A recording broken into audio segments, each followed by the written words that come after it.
Yeah, I'm a teacher here, so Yes, we ma'am. have teacher also in addition to practice. So Okay. yeah. Excuse me, ma'am. Okay, ma'am. Nice to meet you. Thank you. Yeah, same. Thank you. Ma'am, Yeah. ma'am, it's 6 o'clock. Shall I love the participants? Yes. Have I been made co-host or something? Yes, ma'am, you have been made the co-host. Okay. Okay. Thank you. Okay. Thank you, ma'am.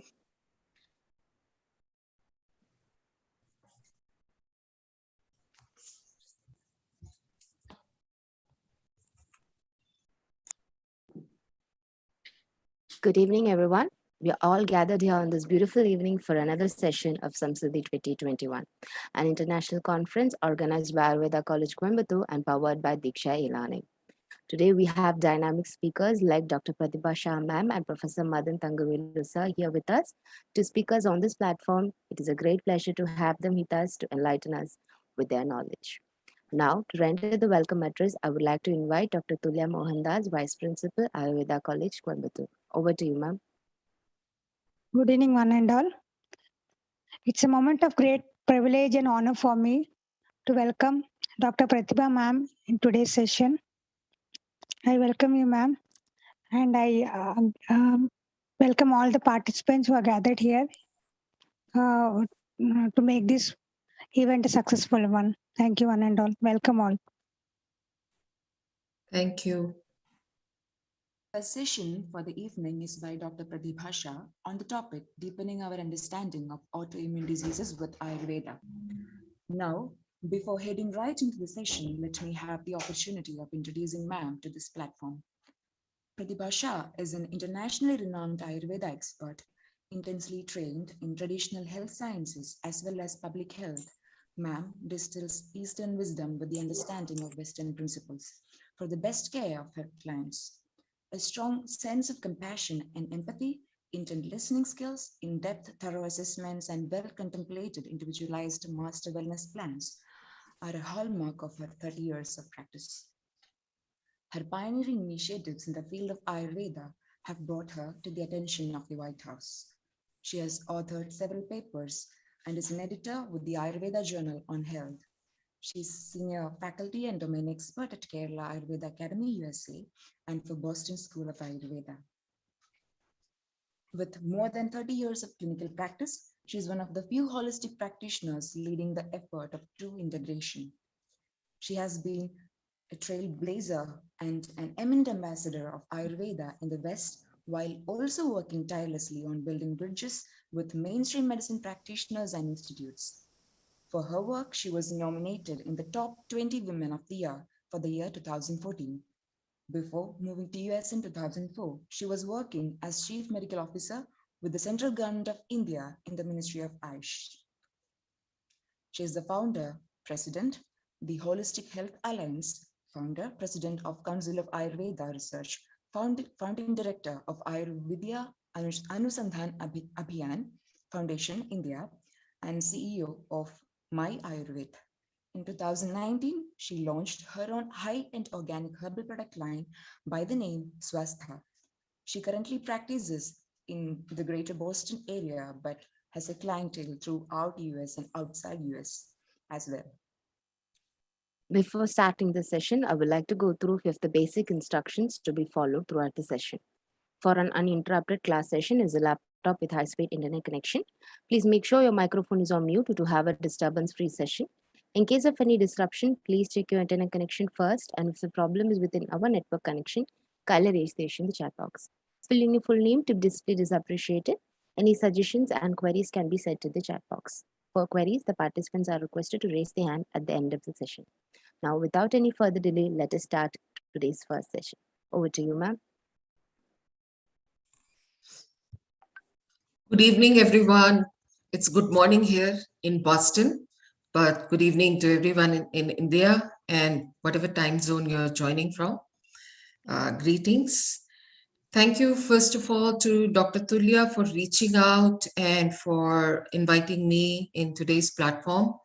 I'm excited to see an all-women's team It's always a pleasure to see women conducting business, and you can always see a woman's touch.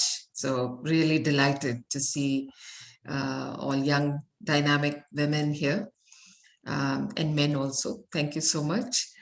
So today I'll be talking about deepening our understanding of autoimmune diseases with the lens of Ayurveda. Now, before I dive into the topic, I always like to say that Ayurveda and modern medicine are not necessarily in confrontation to one another. They are not antagonistic sciences. Rather, they have a completely different framework. So this is important to keep in mind, that they are not antagonistic, just the framework, basic principles are completely different. We focus on the rogi, allopathy focuses on the roga more, etc. There are so many differences and fundamental principle differences. But I would like to highlight three things about Ayurveda before we start with the topic itself. One is that I like to consider Ayurveda as the broad and deep framework which allows us to understand things in a more expanded way. So the same things that we learn through hard science, modern science, we can understand even better through the frame of Ayurvedic principles, number one. Number two, I like to think of Ayurveda as a magnifying glass, which helps you see details that you cannot see with your naked eye. So modern medicine, you can say, is like your naked eye, although you know what I'm saying, it's not exactly literally what I'm saying, but compare it to seeing something with naked eye versus seeing through a magnifying glass. And the third thing I want to say about Ayurveda is that I consider personally, and maybe some of you might resonate with what I'm saying, that Ayurveda is a common sense science. It's really living with basic commonsensical principles. So we'll keep these things in mind as we dive into today's topic. And once you kind of understand the fundamentals and the basics of a disease process, it then becomes easier to unpack it and turn it around, right? So we will keep all of these things in mind, and also we'll keep in mind that Ayurveda has said in the classics, Ayurveda has mentioned in the classics that we will continue to find newer diseases as we, continue to move forward in the timeline of this planet. New diseases will come up, plus in different areas of the world which are outside of India. You might see diseases that are not mentioned in Ayurveda, but that should never be a challenge or a handicap, because Ayurvedic principles can be applied to any new or emerging diseases. So autoimmune diseases can fall in that category, because as such you will not find autoimmune diseases or something similar to that in Ayurveda, but that should never cause any lack of confidence or feeling of challenge in you, because Ayurvedic principles can be applied to any emerging or new problem, or something that's not found in India. For example, Lyme disease, and you all can look it up if you're curious. Lyme. Lyme disease is specific to USA and some nations in Europe, and it's endemic even in US to only certain states. So Lyme disease also you can look up, Lyme. And with that, I will get started with the topic for today. Just a little bit of setting of frame of mind before we dive into the topic itself. So let me get started. So this is a small PowerPoint, not really small, but I'll try to walk you through it. My effort is always to keep things simple, so I will continue to simplify for the sake of hopefully easier and better understanding. So before I dive into the topic itself, I'm going to share a very small personal story. This is just an artistic depiction of me and my brother. So my brother, I'm the youngest of 5 children, and this brother is right in the middle. So he's third from the top, third from the bottom. So he was born a healthy child, and he was, full-term, normal delivery and whatnot. But when he was an infant, he became sick, I believe, within a few months of his birth, and was having a lot of GI issues, some diarrhea, and he could not retain food, the milk. So I believe he was given several rounds of antibiotics. I'm talking about 1963.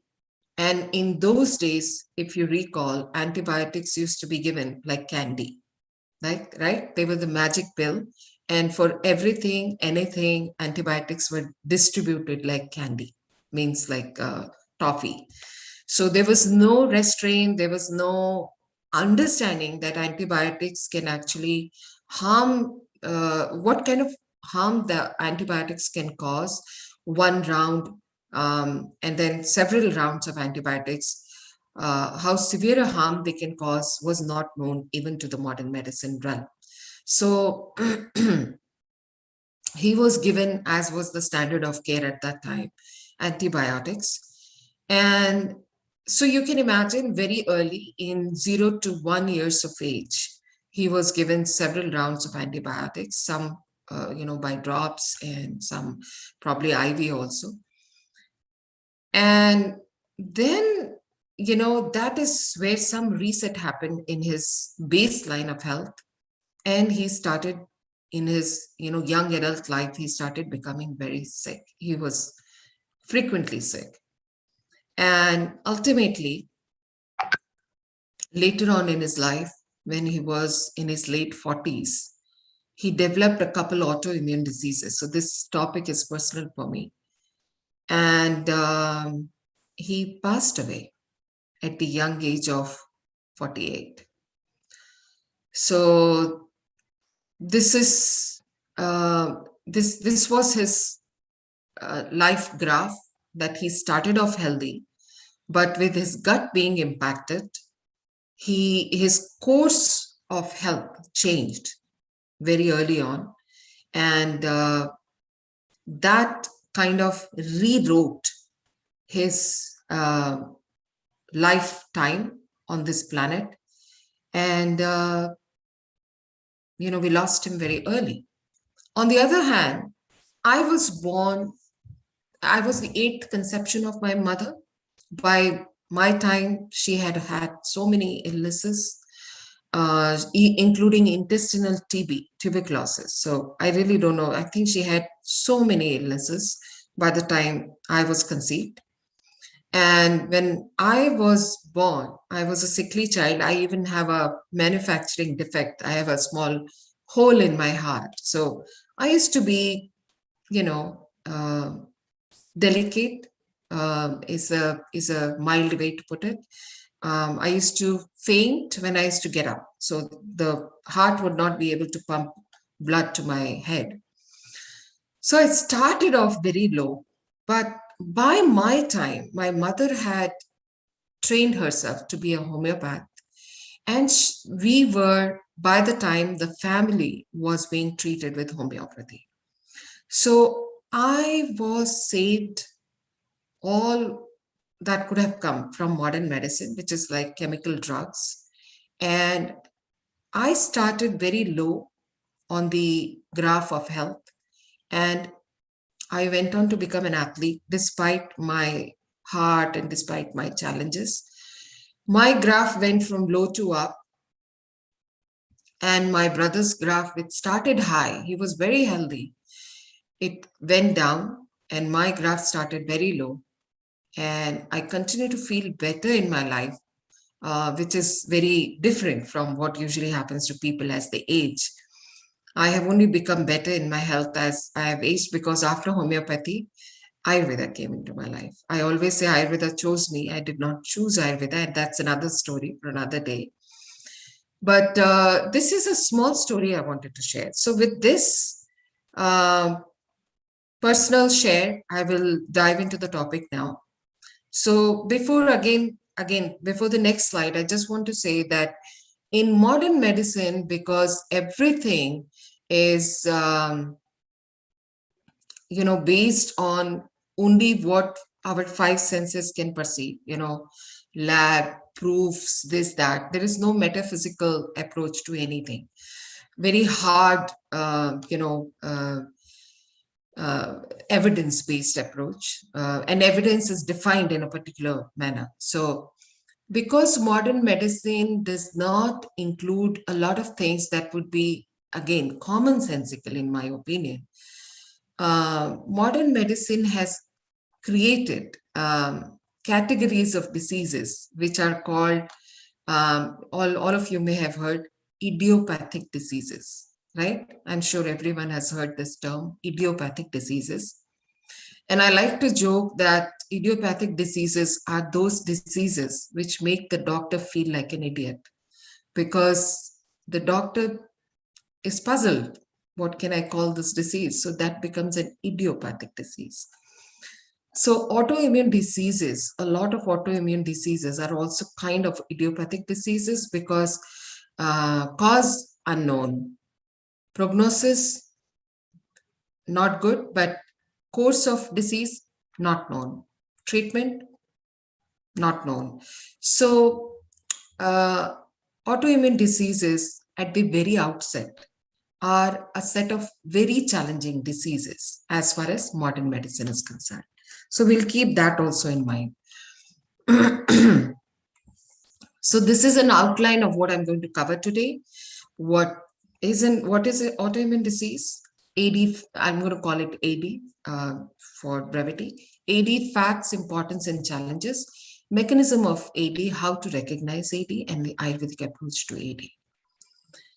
So let's just quickly review what is immunity. Before we go to autoimmune diseases, let's talk about immunity. So immunity can be acquired or innate. I have just one slide for immunity. I won't go into detail, very simple, simplified understanding. One immunity on the right side, as you can see, is innate immunity. Innate immunity is what we are born with, okay? That's primarily based on white blood cells. Whatever the immune mechanism is coded in white blood cells, that is called innate immunity. We are born with it. No, we don't learn it. We don't acquire it. It's there as part of our blueprint, our hard drive, right? It's part of us. Acquired immunity, on the other hand, as the name says, is acquired. It's acquired over the period of our lifetime, and it is immune cells mediated, and it operates through antibodies. So basically, I would like you to imagine if, let's say this is my home and someone is entering my home. So primarily, if I was, a child, my instinct is everyone is a stranger. So I'm not going to allow anyone, right? I've been told not to open my door. But as I grow older, I will know who is a stranger and who is a known person, familiar person, right? So familiar people I will start allowing, and strangers I will still not allow. So once strangers come in, if I allow them, then I have a certain way to keep my eye on them and know how to handle them. Similarly, in our body, body usually will try not to permit strange entities into our body. And still, if some strange entities enter our body, then the primary innate immunity might kick in. Or as we start learning over a period of our lifetime, our immune cells can start learning, okay, this is me and this is a stranger. I will remember this. Okay, this is a stranger. This is what a stranger looks like. And I'm supposed to finish off the stranger because it's going to harm what is me. Okay, I hope everyone is clear what I'm trying to say. Immune cells get activated and then antibodies are manufactured to counter the antigen, which is the invading stranger. And what happens in autoimmune diseases is that this intelligence, this buddhi is lost. What is me and what is the other? Okay, when a stranger comes too many times, you might start thinking, this could be somebody I know, because they're coming so many times. So all of the antigens that are coming in our food and all that, I'll talk more about it. The body gets confused. That's why we should always eat real, fresh, whole, unaltered, unprocessed, unrefined, seasonal, all those good things. Basic, again, common sense. If we go back to common sense, we will not be confusing our immune system as to what is me and what is the other. When that difference is lost, that is when autoimmune diseases happen, when the body starts attacking itself. Okay, this is important to remember. This is the basic simplified definition of autoimmune diseases.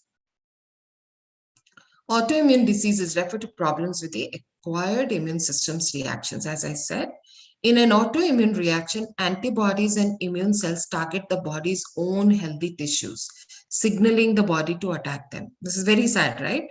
If we have, let's say I'm in the US and US Army is supposed to be defending me as part of this country, right?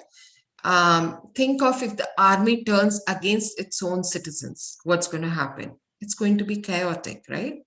They're supposed to be attacking and obliterating the enemy, not the citizens.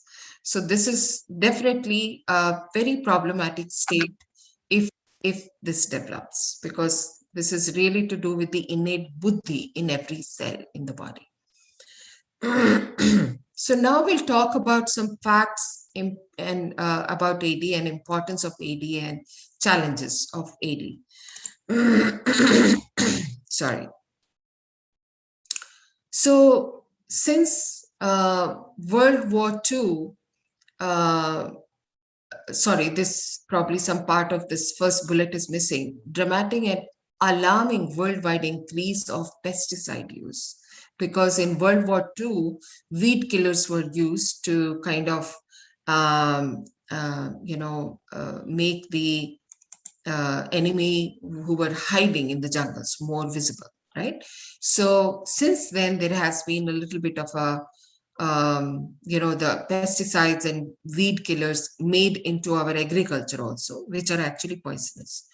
So coincidental with increased production and use of chemicals, both in industries and in agriculture.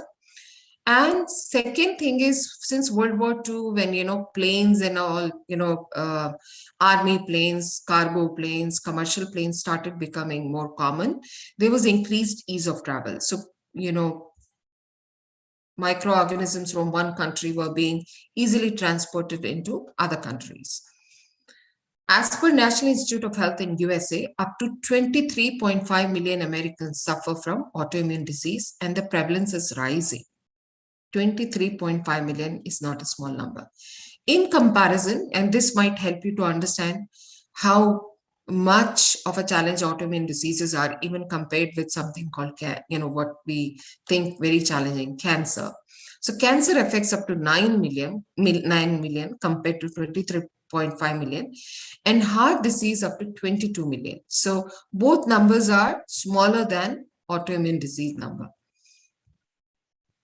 Then on top of that, we have 80 to 100 different autoimmune diseases which have been identified, right? and these are increasing. So 40 more are suspected to have an autoimmune basis. These diseases tend to be chronic in nature. Once the army is against you, then it is gone, right? All the civic system in the nation is gone. Similarly, all systems in our body get totally confused and not coordinating. So it's just a mess after that. So these diseases tend to be chronic in nature, and once you get an autoimmune disease, you're more likely to get more autoimmune diseases, because same mechanism can lead to, depending on Vaigunya, right? We will continue to think from an Ayurvedic lens. So depending on Vaigunya, the localization of the autoimmune proteins can cause different types of autoimmune diseases. They affect the quality of life and productivity, and they can be life-threatening. Autoimmune diseases are also one of the top 10 leading causes of death in females. So this is also something, just a small trivia that you can remember. That's the top 10 leading causes of death in females in all age groups up to 64 years of age. Symptoms cross many specialties. Now see the challenge, that it's not that, okay, heart disease, you went to cardiologist, all good, you got a diagnosis, you got some kind of standard of care treatment. No, sometimes you have to see a heart specialist, you have to see a general physician, you have to see a rheumatologist, you have to see a hematologist, right? Anybody who has been dealing with autoimmune diseases, you know that you can have to consult many different specialists. And autoimmune diseases can affect multiple body organs and functions. It's not, again, localized to one particular organ or system in the body. And that contributes to how challenging the autoimmune diseases can be. NIH estimates annual direct healthcare costs for AD to be in the range of 100 billion. So this is United States. In comparison, cancer's costs are 57 billion, half of it almost, and heart and stroke costs are 200 billion. On the other hand, the allocation of funds is less to autoimmune diseases. So you can see in 2003, it came to 591 million compared to 6.1 billion for cancer, and heart and stroke to 2.4 billion. So it's not proportional, right? The number of autoimmune diseases, the cost coming from ADs is very disproportional to even funding allocation. Now, autoimmune diseases are some of the most difficult to recognize. As I said, that they can be very vague. It's like, I don't know what is happening, but I'm very tired these days. It's so vague, right? It can be anemia, it can be this, that, so many hundred things. Or it could just be seasonal, or maybe you're not sleeping well, right? So very vague symptoms. That is one of the big challenges, that, fatigue could be one, or what we are calling these days very common, that I have brain fog. This is a very common term that's being used here, at least in the US. I have brain fog. Means head is not clear, always feel cloudy in my head, can't remember things, can't think clearly, all of that. So despite the high quality of diagnostics, right, we have so much advancement in technology, in medical technology, but still it takes an average of 5 years and 4 doctors to get a correct diagnosis. This is really very telling. This should be very easy to understand why ADs are very challenging, because one doctor may not catch it.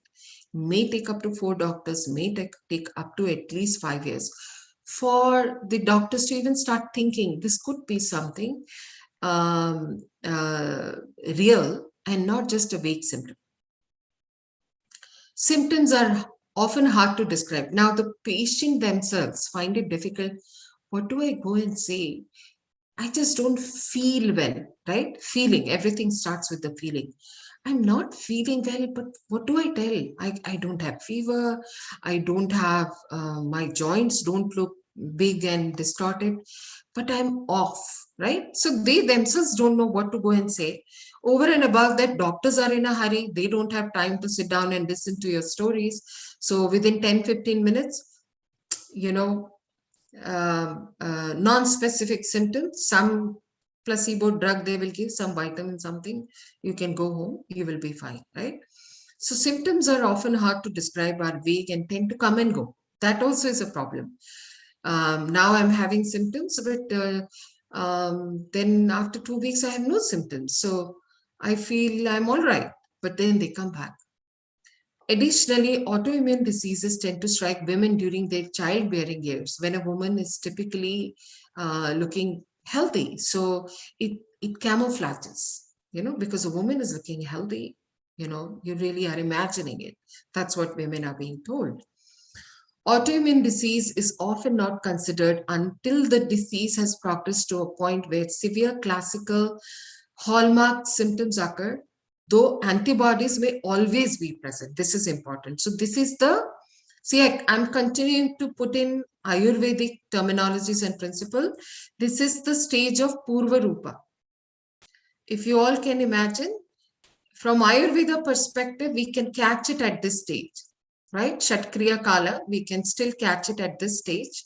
And this is the Purva Rupa stage of disease, even though it's not fully manifested.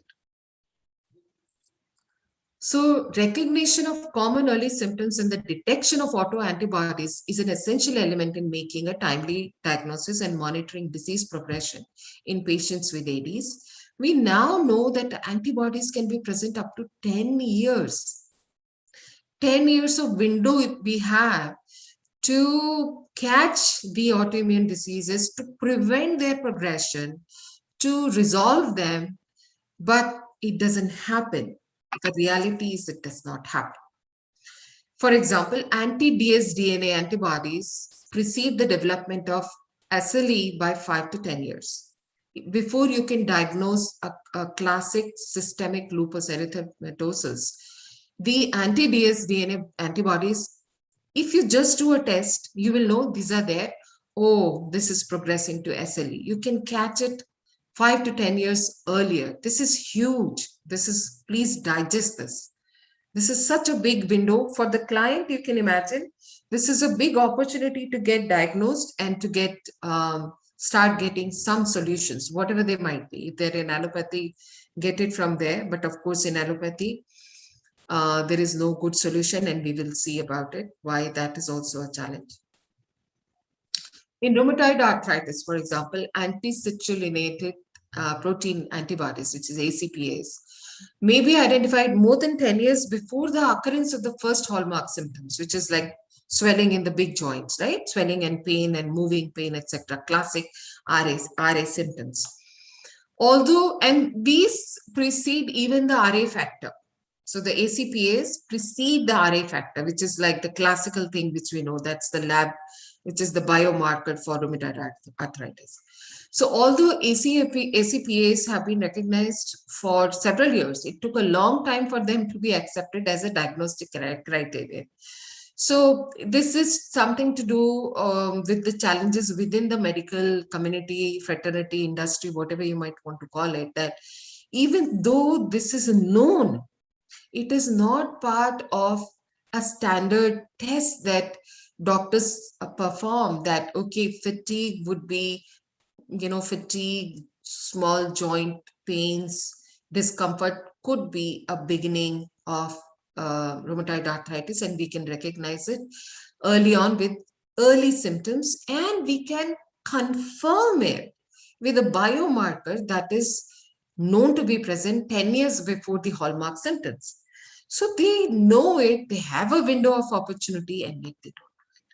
So within the medical industry or community fraternity also, they have their own industry or fraternity related issues, nothing to do with, oh, we did not know about this. No, it is known, but it is not integrated, unfortunately, for the patients. Only last year, ACPA detection, along with well-known, and this is a 2019 presentation, which I'm presenting. I have just updated the the footnote here in this presentation, but this, so we can talk about maybe 3 years, 4-5 years ago at the most, ACPA detection along with the well-known RA factor have been included in the American College of Rheumatology guidelines as a diagnostic criteria for RA. So you can imagine the challenge. ARDA, which is the American Association for Rheumatoid Diseases Association, American Autoimmune Related Disease Association, found that more than half of patients with autoimmune diseases had been labeled chronic complainers. Now, this is not even a joke. It sounds funny, but that is internally how they are being labeled as chronic complainers. And what happens? You go 5-6 times, your already internal notation is there. You're a chronic complainer. 6th, 7th time, you will get a psychiatric referral. This is not even, I'm not even joking. This is a fact that patients will get a psychiatric referral if they continue to keep coming in, and all they can say is, doctor, I don't know what's wrong with me, but I just have this fatigue, this aches and pains, brain fog. I'm not able to be my 100%. That's it. So this is very, very sad.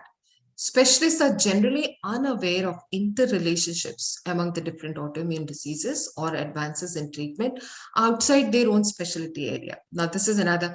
So this presentation actually can be like a 3-hour presentation, because each one of them are a big,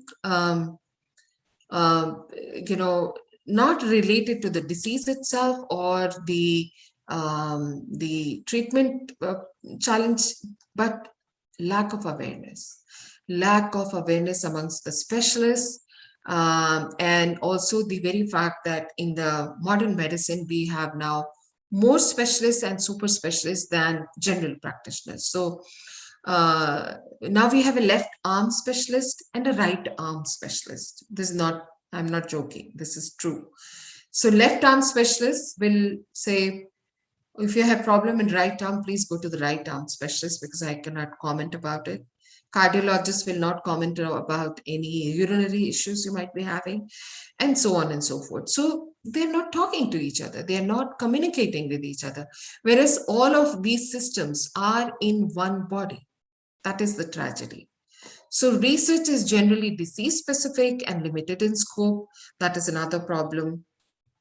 No one is talking about what is the interrelationship between these autoimmune diseases. Inability to quickly identify an autoimmune disease can take a serious toll on a patient, both physically and mentally. You can imagine, on one side, physical issues are going on the other side, no one is acknowledging them, right? People are being told, stop being so sensitive, right? Just be strong, go and do your stuff. This is not about being strong. There are real challenges happening inside the body. So the Institute of Medicine reports that the US is behind other countries in research into immune system self-recognition and the process involved, which is the process involved in autoimmune disease. So it's interesting, but United States, which is considered to be a superior developed nation, it's actually very behind in terms of its healthcare management. It allocates more than 18% of its GDP on healthcare, with more poor outcomes than other comparable nations. And Europe tends to do better, Canada tends to do better, etc. So really, United States autoimmune diseases also, it's pretty behind. Now, let me come to a new, sorry, one second. Let me come to a new concept here. This was introduced by Dr. Alexander Fasano, who is one of the leading GI specialists. This is a framework. He has introduced a new thinking that there is a triad of autoimmune diseases. What is that triad? Genetics, environmental factors, and Third one is gut dysbiosis. We are going to remember all three, and I'm going to talk about it. These three together play a major role in the development of autoimmune disease. Genetic predisposition, environmental factors, including infections. So environmental means external environment and internal environment. Gut dysbiosis. So we'll talk about all three briefly. So genetic variants predispose humans to multiple autoimmune diseases. This is important to know. And specific genes predispose humans to specific autoimmune disease, what we can call from Ayurveda perspective, sahaja.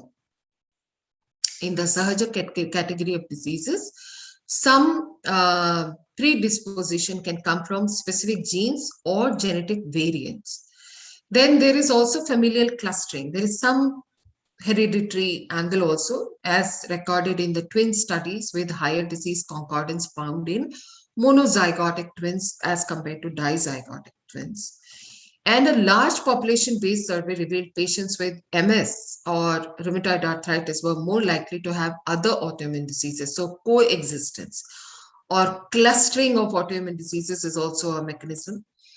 However, this concordance rate is only for 40% for most autoimmune diseases, indicating environmental factors also play a major role. So what are the environmental factors? Chemical toxicants, heavy metals, viruses, bacteria, emotional stress, and drugs.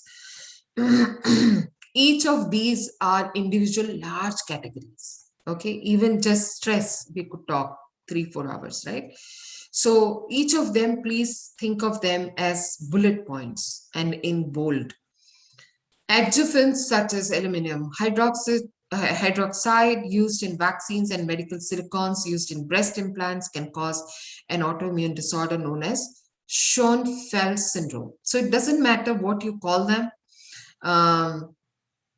Usually the diseases are termed after the scientists that kind of, when you see the word syndrome or you see idiopathic, you should remember what I said about idiopathic diseases, okay? Aluminum hydroxide in hepatitis B vaccine causes liver cell destruction and is increasingly identified as a contributing cause of autoimmune disease in immunized patients. Bacteria, viruses, fungi, and parasites. This is another huge category, right? We could talk about this another few hours. They can trigger autoimmune disorders through several mechanisms. And this, I won't go in detail. This is more to do with microbiology, molecular mimicry, epitope spreading, viral persistence, polyclonal activation, dysregulation of immune homeostasis, autoinflammatory activation of innate immunity. The total burden of multiple infections can also trigger autoimmunity. So one infection can predispose, or if you're getting multiple infections, I got cold, I got cough, then I got pneumonia, something, you got multiple infections, again, autoimmunity can happen. And this we can consider to be Agni Mandya, and because any infections, Jwara, will lead to Agni Mandya, or Agni Mandya will lead to Jwara, vice versa. And also Ojokshaya, we can think about, okay? Moreover, an infection can amplify an autoimmune disease. So if you already pre-existing autoimmune disease is there, then an infection can exacerbate it, make it bigger and more severe, okay? Or if autoimmune disease is in remission, it's no longer troubling actively, but you got an infection, then it can become active again. There can be a relapse. This is just an example to show how it is still not clear whether, you know, infection can lead to a particular outcome or autoimmune reaction. Studies show that hepatitis C, which is an infective disease, right? Viral disease, is almost indistinguishable from autoimmune hepatitis, very similar, based on biochemical and clinical features. Autoantibodies detected in patients with autoimmune hepatitis are also frequently found in patients with hepatitis C, and both groups of patients suffer from same immune-mediated symptoms and diseases with chronic hepatitis C. So whatever disease path you can see in infective hepatitis C, similar you can see in infective also, autoimmune also. Indeed, 40 to 70% of patients suffering from Hep C also develop at least one extrahepatic inflammatory disorder, including arthritis, vasculitis, and Sicca syndrome. So the boundary between the two is really not clear. They can easily pass into from one zone to another. So infective to autoimmune, this interspersing can happen. Smoking is a known risk. Recent studies. So this is just like I'm just spotlighting different areas from which autoimmune response can come. This is a known risk because recent studies have demonstrated that cigarette smoking may induce citrullination of proteins in pulmonary alveolar cells. So citrullination we talked about earlier also, citrullinated proteins, ACPS. Patients with SLE have an elevated viral load in the peripheral blood mononuclear cells compared to healthy controls, anywhere from 10 to 40 times higher. So these are the blood markers for, the viral load that can be measured. The viral load is coupled with disease activity and unrelated to any immunosuppressive medication. So nothing to do with any medications they may be on. Now, Epstein-Barr virus, which is very common in US actually, is also seen as a common player in autoimmune diseases. It's an omnipresent infectious virus affecting about 95% of the world's population. In childhood, EBV causes mild asymptomatic infection. In adolescence, it can cause what we call mono here, infectious mononucleosis. And after the first lytic infection, EBV persists, so it goes dormant, but it can trigger or get activated later on due to a variety of causes. And this infection can lead to chronic systemic autoimmune diseases. Now, environmental factors, this is very important. So we talk in Ayurveda about Ahara, Nidra, Brahmacharya as the three main pillars of health. And see what we have been doing for eons is eating fresh, eating real, ethnic, local, seasonal, all the good things, right? Whole. Meat was consumed only when fresh game had been caught. So it was not, frozen meat on the aisles of your supermarket, 24/7 it's available, right? So very artificial environment as far as our, food production is concerned. In the past 50 years, we have new strains of grains which are genetically modified, especially in wheat, rice, soy, and corn. Okay. I just want to keep an eye on the time. Okay. There are two schools of thoughts that, genetic modification does not really harm anything. There's no problem. It's perfectly fine. But, I'll give you a small example. I had, somebody gave me a small bouquet and they told me they bought it from a particular store, and I know they don't sell fresh, like, they don't sell real flowers, like wildflowers there. They're mostly like the synthetic, genetically modified rose flowers. And it took, the petals started falling, and I like those. They were beautiful to look at. So I put them in a bowl of water, flat bowl of water with, all the petals in the water. They look very pretty. 2 weeks, nothing happened to them. They don't degrade. So even now they're lying outside, in my compost, and they don't degrade easily. So we cannot say that they're similar to, wild, non-GM flowers or crops. Definitely that is impacting the crops, and therefore it's impacting our gut. Then use of pesticides has gone up, fungicides has gone up, insecticides has increased. Cows are injected with hormones and kept under cruel conditions here in US. Antibiotics and hormones are used in CAFOs. Meat is produced factory style. So these are all like Kali Yuga, we can say, we are poisoning ourselves.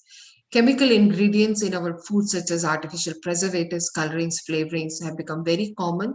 And in India, we have additional problems of, green vegetables are colored with chemicals, carbides are used to ripen mangoes, bananas, etc. So additional issues are there.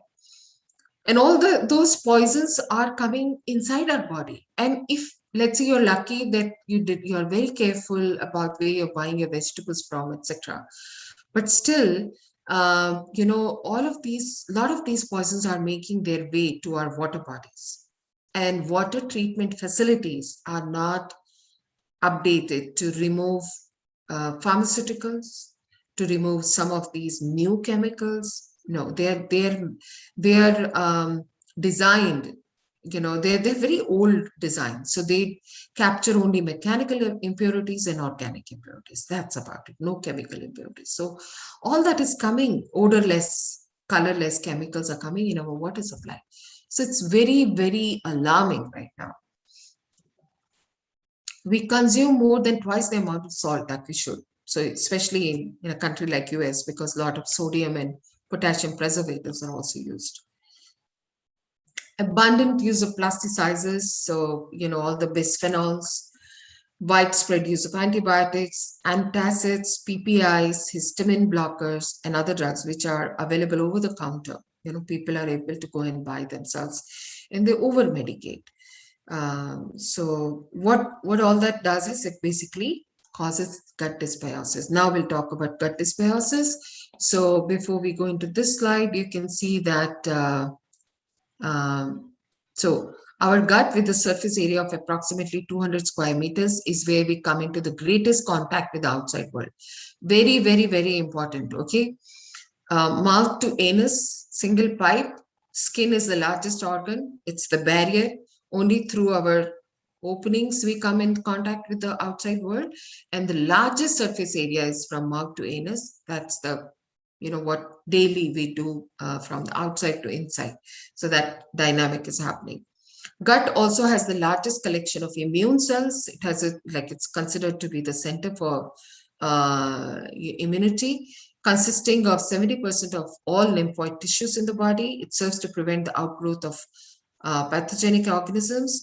We carry approximately 1 into 10 to the power of 13 microorganisms in our gut, more than 10 times the total number of cells in our bodies. So there's always this joke, are we human beings or are we large colonies of bacteria? Something to remember, okay? Diet. Now, they are there in a certain combination and measure, right? Diet can substantially impact the microbiota, what we call microbiome. This can get affected and create dysbiosis. So please remember symbiosis and dysbiosis, right? Symbiosis is where all commensal bacteria, commensal are not so good bacteria, but we need for learning. So commensal bacteria, they're useful for us. Commensal bacteria and the good bacteria, they exist in our gut in a certain measure, in a certain proportion.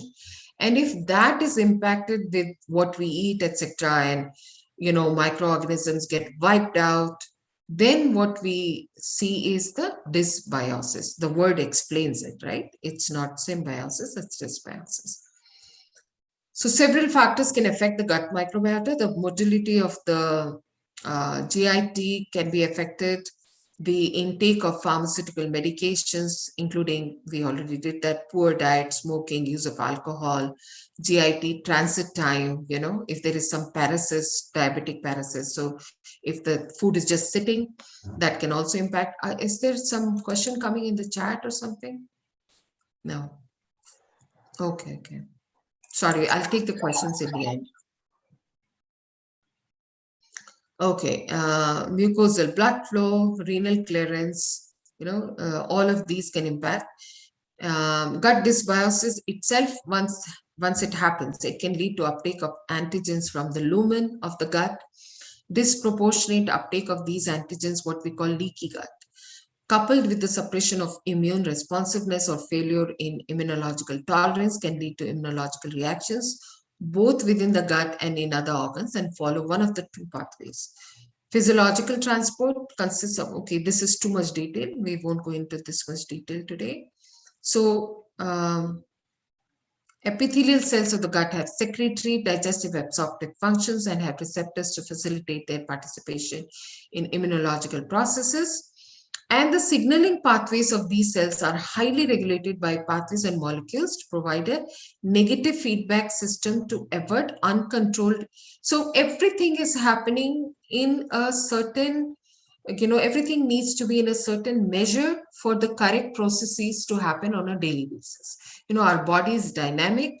Every day, all the time, our body is working silently behind the curtain to keep supporting what we do. So those processes are very interconnected. There is biofeedback mechanism, feedback mechanism.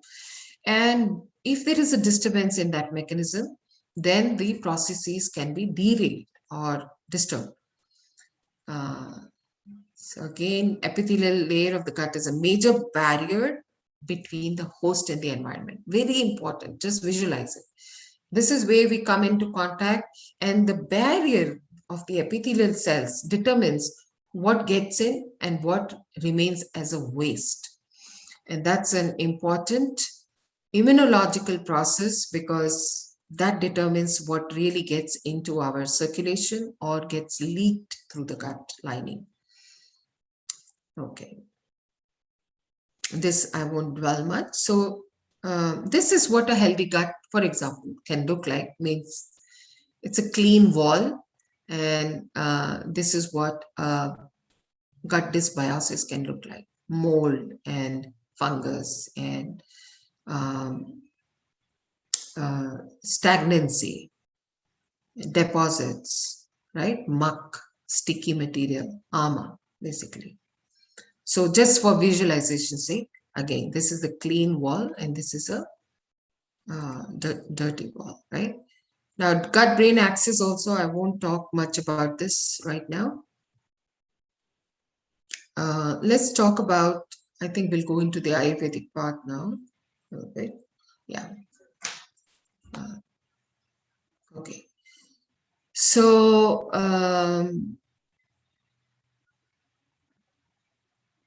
so these are some of the symptoms that the patient can present with these complaints. Fatigue due to lack of quality of sleep can be disturbed. Disruption of energy production mechanism in cells, either from lack of oxygen. So this is happening in the background, but the patient's chief complaints could be fatigue, sleep disturbance, loss of attention, focus and short-term memory disturbance, emotional fragility. So some mood swings can happen, sadness, irritability, all those emotional disturbance can happen. Gas, bloating, abdominal tenderness. So just discomfort in the gut, covering so many symptoms. GI symptoms can be one of the presenting symptoms. Tendency for constipation or diarrhea, what we are calling now as irritable bowel syndrome. Almost an out-of-body feeling that can be most disconcerting, that I'm not connected with my body anymore. I don't feel I own my body. It feels like very floozy. Non-specific pains, including migraines, dizziness, cloudy feeling in the head, unable to perform normal day-to-day tasks. These are some of the biomarkers again. Now let's come to the Ayurveda part. One second.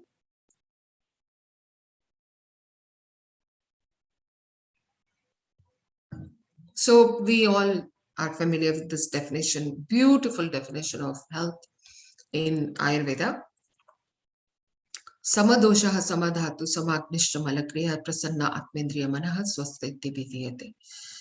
So I won't linger too much on this. We all know that this is a very expansive definition of health, includes social, mental, emotional well-being, in addition to physical and physiological harmony and well-being. So these are the three pillars of health: ahara, nidra, brahmacharya. And a breakage in any of these. Now, one big thing that I have been talking about right now is, one second.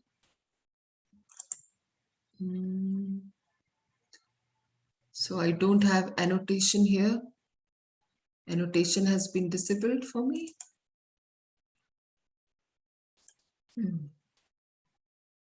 Okay. Usually annotation tool is there. I was thinking of circling ahara. But anyway, so a lot I have talked about is ahara, disturbance in ahara and nidra. We all know that people are on their devices, the circadian rhythm is disturbed. So all three are impaired right now. All three are out of balance or derailed in the 21st century modern way of living. And these are the three primary causes of diseases: pragyaparadha, satmendriyata sanyoga, kala. And I don't have to dwell on this, but big time pragyaparadha we are doing, big time our indriyas are undergoing either ati yoga or mithya yoga. Just the screen time is ati yoga. So that is very much a reality of 21st century. Kala, won't go into detail there, but key factors, as far as my assessment is, that key factors in play for autoimmune disease are Agni, which is Agni impairment is at the root of most of the disease processes, as we know, Agni and Ama. State of Dosha Dhatu Mala. What is the state of homeostasis? Are they disturbed? Are they vriddha? Are they in prakopa stage? So what is their state? That will also determine. Disturbance in prasanna atmendriya mana. So what is the state of mind and spirit? Are they in disturbance? That can become the beginning point, right? Sometimes emotional trauma can become the starting point. So nidana, the hetu determination is very, very important. What are the nidanas of this particular client's, this particular autoimmune disease? Any of these could become the starting point. Depletion of ojas, some situations ojas is depleted so much that can become the starting point. Then all of the other baseline parameters like SAR, Sammanan, Bala, all of our Ayurvedic anthropometry, where does the client fall as far as their baseline is concerned. And what can affect some of this homeostasis or the sama condition of the mind and body? Adhyashana, Atiyashana, Anashana, eating of heavy fast foods, creamy foods, etc. Eating leftovers. This is very common now. Tamasic foods, people are earning, and to earn, they are ruining their health. And later on, they will earn this, they will spend this hard-earned money to try and regain their health. So health is the true wealth. Let us all try and start remembering that. The foods are very genetically modified. They have pesticides. We have already gone over that. There is a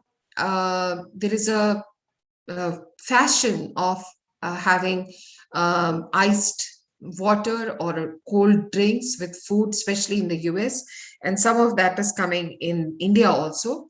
And cold foods consumption has gone up because oftentimes in workplaces people are not able to have warm foods, which is one of the primary recommendations in the in the ahara kalpana. Unsuitable food combination, which is what we call viruddhahara. Poor quality of diet, highly refined and processed foods, excessive animal products, etc. This itself is a big category, which we can talk about at length. Poor elimination, constipation is very common. That itself can lead to contamination in the bowels, and that can become the starting point. So all kinds of contamination, not just in the bowels, but cellular, mental, etc. Bad sleep hygiene, excessive indulgence in stimulants. Now you're not sleeping well, so you're having more coffee, more tea. So you see how it goes into a bad loop. Improper care in pregnancy. Now the fashion is, do everything during pregnancy because that's something that brings you a lot of likes on social media, right? You're doing everything during pregnancy and I'm back at work in 4 days, right? 40 days is completely forgotten. So improper care in pregnancy and postnatal, that can lead to problems in the woman and the child, both. Stress levels are very high. Trauma can lead to this, mental, emotional, physical, excessive use of food supplements. People are having more pill vitamins rather than actual fruits and vegetables. Overuse of drugs, presence of xenobiotics, which are like fertilizers, herbicides, so many chemicals again, which all enter our body, right? So they obviously are poisonous. They are meant to kill the pests, and they're supposed to kill the weeds. Very, very poisonous. And all of our classic reasons, for diseases, adharaniya, 13 adharaniya vehicles, toxicity and deterioration in general of our, soil quality, earth, water, air, all are contaminated now. Excessive sexual activity, culture of excesses everywhere, activity, exposure to wind, sun, heat, everything is in excess in 21st century, especially in United States, I can tell you. A disconnect with the real self. So there are, people are pursuing some fashionable images. I need to be zero size. I need to be XYZ to be, to be considered to be fit and healthy. People have irregular lifestyles. Everything is on the calendar but self-care. So no dinacharya, nothing, no awareness about self-care. A lot of trauma is around, mental, physical, emotional, nutritional deficiency in our diet today. Even if you're buying spinach, for example, organic, clean spinach, it doesn't have the same amount of iron and micro minerals that used to be there maybe even like 20, 30 years ago. So principles of management. Now let's talk about principles of management of ED according to Ayurveda. Always the first step is Nidana Parivarjana. This is so important because if you do not do your Samprapti Vishleshan properly, you will not be able to pinpoint what was the particular Nidana for this particular person. There could be more than one Nidana, but those specific Nidanas need to be identified. If someone's AD is coming from mental starting point, that is where the focus should be primarily. Nidana Parivarjana, if you don't do, we are no better than modern medicine practitioners. Very, very important. Again, we are short of time now. I always start staggered. I like to do Agni Deepana Pachana always, especially again in the US, Agni Mandya is a very big problem. Ama, very common. So then Vyadhi Pratyanika Aushadhi Dravyas, and then Rasayana. Because you can't start with Rasayana right away, never do. I think you all know that. And Pathya. Pathya is very, very, very important. That's why I put it like it's across the border. Pathya all the time, diet, Ahara, Vihara, very important.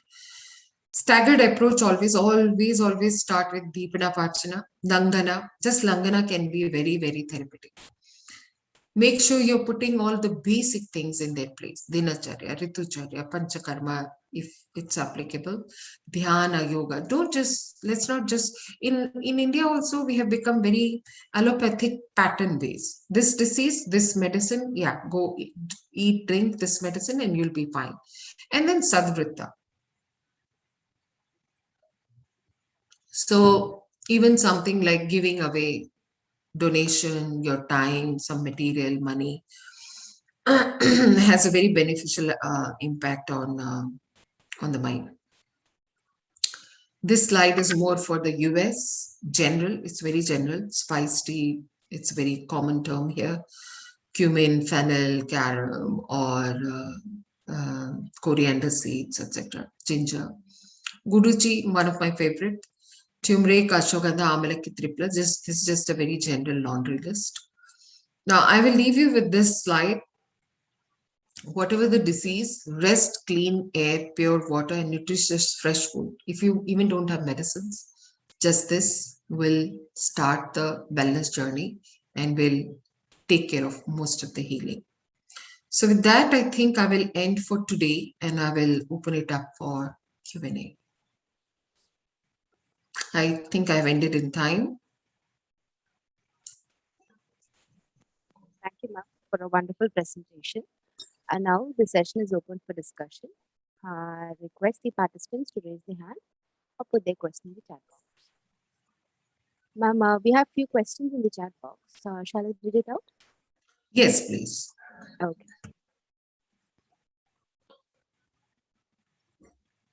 Ma'am, how is autoimmune disease gene related? If so, how much, by how much percentage?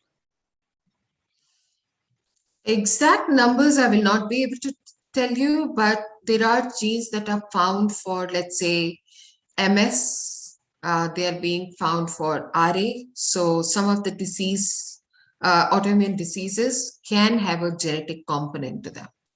It's still being uncovered, so we don't have like complete clarity on exactly which diseases have genetic components. It's been found that some of the autoimmune diseases do have a genetic component or can be coming from a genetic variant. Okay, Next ma'am. question. Yes, ma'am. Ma'am, myasthenia gravis treatment in Ayurveda. I always go individual to individual.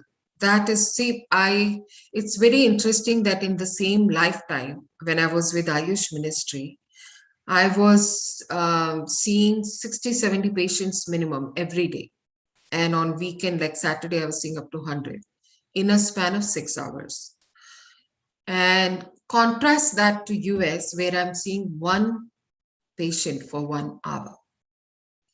So here, I'm going to talk from here, what I'm doing here right now is, which I think is the correct way of doing, should be done in India also, that you spend time to understand that individual's pathway of how did they get the myasthenia gravis, and you work on the sequence that I showed that identify the nidana clearly, because what initiated that attack on the self, that needs to be removed, because then it's like if you have a fracture and there is a particular place in the house where you always stumble on something that is projecting out, and every day you are going and you're hitting there, and your bone will never heal unless you remove that out of there, because you have to go that way, right? So something like that is just a very unrelated example, but similarly, if the causative factor for that particular person's myasthenia gravis is not removed, what brought about the expression of the myasthenia gravis? Was it a traumatic event? Was it an infectious disease that brought on the expression of myasthenia gravis? Was it a viral disease? Can we give something in addition to treating myasthenia gravis? So myasthenia gravis is a disease where there is weakness of muscles. Ultimately, that's the ultimate outcome. So Rasayana treatment, Basli treatment to manage Vata, these will be important. Specialized Abhyanga treatments will be important. Agni Deepna will be important. Ojo Vriddhi will be important. Yeah, and lot of things we are not able to do here in the US. Proper Panchakarma we are not able to do, but Virichan based Panchakarma I still do. I don't conduct it. I give the plans. There are a lot of restrictions here in the US because it's not licensed. Ayurveda is not licensed in the US. So, but in India, you can certainly bring about all of these things. But I hope you will keep this slightly newer perspective in mind when treating any of these diseases, that we have to expand our understanding of diseases and the Samprapti process in the 21st century. In the 21st century, new Nidanas have come in. Your list should be updated. What could be the new types of nidanas, hetus for vyadis? So someone has just, I think I just came that self-hate and self-inflicted, emotional trauma, 100%. Everyone is running behind something. There is popular stereotypes. Everyone wants to have that. I always say, if you can change the definition of success from money and material to health and happiness, half the problems in the world will go away. So focus on health and happiness, not money and material, for yourself also, tell your clients also, and hopefully slowly we can turn the world around. And as I said, clean air, clean food, peaceful mind, content mind are big contributors to finding that balance again.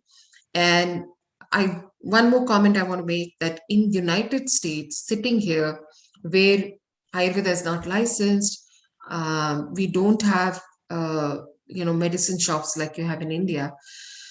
We have barely 5 to 10% formulary available.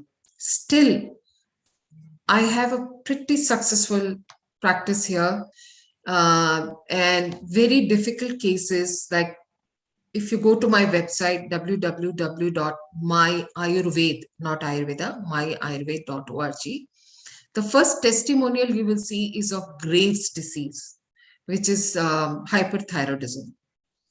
And this woman was suffering from hyperthyroidism for 10 years. With simple, again, the same grid that I follow, a 1 hour intake, what exactly is going on in my client's life.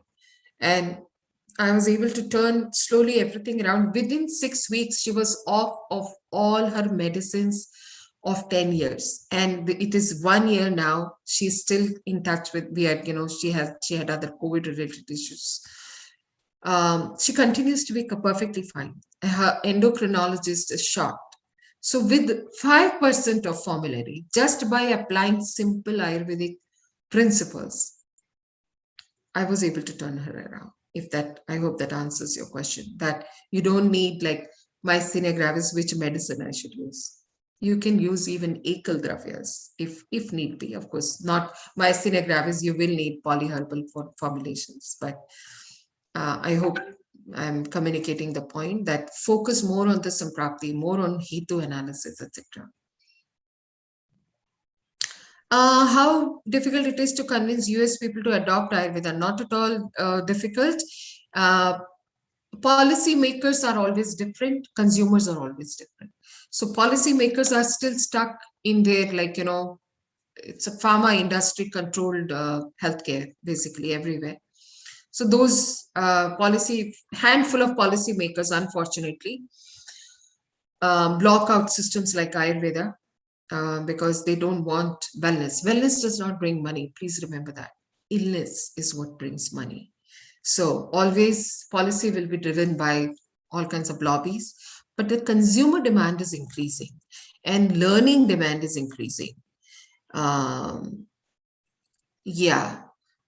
So that ultimately, I'm a senior faculty for 2 institutes. So I'm hoping that will, continue to shift things around. Then I have, Council for Ayurveda Research, all of that. So somebody asked organic foods, if that, is really helpful. So we're in a country like US, organic foods do matter, especially there is something called dirty dozen. You can Google it, dirty dozen. Those 12 are more pesticide ridden, and that's a reality in US because US is really aggressive in its agriculture with all these chemicals. So here it really matters, and when you buy organic, you know it is organic. In India, you can say, you still have a lot of farms, natural, like real farms, which are not like genetically modified crop methods or, it's difficult to say because I've also seen a lot of farms now following modern agricultural practices of pesticides, etc.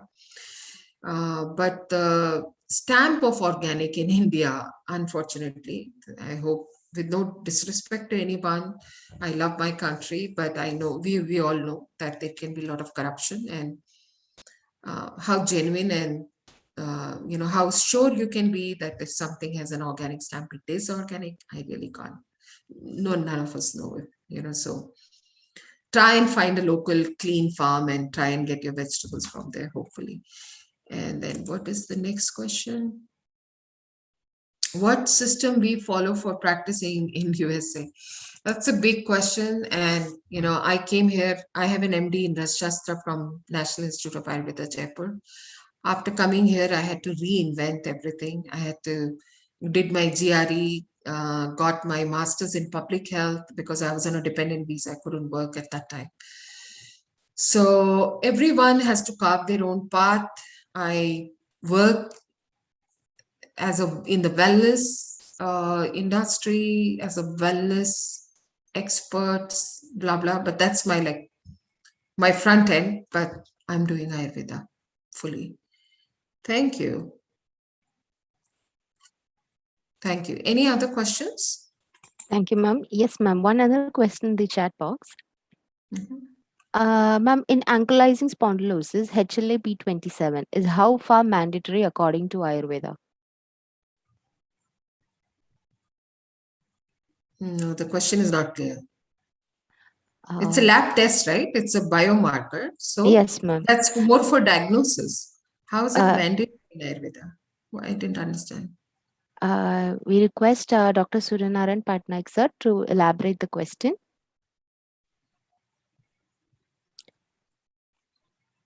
Participants with any more questions are requested to raise their hand or put their question in the chat box.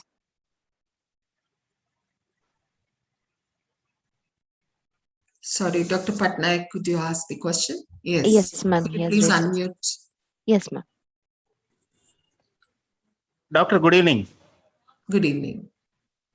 Doctor, my doubt is only we go through the Astasthana Pariksha and Dosha Sthiti and all. Beyond this, HLA B27 is a mandatory. The test cost is very much high priced here, nearly 2,000 rupees. So people are middle class and labor, such people, they may not go for that test at a stretch lump sum amount to keeping on that.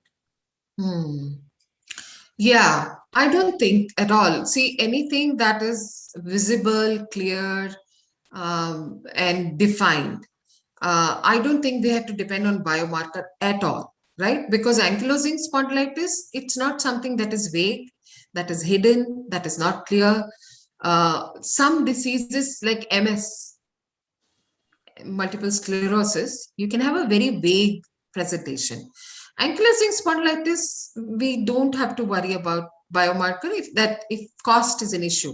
That's more of a confirmatory test, right? But the diagnosis can be made on clinical signs and symptoms. I hope that answers the question. Okay, thank you, doctor. Thank you. Absolutely. Thank you. Because we will follow only Ayurvedic principles for treatment. So at the most, if someone is affording, we can do the test for confirmation purposes, but for starting the treatment, we don't have to depend on the test, especially in this particular condition, because there will be well-defined signs and symptoms when the patient presents to the practitioner. Yeah. Any other question? Any more questions from participants?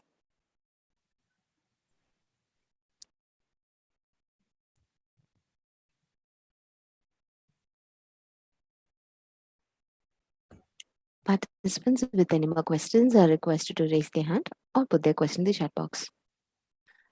Ma'am, as Rasashastra, sometimes we are not much and some I think the question is not complete, ma'am. Yeah. Ma'am, could you please give a key point that you follow in grave disease case you were saying?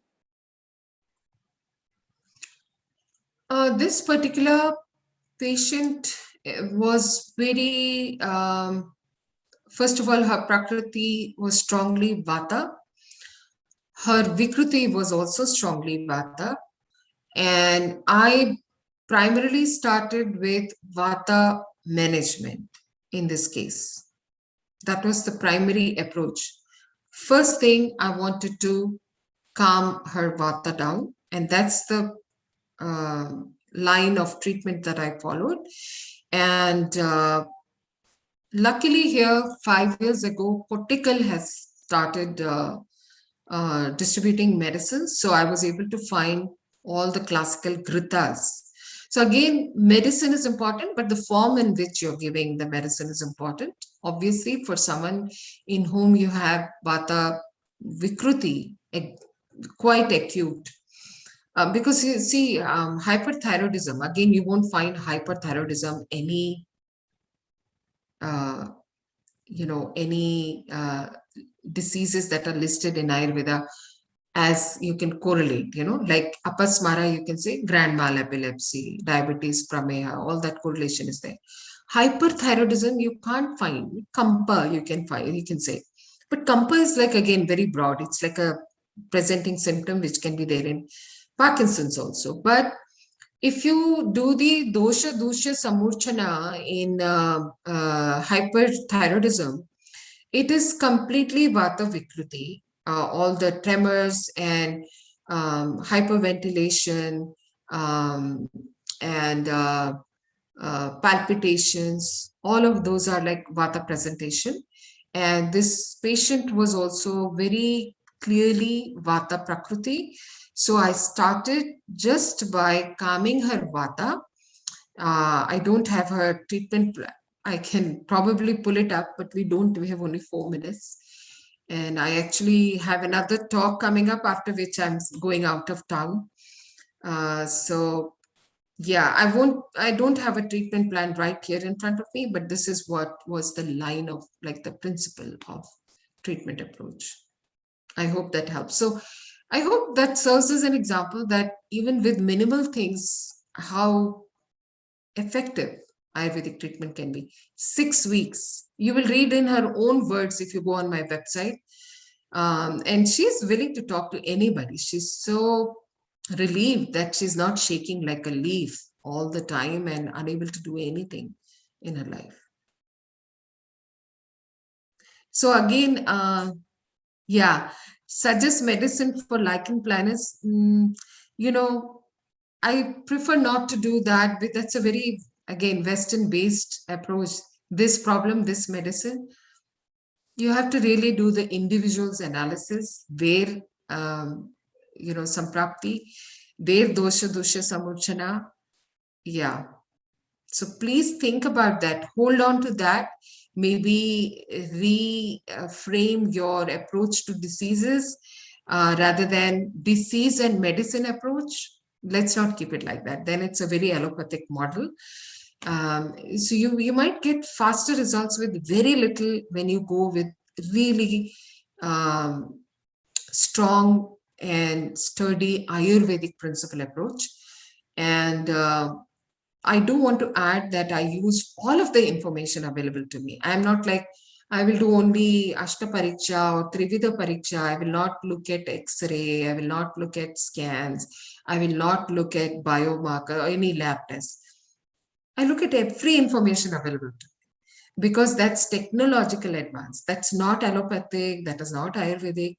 It's just I know more now. If I can see the tumor in someone's abdomen, clearly I can see the size. Let's talk about fibroid, for example. If I can see the accurate size through a scan, ultrasound, there is no need to hold the nadi and try your level best to read, is there a tumor? How big is it? First of all, you will not be able to. So if something is giving you additional information, I think we can take it. That's my understanding. And that's what I'm trying to share, that take all the information, but hold on to the Ayurvedic principles, because they are your biggest strength. And with very little, you can really transform even big, so-called big diseases. And I'm doing it here all the time. So I can tell you from actual success stories that just hold on to the Ayurvedic approach clearly. First of all, we should be very clear, and success will come. It cannot not come. All Thank you. right. Thank you, ma'am. That was really an inspiring words. So with that, we come to an end of this discussion session. And thank you, ma'am, once again for sharing your wonderful time with us. And it was really a wonderful session and a really an elaborate discussions. And now, to give the vote of thanks, I would like to invite Dr. Ankur Sir, Assistant Professor, Department of Swasthavatta, Ayurveda College, Coimbatore. Over to you, sir. Thank you, Sri Lakshmi. It was a brainstorming session by Dr. Pratibha ma'am. Thank you, ma'am, for deepening our understanding about the autoimmune diseases.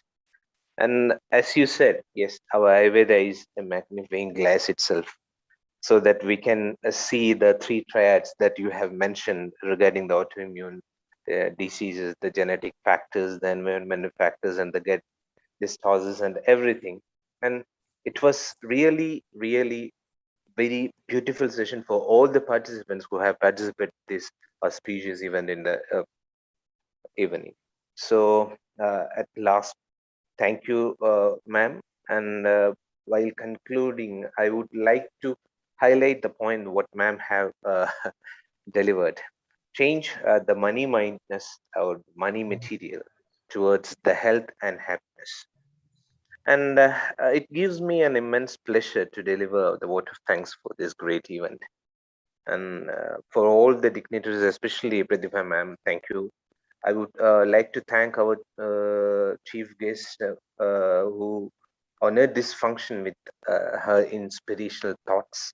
I would like to thank our beloved principal, staff members, students, participants, volunteers, and last but not least, our beloved audience for making this function as a grand success. Once again, I thank each one of you uh, uh, from Ayurveda College, Coimbatore, DIKSHA. Thank you, one and all. Thank you. Thank you, sir. Now, it's time for the second session for the evening. We have Professor Madan Thangavelu sir with us to discuss on the topic Ayurveda, Decoding for Optimization, Refinement and Scaling.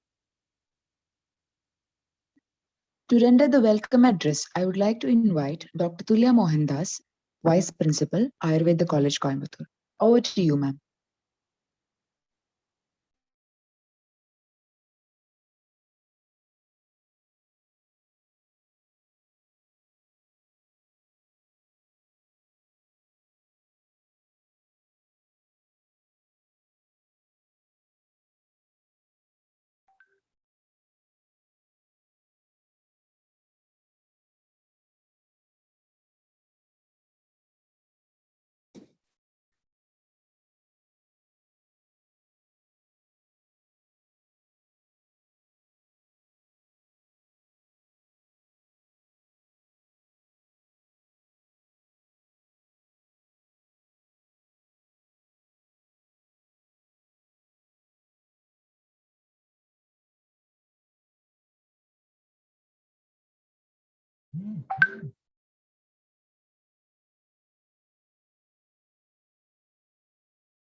Sorry, participants, ma'am is currently unavailable. So before starting the session, let me take a few moments to introduce her to this platform. Professor Madan Thangavelu is a genome biologist based in Cambridge, UK. He studied agriculture and has a bachelor's degree in agriculture and a master's in plant breeding and genetics, both from Haryana Agriculture University, Hisar, in the North Indian state of Haryana. His recent engagement engagements have included cancer genome analysis at the Department of Oncology, University of Cambridge, and the Medical Research Council's Cancer Cell Unit and Laboratory of Molecular Biology. Professor Madan was a Leverhulme Foundation Research Fellow at the Medical Research Council, Laboratory of Molecular Biology. He is the inventor of the molecular copy counting technique to study aging, cancer, cardiovascular diseases, etc. He is the General Secretary, Board Member, and Research Director of the European Ayurveda Association. Professor Madan is also a member of the team of experts under Pandit Madan Mohan Malaviya National Mission, Ministry of Human Resource Development, Government of India. Now, without any further delay, let us move on to the session. Over to you, sir. Thank you. Thank you. I hope my audio quality is clear enough. Delight to be with all of you today. It's a bit intimidating here, having to follow previous talk. I'm not, number one, few points I want to say. I'm not a clinician, so don't ask me those clinical questions of how you treat certain things, number one.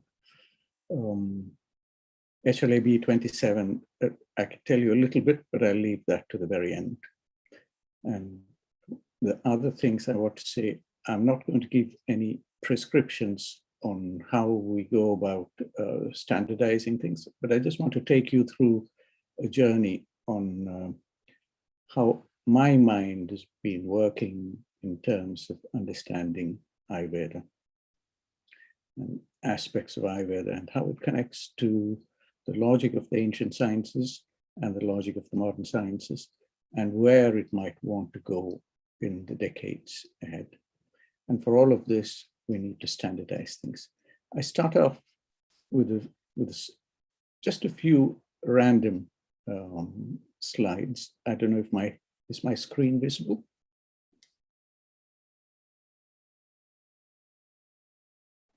No, sir. Not yet. Not yet, sir. Is it on now? Yes, sir. Okay. So here are just a few slides on standardization. This is work that's going on in Delhi at the Ministry of Ayush. And you can see the amount of work that's in progress, standardization of terminologies, not only for Ayurveda, but for Siddha medicine, Unani medicine, and then the morbidity codes that are meant to align with the WHO's international classification of diseases. So there is some work going on in standardization. Now, where do we go from here? From here, we take a jump into concepts which are very rich, which are not appreciated by a lot of people who are new to Ayurveda. Very mathematical in its presentation and very, combinatorially very rigid in its presentation, very precise. And with terms like Sarvadravyam Panchabhautikam. Now, these are things that are almost like Harry Potter magic phrases, a magic spell from Harry Potter, for instance. It would sound like this. But within this is a lot of truth. And if you look at a table like this, you will see how all of those properties, the gunas, as you call them, how they have a relationship to the Panchabhutas. And once again, very mathematical in its relationship. For people outside Ayurveda, all this is very strange. Can it be standardized? How do you present all this information? Now here is Nagarjuna talking about his Panchadasha Prakar, the 15 signs of good health. And this is knowledge that has been with us for quite some time, millennia and a half. Now, what do we make out of this? If you look at the concepts put here on the right-hand side, the Sanskrit phrases, they're coded information for what we appreciate today as complex physiology. So aharakamsha, the desire for food, etc., etc. And in a very beautiful and brief way, Nagarjuna describes what is health and how you should be when you're healthy, from texture of your skin to the functioning of your eyes, etc., and the state of your mind that we heard about in the previous talk, and the concept of shunyata. If we continue on this kind of journey, you will see a lot of parallels between what Nagarjuna gave us whenever he gave us his Panchadasha Prakara, to very equally dense and Sanskrit-like, strange language here on the left-hand side, which talks about the immune correlates of COVID-19. And it's dense, it is filled with data, and it means many things. But all it is trying to convey is something that Nagarjuna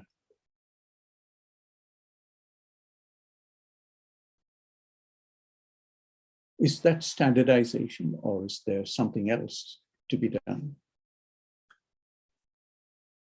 As we heard in the previous talk, health is different from healthcare, and shown here on the left-hand side is a small booklet that conveys the spirit of food as medicine. We heard from Pratibhaji how she could treat people with food, complex problems, just by changing diet and asking them to change their lifestyle. You bring about a treatment response, which even the specialists cannot believe. Now, this whole logic has a foundation, and that foundation has to be found, is within our old texts. I quote here on the top something from Taittiriya Upanishad, the last section, the Bhrigavalli section of Taittiriya Upanishad, which goes on to say why food is, from where you can derive the logic of food as medicine. But there's a big change in society over the past few hundred years, where we've, particularly the last few decades, where we have come to believe what I've put in a very cheeky way here on the bottom, where the logic that's been with us about food as medicine has somehow transmutated into a perverse understanding of medicine.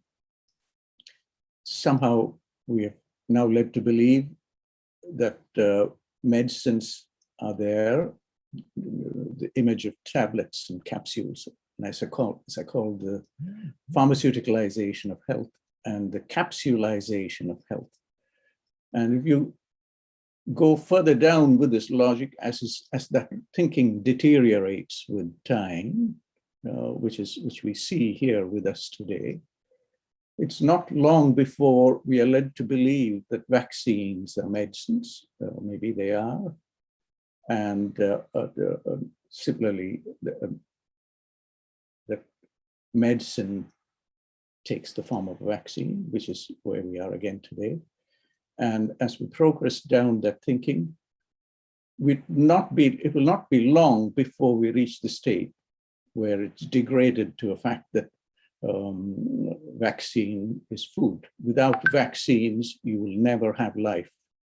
There's a great danger we will slip down to that. It is in this scenario that we are trying to understand decoding Ayurveda.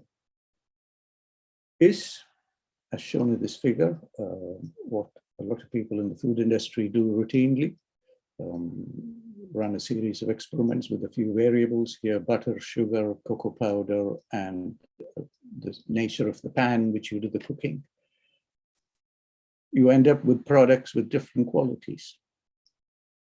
Is this what we mean by optimization, refinement, decoding of Ayurveda. Is it along these lines, or is there something deeper within this whole rationale? And that brings me to my cover slide, a very busy slide. I've made it for a reason, because I want to thank all the people who are with me on this journey. And I want to spend a minute or two just to highlight who these people are. But before I go into highlighting those, I want to elaborate a little bit on the title I've given you, Ayurveda: Decoding for Optimization, Refinement, and Scaling. For health and care for the 21st century and beyond. And within that, the science and the science of wellness, and what are the lessons we can learn from India's ancient systems of health and wellness, and what is it that what is it in there that will inform integrative medicine and precision health and care for the future global healthcare systems, medical education, research. So this is how I visualize that whole area of decoding Ayurveda. On this journey, I connect with several people. Firstly, at the Ayush Valley Foundation. We are a foundation located in Shornur in Kerala, on the banks of Kerala's longest river, Bharatapuzha or Neela, that's known to people locally. I connect with the Transdisciplinary University in Bangalore, TDU, which is a very young university, but with a very long history in terms of where it began as the foundation for revitalization of local health traditions. As said in the introduction, I'm the General Secretary for the European Ayurveda Association based in Germany. Here in the UK, I advise the all-party parliamentary group on Indian traditional sciences. We are as far as I know, the UK Parliament is the only parliament that has all-party parliamentary group looking at Indian traditional sciences. It's a very, very active group. Most recently, they have enabled, they've catalyzed a research program between India, the Ministry of Ayush, and the All India Institute of Ayurveda in New Delhi, and the London School of Tropical Medicine, Hygiene, on looking at ashwagandha as a single herb intervention for post-COVID analysis. I interact with a small university in Florence in Italy with my good friend and dear friend Professor Vincenzo Valenzi.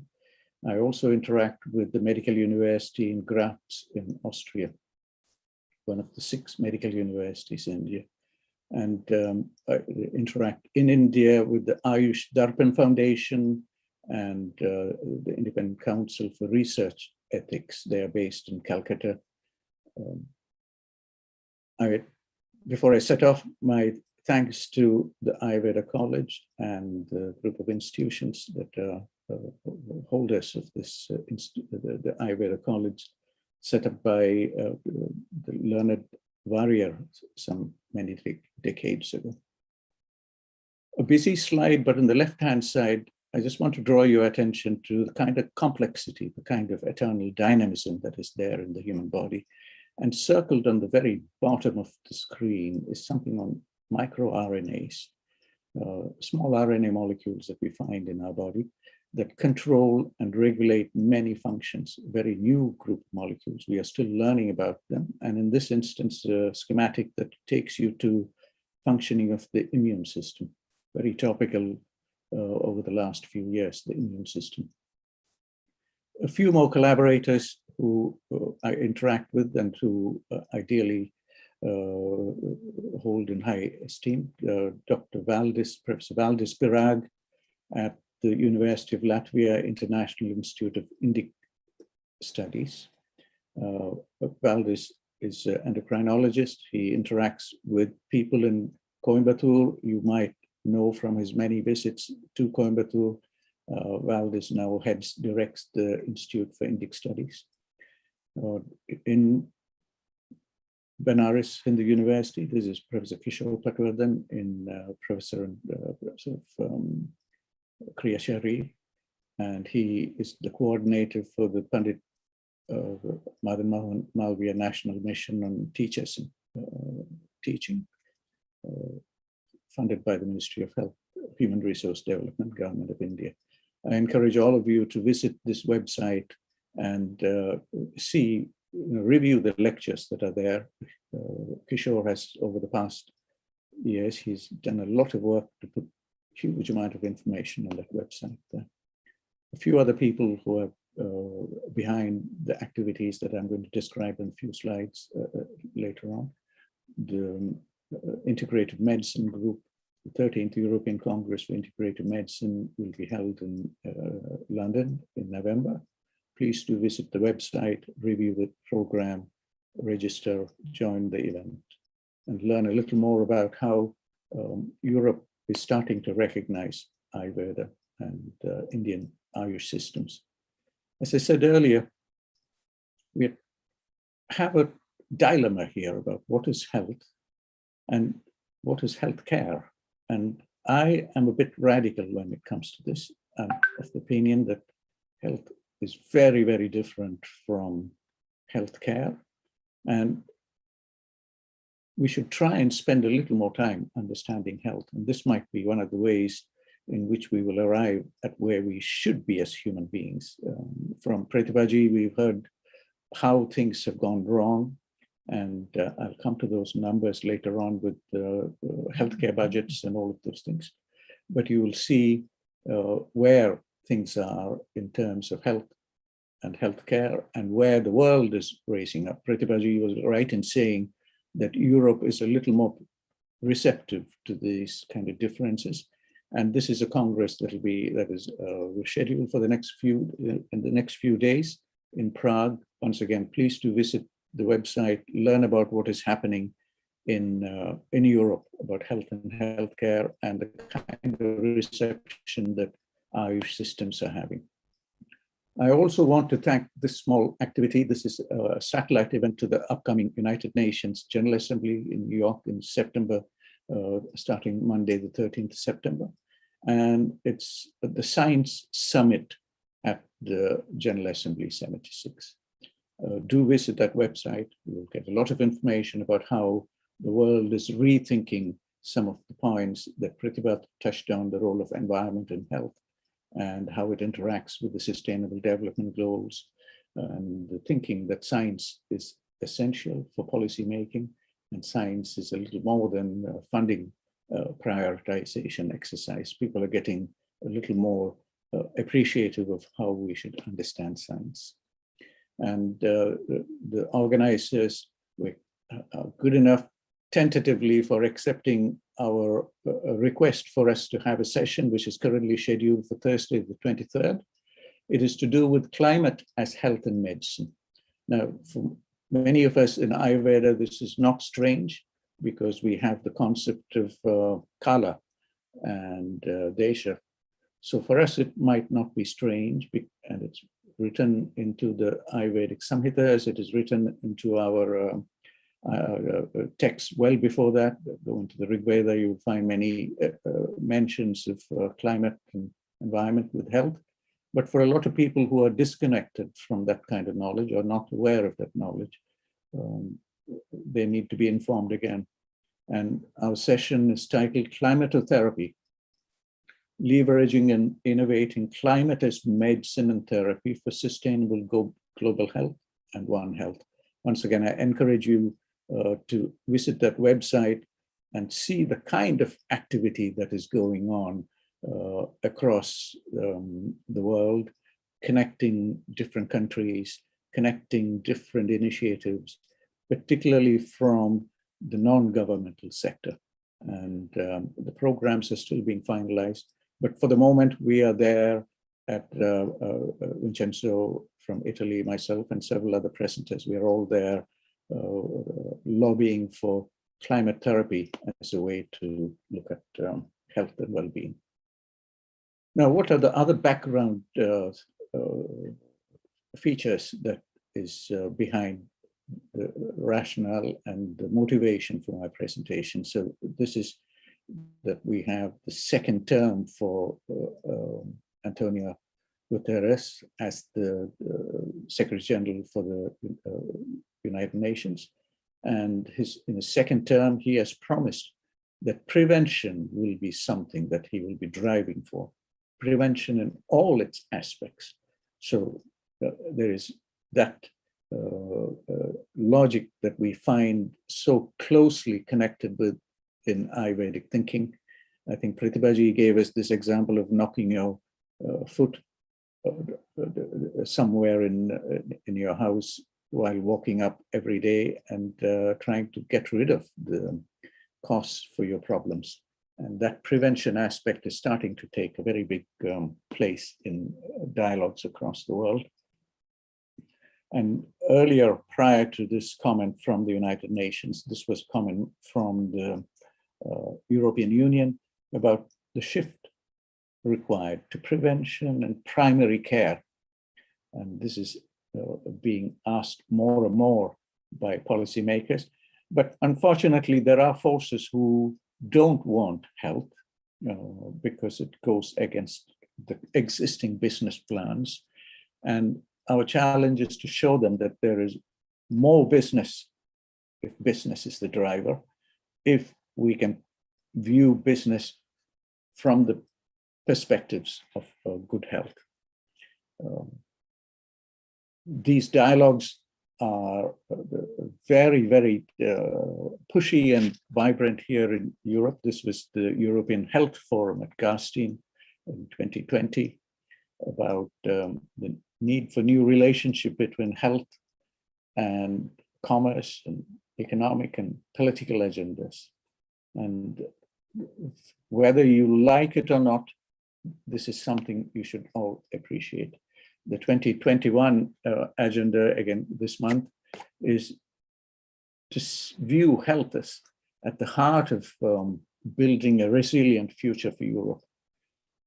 These are good statements, and these are good things, and these are unique to Europe. As Pratibhaji said, such messages are not, haven't been formulated clearly in other parts of the world. America, Africa is struggling with this, but India, of course, India knows it, but is not in a position to bring it to the front, although we hold the basis for all this knowledge.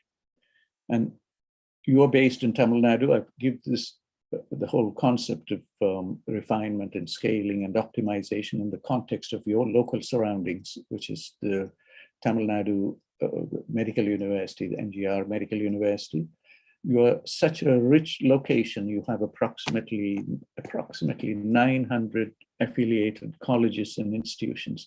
And in this, what I call the pyramid, I've made a little pyramid here, just rearranging a few things, going from dental to nursing to medical to pharmacy, all the way down to the Indian medicines and homeopathy. And within there are people who have completed their PhDs in herbal product standardization. Is the standardization, and optimization, and refinement that we are thinking about, is it just to do with herbal products, or is there something more? The reason for much of this thinking is distilled in this slide here, which is healthcare expenses. They are going out of control globally.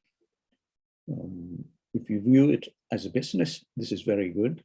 But if you view it as in terms of human health, it's terrible.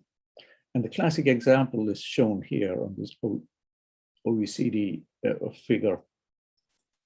If you look through the bar diagram here, you will find the nation that has the highest expenses, healthcare expenses, United States. It also has the worst COVID statistics. It has the worst chronic disease statistics. And clearly, it's telling us that there is a problem there. And there is a problem with not only what happens in the country, but the way in which the companies, the organizations that are there, how they influence health in other parts of the world. You may not be familiar with the numbers, but it's useful for all of you, even students, just to get familiar with these numbers. And the ways in which arguments are made for how jobs are saved, etc., all pointing to the ways in which when things go wrong, like we have now with this ongoing pandemic, it takes on unbelievable and kind of proportions, and difficult to understand, difficult to manage, and difficult to even map and make sense of. And in this rush, the only narrative that is there is vaccinations, and never the narrative of building health and offering other forms of assistance. For people who want to get more information, please do visit the OECD website. You will see a lot of resources offered on the website for parliamentarians, civil society, young people. It's important to start to engage with these kind of information. This whole issue of cost touches every country. UK, for instance, there are articles of this kind that you'll find about the health service here. Can it modernize without going broke? So the kind of things you want to keep in mind here is whether there is another way to achieve health, and are we understanding healthcare in a way that is not compatible with health? Are we doing enough to bring those other narratives along? And when things go wrong, this is what you have. This figure of 23 million migrants is an underestimate. There are many, maybe closer to 50 million people who have been displaced, who were working in cities, had to go back home. And this is a narrative that is still fresh in all our minds, and reminding us to be a little more active in appreciating health versus healthcare. Yes, you do get very colorful graphs and outputs of this kind, but it doesn't take us to health. Shown here in this bar diagram are the kind of comorbidities associated with different ages and people who have had to go through this COVID ordeal. About 22,000 patients here in the UK. Again, do study this article. My idea here is just to highlight where those corrections need to be made. So if you look in here, why do we have less females who are susceptible to this condition? Why more males? And the kind of comorbidities, chronic cardiac disease, diabetes, asthma, kidney disease, etc., etc. There are problems. Are we a healthy population? Do we understand what we mean by health?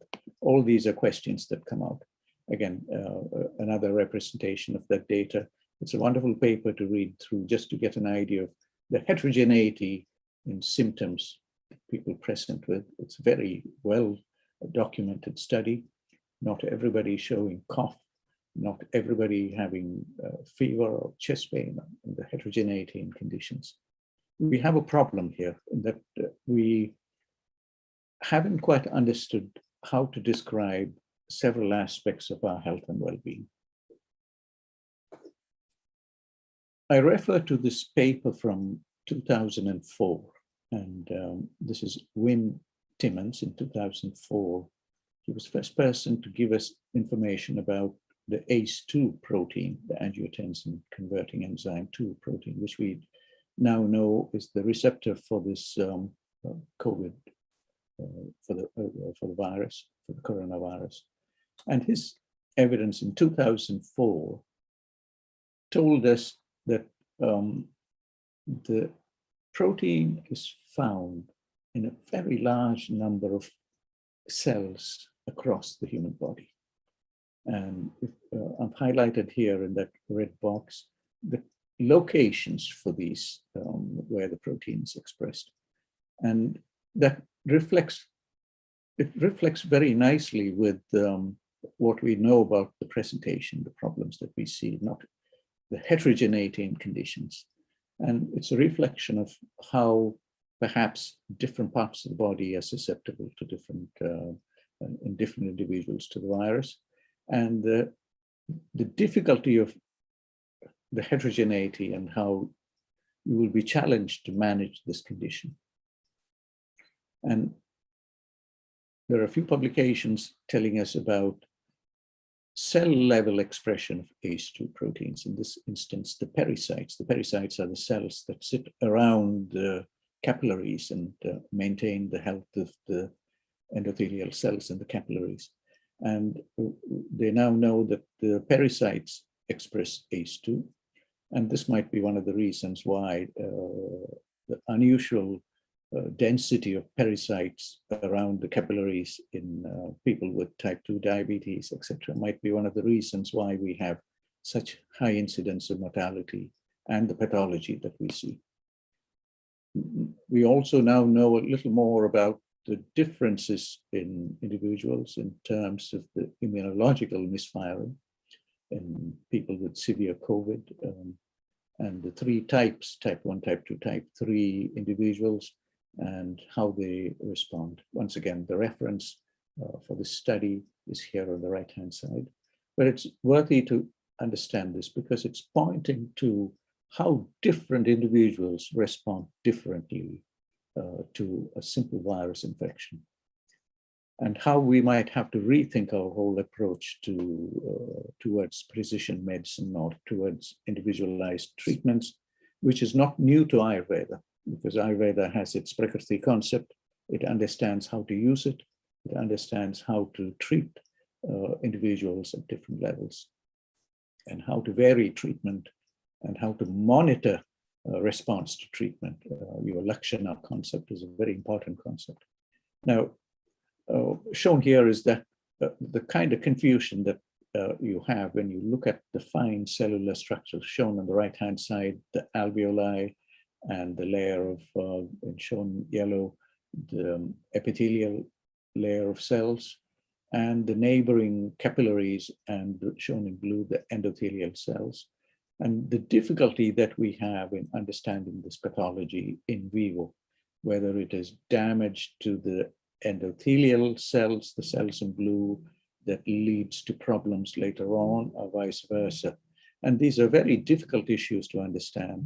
We don't have a language to understand all this. And I feel that we need to have a new language. I will come to that as we go towards talk as to what that language should be and how that language can be evolved based on the ancient knowledge, what we already have, as I mentioned about Nagarjuna's concepts of the Panchadasha Prakara and how you have to live your life, and what it might hold for where new knowledge might want to evolve.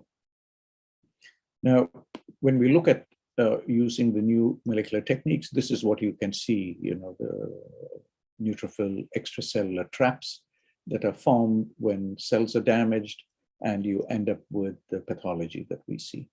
A lot is known about these nets, as we call it, and a lot is known about nets in other complications like thrombosis. We'll talk about this later on as we go into COVID symptoms and post-COVID problems.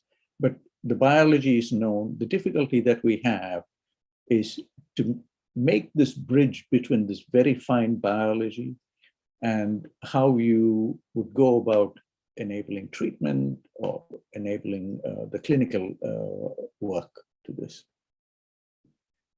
Now, the power of modern biology, Pratibhaji mentioned briefly that we should use whatever new information that's possible, and see how it can be brought to play in an Ayurvedic setting, or in a Siddha setting, or in the modern, in the ancient science setting. And here is one example. It was known early on in the pathology. We knew that there were some people who were very young who were showing COVID symptoms, but we couldn't understand why. And late last year, they discovered that there are some people, very young people, who generate autoantibodies to France. And this is what happens in those people. It's a very small number of people. In this instance, about 10% of the population, based on the population they have studied, who produce antibodies. And these antibodies are for all the antibodies produced, as shown up here in this colored, very colorful bar diagram. They produce all kinds of antibodies, IgMs, IgGs, IgAs, etc., etc. And the reason for this is still not understood. Similarly, there are people who have mutations in certain interferon pathways, and these are people who are susceptible. How do we understand these responses, and how do we factor them in our treatment? Will Ayurveda work for some of these people? I don't know. It's an open question. Maybe there are some people here in the audience who may be able to help with this, solve this problem. What will Ayurveda do for people with autoantibodies to different important cytokines? I have no answer for this. And unless you start to decode Ayurveda, unless you start to have a dialogue with modern medicine, modern biology, then we will never even be able to phrase the first questions that are required for decoding. I switch gears and I go to Kerala, which is where the Ayush Valley Foundation is. And I want to highlight a few points here about why we need to reappreciate health. And I use this series of statistics here. Kerala, the land area, very crowded land, about 36 million people, with an additional 1.5 million people who have come into the state now from different parts of the world because they want to be home over this difficult period. So we may be about 36.5 million people. A population about the size of what is there in Canada. If Kerala was a country, it would be about country number 26 or 27 or 28 based on population. So it's not just a state of India. It is like a large country, 27th or 28th in the world. I play with these numbers for a simple reason, just to show what happens and what needs to be appreciated in a very densely populated state. If you take the population and the land area of Kerala and you scale it up to the land area of America, USA, that's what you have. But USA has a land area just under 10 million square kilometers in comparison to Kerala's approximately 39 million square kilometers, 39,000 square kilometers. If that the density, the land area of America was filled to the same population density as Kerala, this is what Kerala, America would have. It would have about 9 billion people. And people in America may not understand this, that there are regions of the world where people live so closely with such proximity at such densities. It is unbelievable. Try packing 9 billion people, which is more than the population of the entire world, into the landmass of America, and you will understand what is there in Kerala and why priorities about health versus healthcare have to be revisioned. And I put a comment here saying that even if you filled the land area of America with 1 billion people, which is 1/10 of the density of America, that will still be crowded. It will still be a very crowded country. And the point here is, it is an advantage. If you look at it in some way, if you can maintain good health, then people are an advantage, because in poorer parts of the world, the whole rationale of what holds societies together and the whole nation together and how it works is the number of people. If you look at India, 60, 65, 70% of the people are on the rural lands. They live off the land, they produce their own food, and they keep the nation going. There is an unwritten economic system which is based on those numbers. And when we look at that rationale, we must keep in mind that the logic and the way we approach health will be very different from what the logic and rationale for health in America, and why what works for America might not work for Kerala or India, and what works for different states of India might not work for Kerala. So there is a certain kind of sensitivity that we have to bring into our understanding of health and well-being. I want to just dwell a little bit on some recent comments that are coming out of Kerala. This was the recent health budget from Kerala. The point, two things I want to make here. One is that all of us must become aware of that those figures, statistics, politics, and political decisions, because they are so closely aligned with health, as we can see today with the ongoing pandemic. And even young people who are not interested in this area, who might not have spent time thinking about this, I think the time has arrived for all of us to become aware of these kind of sensitivities.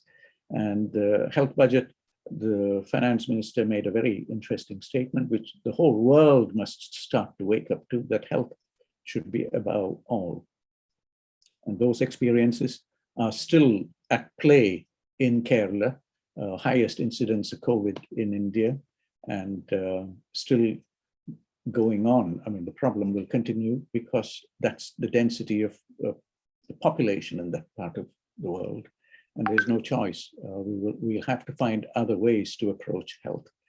Kerala has allocated 6.5% of its total expenditure on health, which they say is much higher than the average allocated for other states. But I think it is not just money that goes into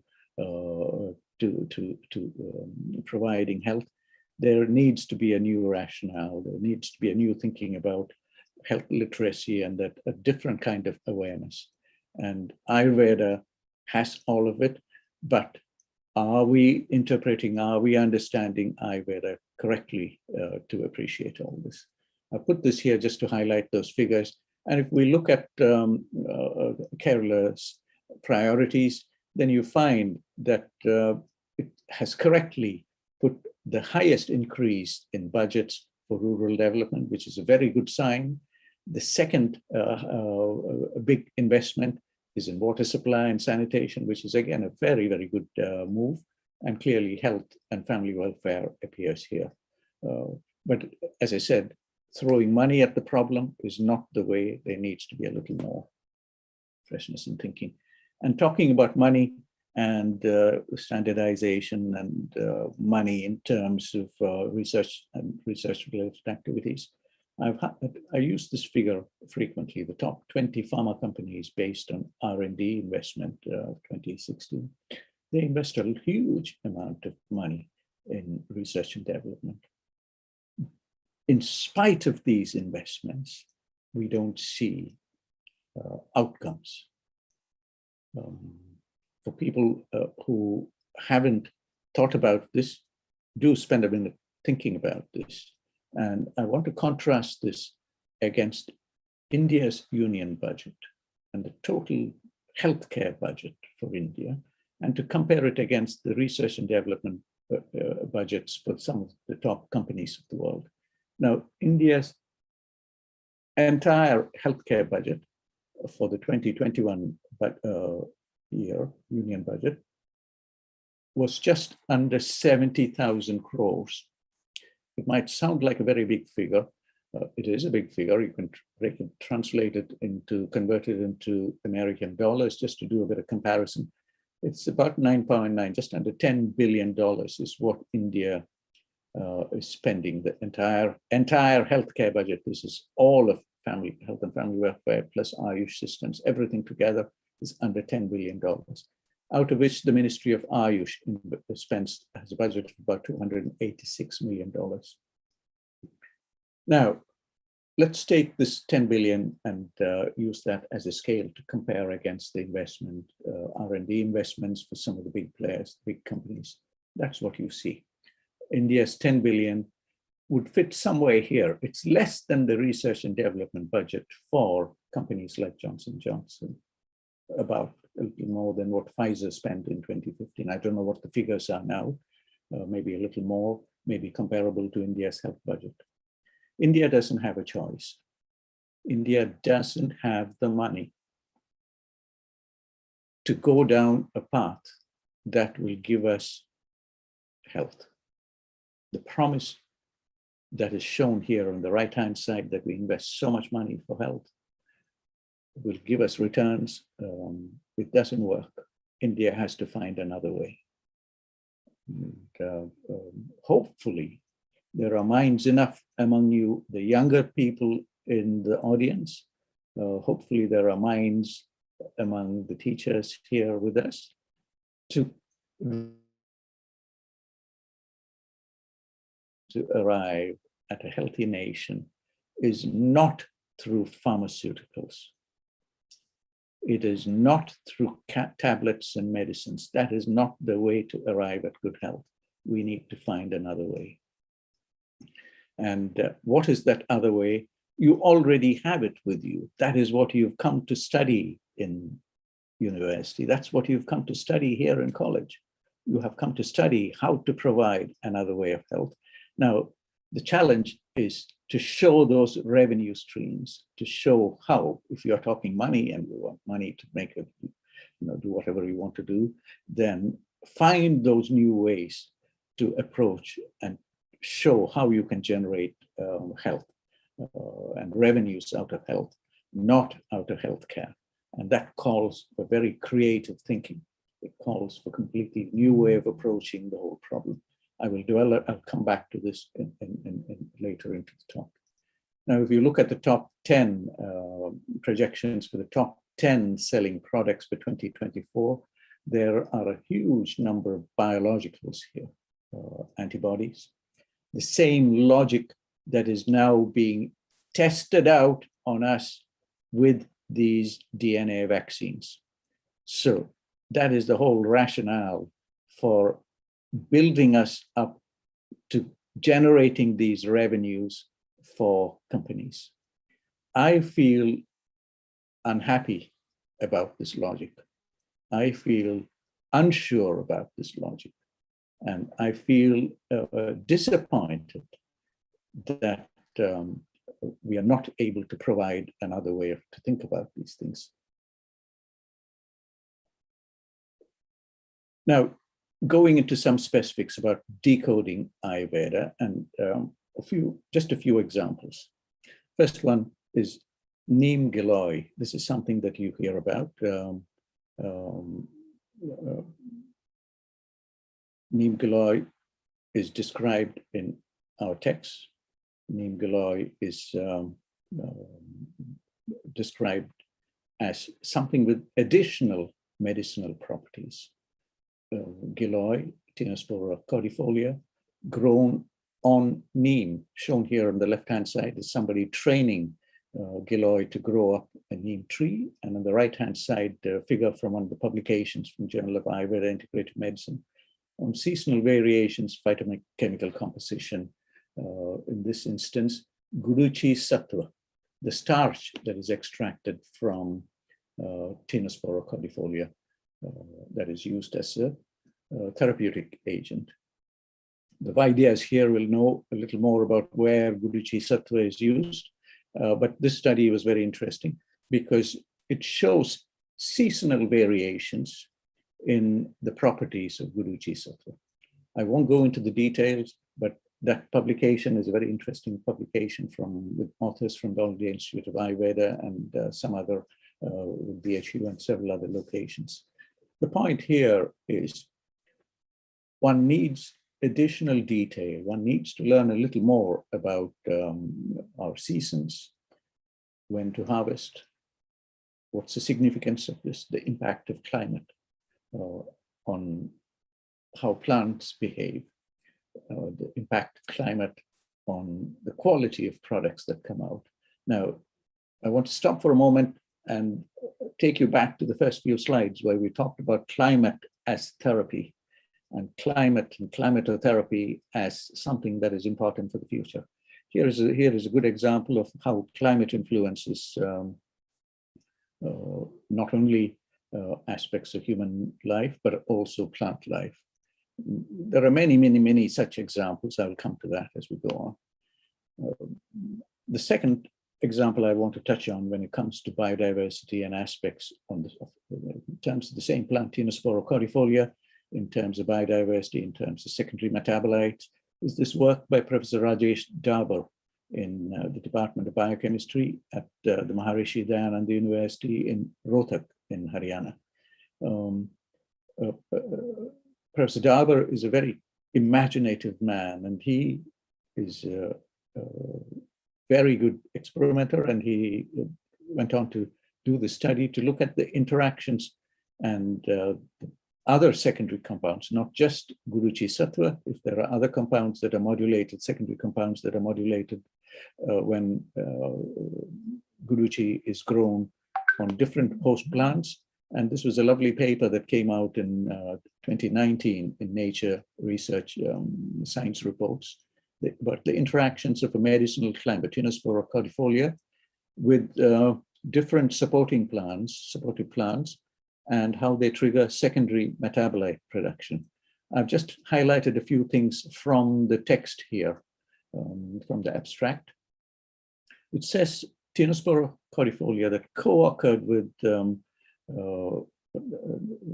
neem showed the highest number of upregulated metabolites.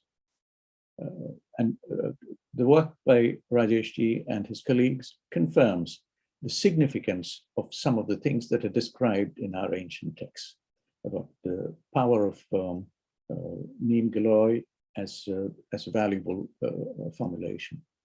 Now, if you look at the fine details, as he has shown in this paper, you can do HPLC traces and you can see where the changes are in the different chemicals Guruchi grown on different trees.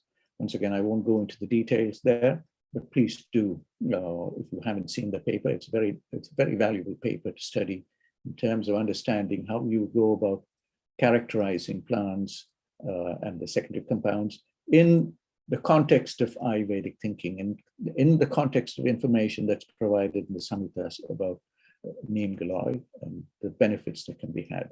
There may be much more in there. There's much more to learn about the reason for these differences.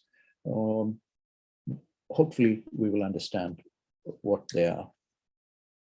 The second example when it comes to standardization and optimization is this work from Austria. And this is the work by Carolyn Peters, who's here, shown here on the right-hand side, and her work on a Chinese formulation, Si Ni Tang. It's the Chinese formulation that is described in a very old textbook dating back to almost 2,000 years. And it contains 3 herbs, aconitum, ginger, zingiber, and glycyrrhizin, which is also used in Ayurvedic formulations. And what Carolyn showed in the study was when you combine these herbs, there is a spontaneous change, the complexation of chemicals to inactivate aconitin. And Ayurveda also has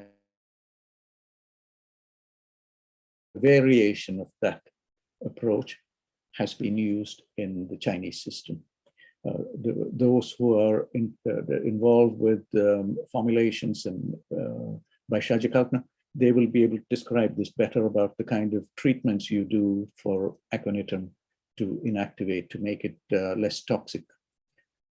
So the standardization that we talk about can appear in different parts of the world and different kinds of understanding. There is something to learn about all this. Where else can you use these examples? Shown here is a formulation that a lot of people who are familiar with treating katigraha, backache, will know about. And very old formulation that as far as I know, it has an origin in Kerala's Sahasra Yoga. And it has a collection of plants that are used here.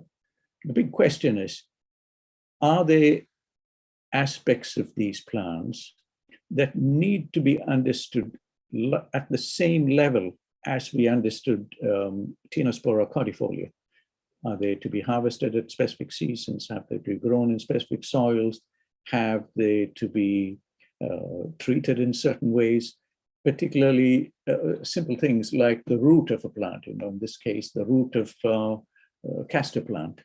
How do you optimize these things? Who has the information about these things? Professor Darber shows us a way. Maybe that is the way to start to put new benchmarks on these things and to understand a little more. Shown here, another very simple formulation known to be one of the most effective treatments for lower backache. Shown on the left is a simple MRI scan of a problem with the spine and the treatment response that you have. Backache is a major problem in many parts of the world. There are many clinicians here in India, across India, who get fantastic responses using this simple procedure. Is that all that needs to be understood? Are there other aspects of both the formulation and the plants and the oils that's used and the procedure that needs to be standardized? What needs re-understanding?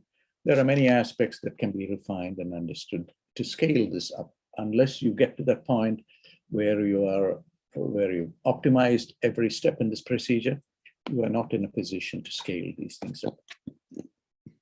Many of you would have heard of this person, the gentleman shown here, Vaidya Narayan Murthy, who's known for the work that he does for treating cancer. Now, I highlight this for a simple reason. I told you earlier on that when we look at the projections for 2024 and big areas that pharmaceutical companies are aiming for, they're all biologicals dealing with cancer, or many of them deal with cancer. And we know that they may or may not work. They may have a huge number of side effects. What can we learn from examples like this, Narayan Murthy? Narayan Murthy is not the only person who is handling cancer conditions and cancer patients. The example I always give is one of the former prime ministers of Slovenia, Alois Peterle, who's a cancer patient. Europe could not help him. Somebody told him, if you go to India, you will be treated and you will recover. And that's what he did. He came to India about 18 years ago and he was treated, and he's still with us. And he was one of the major key drivers as a member of the European Parliament later in his life to bring cancer as one of the 5 missions in the European Parliament. There are people there who have benefited from treatments like this in India, and there is so much more that needs to be done. But it requires a new way to standardize it, a new way to understand aspects of Ayurveda. We have with us the traditional knowledge digital library, which has just under 300,000 formulations harvested from Ayurveda, Unani, Siddha, and the Tibetan literature. So much awaits attention and study. I don't know how we will set about doing this. We don't have the financial resources to set up research programs like what we saw for the large pharma companies and their budgets, but we need to do this, and we need to understand how to do this. We are faced with a challenge, and that challenge is that of decoding for optimizing and refining and scaling. And that decoding is to be done for something that is eternally dynamic. Now, shown up here is that whole process going from the zygote to the embryo. Eternal dynamism, it doesn't stop there. That dynamism continues in our system, changes with the seasons, changes every different. How are we going to optimize this? How are we going to make these, what is the measuring rule for optimizing a dynamic system? What is the language that is to be used? And these are major challenges. I don't think there are people who have answers to this, but we need a way. And I think there is a way, and that way is in Ayurveda. And there's a language there. This is the way Western research here in America, for instance, this is what's happening right now, trying to understand every cell of the body. Yes, you will get an atlas of the cells of the body, but it will not tell you anything about the dynamism within the body. The initiatives are exciting. They contain teams coming from all kinds of areas. We have biologists, clinicians, technologists, physicists, computational scientists, software engineers, mathematicians, all working together to understand this whole process. So building something of this scale should be one of our priorities in trying to understand and decode Ayurveda. Ayurveda gives us a certain way to understand this complexity. It tells us that every structure that we have, every individual is unique. Everything that is formed in this universe is unique. Every point in time is unique. And the reason why we can do that kind of logic and the kind of thinking is because all of it is built on a much broader and deeper foundation. And the moment we disconnect from that deeper foundation, the principles that are there, the tattvas, we lose the story completely. Ayurveda works on this complexity. In my opening slide, I showed you how it understands the Panjabhutic aspects of life and how using guna-based aspects, you can treat, you can change these processes that are at play within the structures. And the richness that is there is something I feel we haven't appreciated fully, or we have appreciated it fully, but we are not able to describe it correctly to younger minds and to excite those younger minds to come and spend, to engage more with Ayurveda. Now, I want to change gears here a little bit. I said earlier on in my opening cover slide, I mentioned briefly about microRNAs. Small RNA molecules, about 21, 22 nucleotides long, very tiny molecules, who seem to have the power to control many of those physiological processes. And it is clear that we need a new code or a new way to decode Ayurveda to make it contemporary. There is nothing wrong with how Ayurvedic concepts are understood and described, but that clarity that we need is much greater if we use new principles. I gave you the example of Professor Dabar in Haryana, in Rohtak.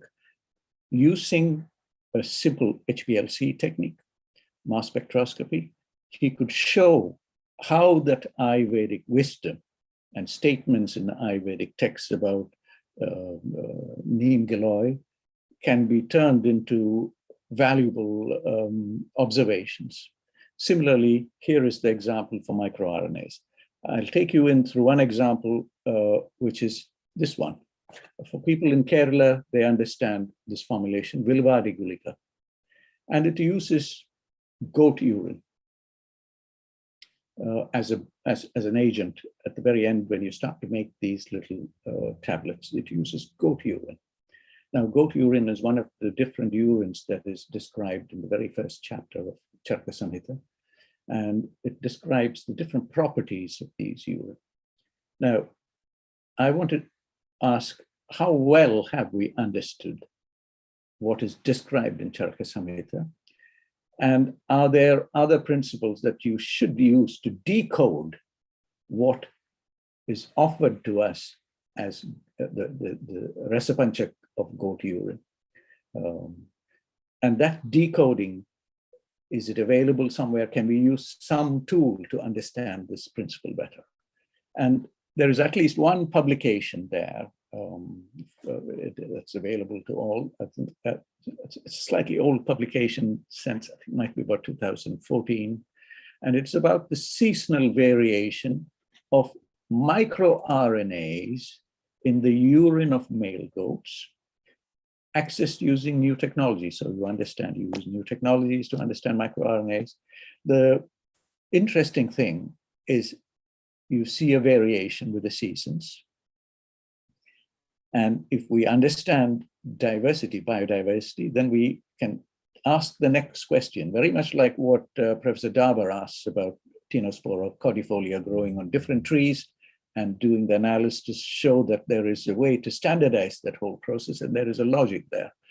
The question that comes out here is whether this small RNA, microRNA 1246, as it's called, microRNAs have names, are named like this, microRNA 1246, how it varies with the season. So this paper shows you how the seasonal variation plays out.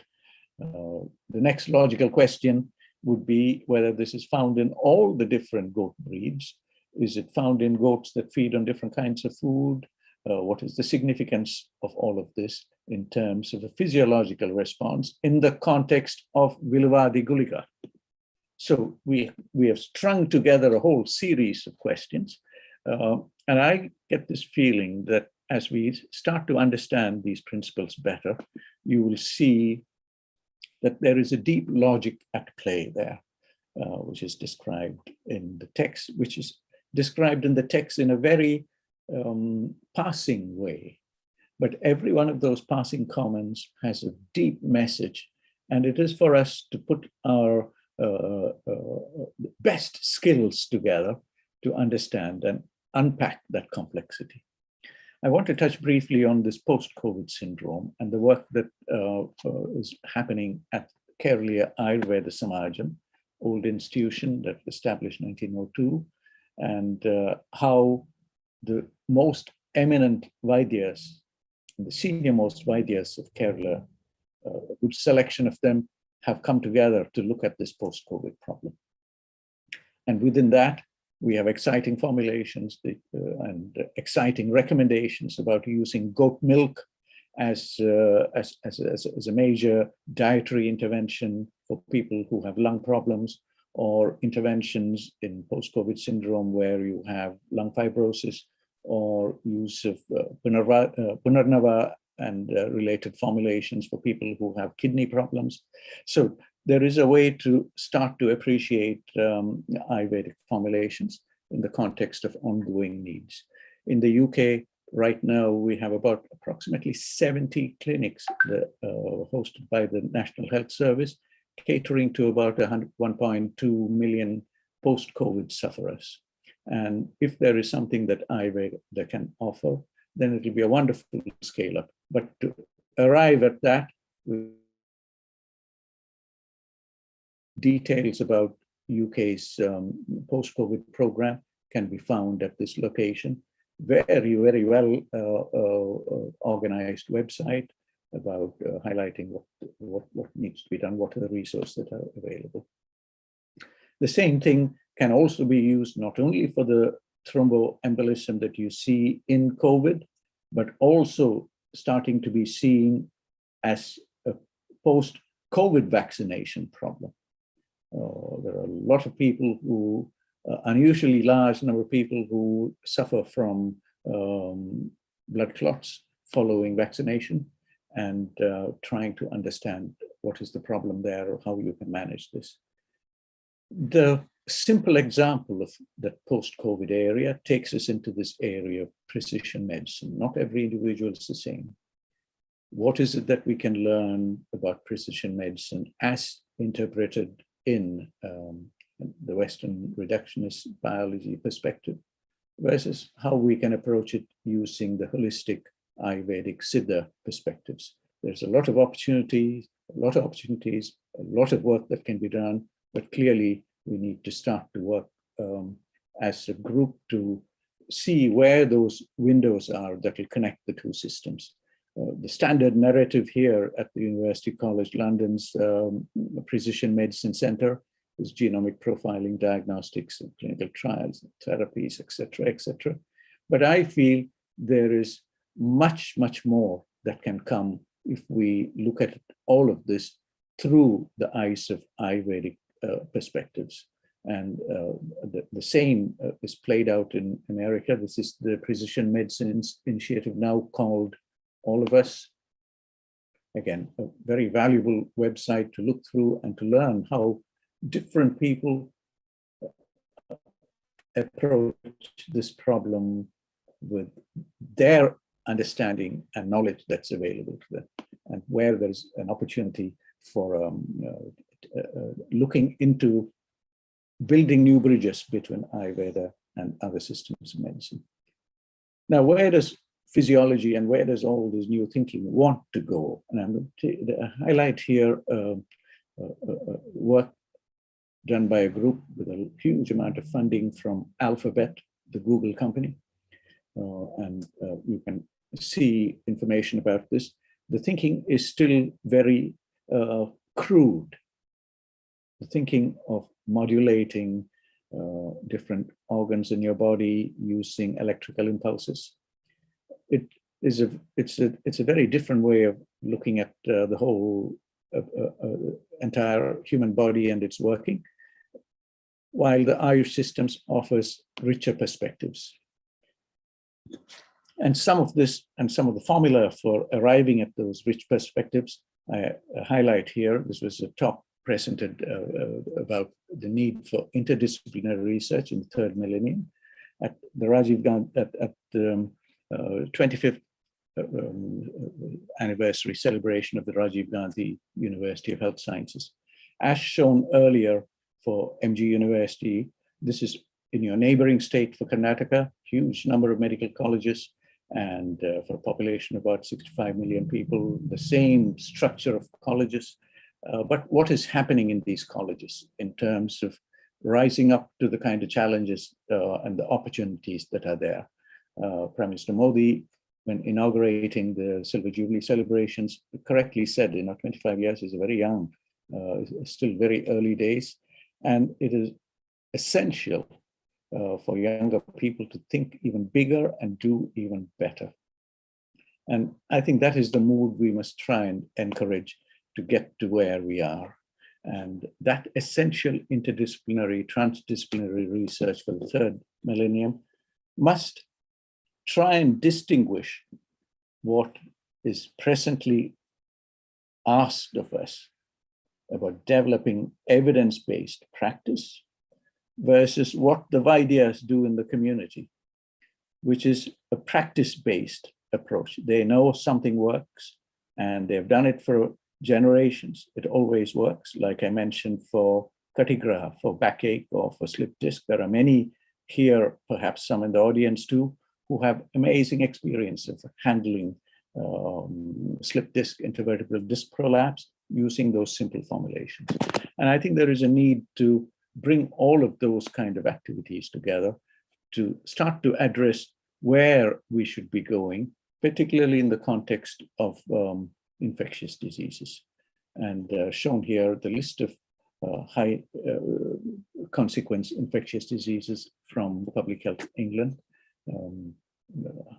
contact and airborne diseases. These are all things that we are told are waiting to land on us. SARS is here on the bottom. There are many others that we are told. Kerala had 2 Nipah virus infections that they managed to contain. What are those lessons that we can have from Kerala? And what are those lessons that we can use for going out to the world? What are the rich concepts that we have in Ayurveda, and how do we decode these concepts? So here is a term that has been used, that is found in Charaka Samhita. So I would say it is a word that has been known to the learned people for over 2,500 years, and perhaps even more. But have we understood what this thing means? Do we understand what Vyadikshamatva is? We have made recommendations. The Central Council for Research in Ayurveda Sciences have made recommendations. And up here, we will see things like Giloy, Tulsi, a collection of plants. They leave it at that. Is that sufficient for the 21st century and beyond? Is this kind of a description sufficient for approaching the understanding that we need to stand up to future epidemics, future viral infections? I feel we can do much more than this. This just says Giloy, Tulsi. It doesn't say very much more. Yes, this has been refined since. There is immense scope for improving details within. We have seen how we can use modern technology to understand aspects like microRNAs, etc. Perhaps we need to think about this, and perhaps we need to use those kind of technologies to decode these terms. You can see within the text, talks about dinacharya and ritucharya. What else can we learn about these things? You know, a lot of people around the world, or even in India, might not know what to do with terms like dinacharya and ritucharya. What else needs doing to understand? What is the kind of dialogue that can be had between different systems of medicine? Shown on the left-hand side, I've circled something for dry cough and sore throat, you know, the use of pudina or ajwain, which is described in the Ayurvedic systems. Is there something similar used in other systems of medicine? Shown on the right-hand side, a formulation that is known to Ayurveda, to Unani systems, arkezib. To people in the Unani systems, they say this is a magical formulation. We don't know how it works, but it does amazing things. And if you compare the Unani system, the choice of plants on the right-hand side with the choice of plants on the left-hand side in Ayurveda, you can see how the two systems are reinforcing something about the benefits of these plants.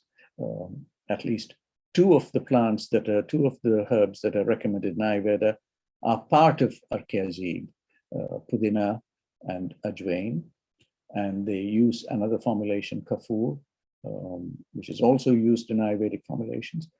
For me, as a molecular biologist, cell biologist, what is most amazing is when I look at the similarity in these two formulations, and I ask myself, what could the cell biology be of these things? And then I see a whole new world opening up about the menthol receptors, about receptors from ajwain, the fine chemicals from ajwain, the receptors for camphor. I can see all of these things opening up as a whole big story. Now, from the cell biology perspective, I want to touch briefly on that point I raised earlier, which is about Swastavrit, Dinacharya, Ritucharya. I have shown you, I hope, very briefly of how Ritu influences the quality of Guduchi Sattva. I hope I've shown you how Guduchi grown in different plants affect the quality of the pharmacologically active compounds, perhaps, or maybe something more. Now, I want to spend a few minutes just to take you in through aspects of Swastavrit. This is the least, what is the best word? This is the least sexy, for want of a better word. I use the word sexy here. This is the least sexy aspect of Ayurveda, Swastavrit. And to me, within Swastavrit resides that future medicine. And I want to highlight here two aspects. I'd start with Dinacharya and how to understand this. And I'll give you one example of Ritucharya also as I go into this presentation. The paper here is a study from Simon Mendes Ferre, who at that time was in Madrid and working for CNIC, which is the Spanish Research Council, and their lab in Madrid. And Simon, luckily, is now here with us here in Cambridge and is one of the principal investigators in the Stem Cell Research Institute here in Cambridge. Simon's paper from about 11 years ago was on the mesenchymal and hematopoietic stem cells from the bone marrow. The experimental model they use is the skull bone marrow, very easy to access and also very easy to study using microscopy techniques. And Simon did a very interesting study where he showed the organization of the stem cell niche. The hematopoietic stem cell is the stem cell that gives rise to the entire lineage of blood cells, including the immune cells. While the mesenchymal stem cells are those stem cells that go around and repair the human system. Now, Simon's observation has many messages for us that connects us deep into the heart of Ayurvedic logic. Now, bone marrow, according to Ayurveda, the marrow is, I guess, the majja dhatu of the human body. And the majja dhatu is where the hematopoietic stem cell resides. Now, looking at it with the detail that Simon had using his microscopic techniques, what he could see was that the Majjadhatu has, the niche of the Majjadhatu, the stem cell niche, has three components to it. The three components shown in the three colors on the right-hand side has a mesenchymal stem cell, a hematopoietic stem cell, and a synapse, a synaptic input that comes in. And this tripartite home is the home of the stem cells, the hematopoietic stem cell. There is signaling that comes into the niche that responds, that's bringing in signals from the environment that talks to the stem cells. When he studied when these stem cells leave the Majjadhatu, the bone marrow, he finds a very interesting circadian pattern to it. They exit the bone marrow at around the time which we understand as Brahma Muhurta. There's more work that needs to be done, but what is interesting is that the significance of Brahma Muhurta that's given to us in the text is appreciated using a completely different logic, and it provides a lot of new direction for where we can decode and re-understand Ayurvedic logic. The second aspect I want to touch on is about Ritucharya. So within Swasthavrit, there are many recommendations about how we have to modulate dietary inputs based on the ritus. And this is a study that was completed here by Professor John Todd, who is not here with us anymore, but now in Oxford. And John and his PhD student did this study along with other researchers on looking at the expression of a collection of genes within the blood cells. So that's the whole collection of blood cells. They didn't look at different cell types, but you could refine the study further across different months of the year. And what was most amazing is that out of the 4,000 protein coding genes they studied, you will see a pattern that varies with the seasons.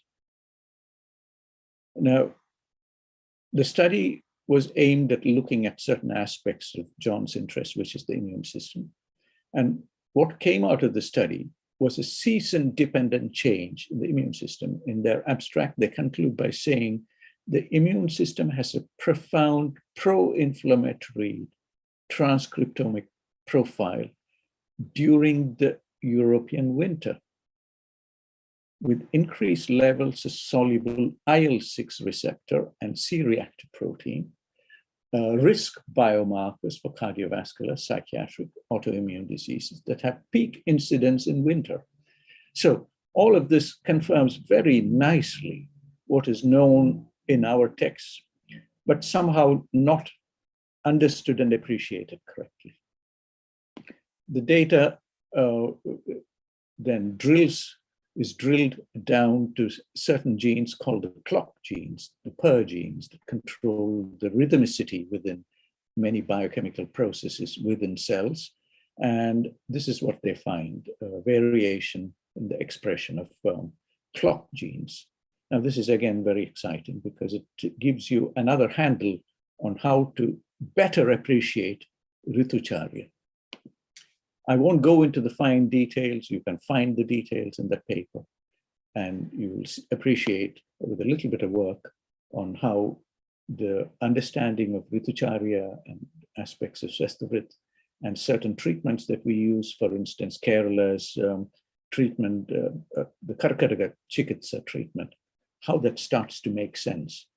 The connection between Karkadaga Chikitsa or any other treatments and recommendations that are offered for that Ritu Sandhi, the period between the two Ritus, will have to be reappreciated. We have to understand, we have to look at it in terms of some parameters that might be available in the kind of mRNA studies.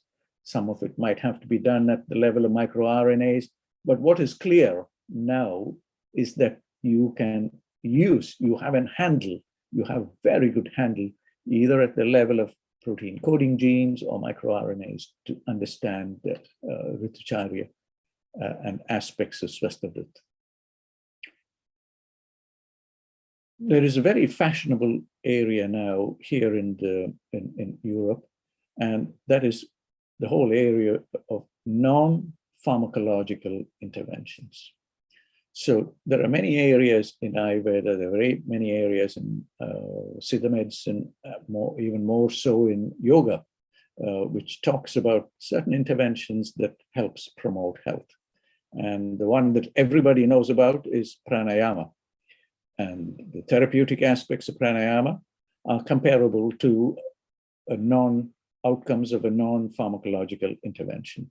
And shown here is Professor Gregory Nino at the oldest university, medical school in Europe, the University of Montpellier. And his new book, where he acknowledges his alma mater for giving him the time to understand and learn more and compile a book on non-pharmacological interventions. And the subtitle of this book is very important for what we talked about the population densities in places like Kerala and other parts, particularly in other states of India. He says non-pharmacological interventions will be an essential answer to the current demographic, health, and environmental transitions. So this touches on the aspect of climate and climate change and all these things. We have to learn how to live with these things, with these large changes that are happening around the world, around us. And the book gives you in great detail, in about 300 pages, it touches on many aspects of NPIs, as we call it. As I showed for Ayurveda's Ritucharya, Dinacharya, as I showed how we're going to use microRNAs, there are many areas of non-pharmacological interventions that now open up to fine analysis, that open up to analysis that will help us standardize many of our procedures that we need. What is happening in terms of this dialogue between Europe and India? Here is one example. This is a workshop that was held in the first month of 2019, 2 years ago, at the All India Institute of Medical Science in the Department of Physiology. And it was a search for Indo-European collaboration for next generation physiology for healthy lifestyle. Now, this might well have some non-pharmacological interventions, but the whole emphasis is on understanding physiology for good health and prevention of non-communicable diseases. And I feel there are many messages from our systems of medicine that we understand in India, but somehow that dialogue that should happen is not happening. I'm hoping that the Coimbatore and the group of institutions that you have there will provide, possibly provide an interface and provide an environment for making this dialogue happen. In this instance, in this meeting, we were talking about emergent physiology. In Coimbatore, you are fortunate to have a master in Sadhguru. Sadhguru appreciates emergent physiology. He talks about emergent nadis in the human body and how they come only through practice. So there are people there who can be part of your network there in Coimbatore to enable new thinking in this direction. And as you can see, sitting here in Europe, we are trying to interface with New Delhi. We'll be happy to do that with all of you in Coimbatore also. And the reason for understanding this, and the reason for wanting to do this, is based on how we can understand the human body at so many different levels. For people who are studying modern medicine and modern anatomy, there is the image shown here in the middle, how we understand anatomical structures. But there are such subtle aspects of our human body that may have other representations. And these representations are shown on the left-hand side and on the far right-hand side. There are researchers who are in the Ayurvedic area in New Delhi at the Chaudhary Brahmprakash Charak Ayurveda Sansthan, who are working on some aspects of these different nadis, but I feel there is room for more interaction. What might be the physics behind these kind of biological processes where the subtle is involved? Is there something involved? Is there any mathematics and physics involved in all this? Shown here is the work of Herbert Froelich and his work on biological systems. The mathematics is there. Not many people know about it. Froelich did all his work on Freudic coherence in the 1960s, and all of this awaits deeper study. He has talked about it in many research papers and books, and together with researchers here in Europe, we are trying to understand Freudic coherence and the relevance to understand concepts like chakras and nadis and these subtle aspects that are appreciated in yoga and certain aspects that are also understood in Ayurvedic systems. So as we come to the end of my presentation, I want to highlight the other drivers that is making us think about holistic health. This is a report from 1992 by the World Health Organization's Commission on Health and the Environment. A lot of people are shocked and surprised, saying, how come a report that was written in 1992 has not been acted on till now? It is only now that the United Nations and the Secretary General is talking about prevention as a high agenda. What happened to this report over the last 30 odd years, or almost 30 years? How come this well-phrased description of the connection between human health and the environment, how come it was never heard till now? And how come it's only being heard when we run into a pandemic situation? So there are errors there that we need to, and the reasons for those errors are everywhere. I think we're all equally responsible for not being proactive about these things.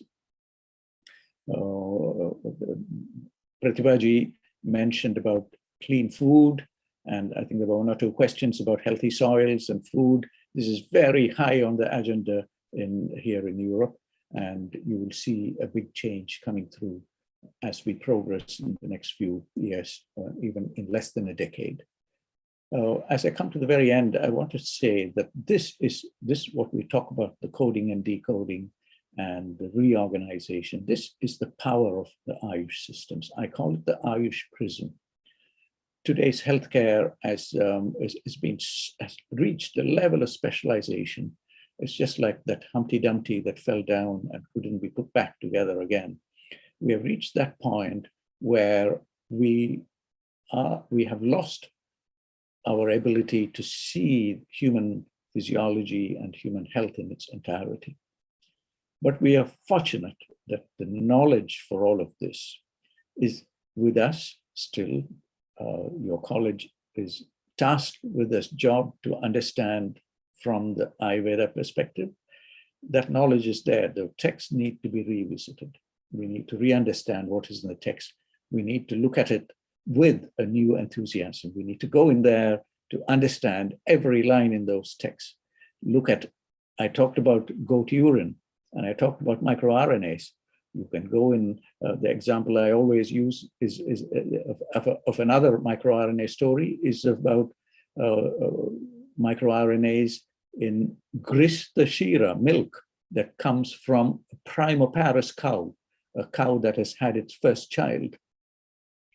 Grishthashira is described in a very important Ayurvedic formulation, which is Mahakalyanaka Gridam. If you look in there, it talks specifically about Grishthashira. And within Grishthashira, like we saw with goat urine, you will find an interesting profile of microRNAs. What is the rule for that, and how does it work in terms of that formulation? How is it to be standardized? I feel confident we have a handle to get onto these stories. I want to finish off with a few comments here. One of the modern day rishis here in Cambridge, he is no more, he passed on 2019, Sidney Brenner. He was the person who decoded, and he showed us the code, the genetic code, and he told us more about programmed cell death together with his postdoc,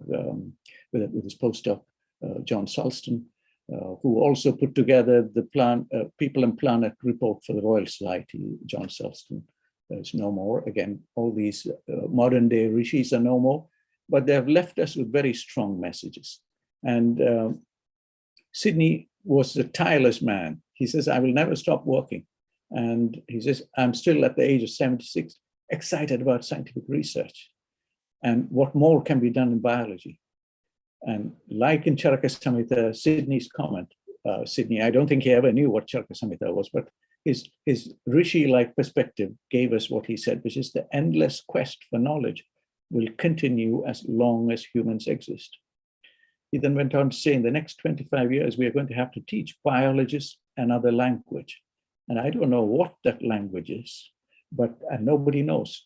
I have taken Sidney's word and I've added a few more, paraphrased by saying, not only teaching biologists, but teaching biologists and doctors another language.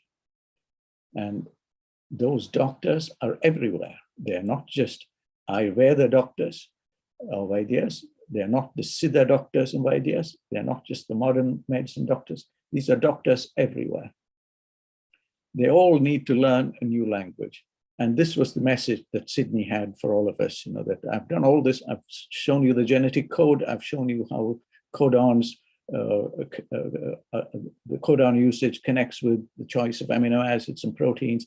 I have shown you how to use model systems, the C. elegans, to understand so many aspects of neurobiology.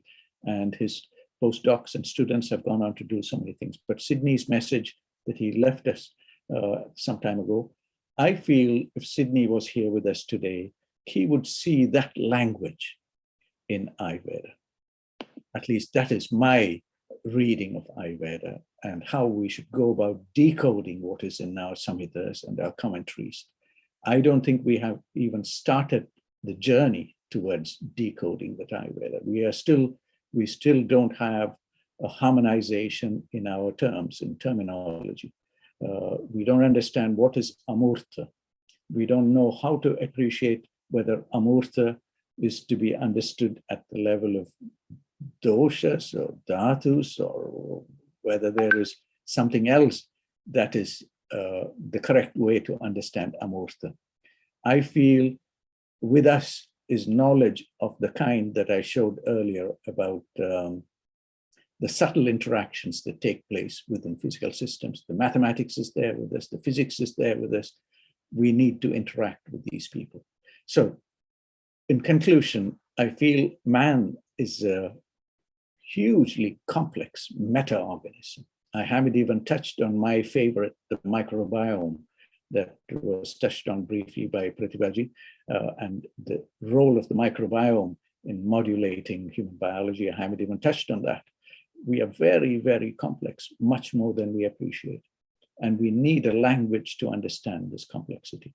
And that language is with us. It is within the texts of the Ayurveda, within the Samhitas, within the commentaries. And we should appreciate them with the kind of sincerity that we don't see in any of our educational institutions today, let alone the students. If the spirit is not there in the educational institutions, we will never see it in our students. And the passing comment I want to say, which is about resources. I gave you an example of resources that are thrown onto research in the pharmaceutical industry. The entire India's health budget I highlighted is not even comparable to the R&D budgets for some of these big giants, but what it comes in return from that investment is very little. So it clearly is not resources that's going to take us through to where we need to go to understand health. We need something else. And that something else, I feel, is within the Samhitas. So with those few words, I stop there. Thank you so much for giving me the time and an opportunity to present here to all of you. I'm happy to take questions. Thank you. Thank you, sir. It was indeed a very wonderful presentation, and thank you for your insight, knowledge on this vast and complicated subject. Now the session is open for discussion, and I request participants to raise their hand or post their question in the chat box. So we have quite a few questions in the chat box, sir. Shall I read it out? Sure. Yeah, take me through, please. Yes, sir. Sure, sir. So, okay, so we have a comment from our participant, Dr. Hina, but what an inspiring session, sir. Thank you so much. With deep gratitude, please advise what are the possible first steps for a perfect integration of Ayurveda and contemporary science field. How to learn to speak their language. Now, Sri Lakshmi, could you tell me, could you repeat the name of the person so that I could address them directly? Yes, sir. The question is by Dr. Hina Bhatt. Dr. Bhatt, namaskar. Thank you so much for raising this question. This is at the heart of what this presentation is all about, how to make that dialogue happen. We have, that dialogue is starting to happen. So in India, we at the initiative that we see most prominently is at the Transdisciplinary University in Yelahanka in Bangalore.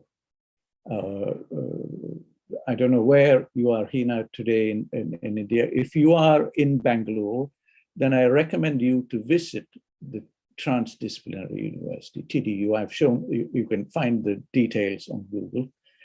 tdu.edu.in is the web address. And they are now running a master's level program on Ayurvedic biology. Now, the Ayurvedic biology initiative was inspired by Professor M.S. Valiathan, sometime Vice Chancellor of Manipal University, and earlier the founding director of the Sri Chitra Center in Trivandrum. So the initiatives are there, but I feel the energy that is required to make that bridge is still in its very embryonic stage. And for that, we need a platform where people like yourself can come and ask those key questions. So I don't know what your background is. If your background is cell biology, or if your background is biochemistry, or if your background is human physiology, then, or whatever that background is, whether it's... Pardon me, sir. So we have Dr. Hina Bhatt who have raised her hand. I'll just unmute her. Could you, does Hina have a microphone? Can yes, she connect? Sir. Is she her? Could you put Hina through yes, sir. So that she can address? Hina, join us. And Dr. Hina, can you please unmute yourself to ask your question directly to sir?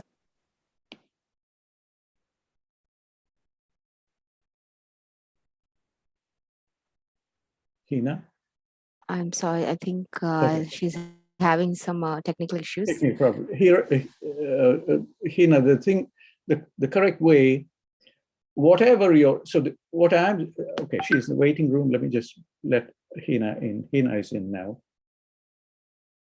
Hina, can you hear me?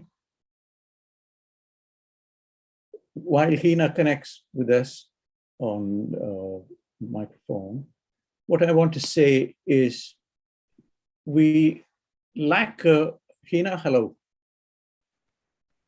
Hina, there you are. Hello. Can you hear us? Turn your microphone on and talk to us. Yes, absolutely, sir. With all deep gratitude, my Sashtang Dandavats to you. I am based out of Atlanta, Georgia in USA. Oh my God. I'm an Ayurvedic doctor practicing almost 20 plus years. And I will definitely connect with you one-on-one because there is a lot for me to talk to you and discuss about. But thank you for sharing the Bangalore information. I will definitely reach out. But while getting on my microphone and camera, I got kicked out. So, okay. Hina, so I think I lost some of your questions. Now that you are here with us, I got your question, how to make the dialogue happen. Now, let me put it. Yes. Let me put it in reverse by if you permit me, just to ask one or two questions. You studied Ayurveda in India, like many of the people here in the group. You studied in India? That's right. I studied from Mumbai, Maharashtra Mumbai. University, Where were BAMS. you I in? came to In US, did my master's in public health education, almost similar path to Pratibha ma'am. Okay. Now, you studied in Podar, or you studied in Sion, or you studied in Mithil? Where did you do your Mithil? You're I'm a swimmer. Mithilite. Okay. Now, I'm going to ask you one question just to see how to, the best way I feel is if I ask you a question about what is that one concept, just one concept in Ayurveda that you're doubtful about. You've done your MD or BM as an MD, and you've been practicing for 20 years. Now, from your heart of hearts, tell me, give me one question that you are shaky about in Ayurveda. Is it with either clinical or the basic side? And I'll show you how to make the dialogue happen. So I'm asking you a question. Okay. So right now, clinically, when I'm seeing clients from all the diversity that US has, my burning question is how to, I wouldn't use the word convince, but how to educate them about the depth of Ayurvedic knowledge in their language, the language that they understand. I am trying my best, they are getting it, but I am just doubtful, am I doing justice to Ayurvedic knowledge while transferring in their language? Okay. So that would be my burning question, because I have to be very authentic when I'm practicing Ayurveda, because here when I practice, I don't practice as I'm an Ayurvedic doctor, Hina Bhatt, but I practice as the face of Ayurveda. Yes. That I'm showing it to these communities who has no clue what Ayurveda is. Thank you so I want to represent Ayurveda the authentic way. And that's why I'm always researching that, okay, if I call Agni, is it mitochondria? But I feel, no, it's not. It's much beyond that mitochondria. Thank you. Thank you. I thank you for this valuable input here, because you've taken us to the heart of this problem. And Ayurveda, practicing, but when it comes to one concept like Agni, and you have to present it in a new environment to new people who don't know anything about it. For us, we have the concept of Agni is in our DNA. We have heard it 1,000 times everywhere, so we just take for granted whatever it is. We don't even ask the question what it is. We know it's a concept. It's the first word in the first shloka of Rig Veda, etc., etc. It's all there. We take it for granted. But when you are challenged with having to explain to somebody, then we have a problem. And that is the best way to do this, is to let them feel Agni. And I'll give you one example. The example that's given, the same question by a very respected Vaidya, a modern medicine MD and a practicing Ayurveda person in Austria. And he, in one of his presentations, he said, I have the same problem. People come to me and I don't know what to do to them. So I give them I have to give them something so that they experience something. And what he gives them is Trikatu. Okay. He says, here is a packet of this stuff. And he describes what's in there. He says, just take this stuff for the next few days and see how you feel. And they feel it. I cannot get a person in Atlanta to look at the nirukti of all the concepts. They don't understand. It's not even worth going down that path. But you give them something that gives an effect. You say, take this stuff, try this, and see how you feel.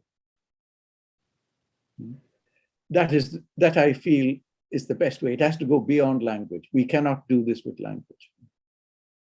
Absolutely. Yes, on one-on-one clinical aspect, I completely agree with your point. My next question would be, I have many primary care providers. So those who are listening from India, primary care providers here in United States are nothing but they are the family physicians, the general practitioners.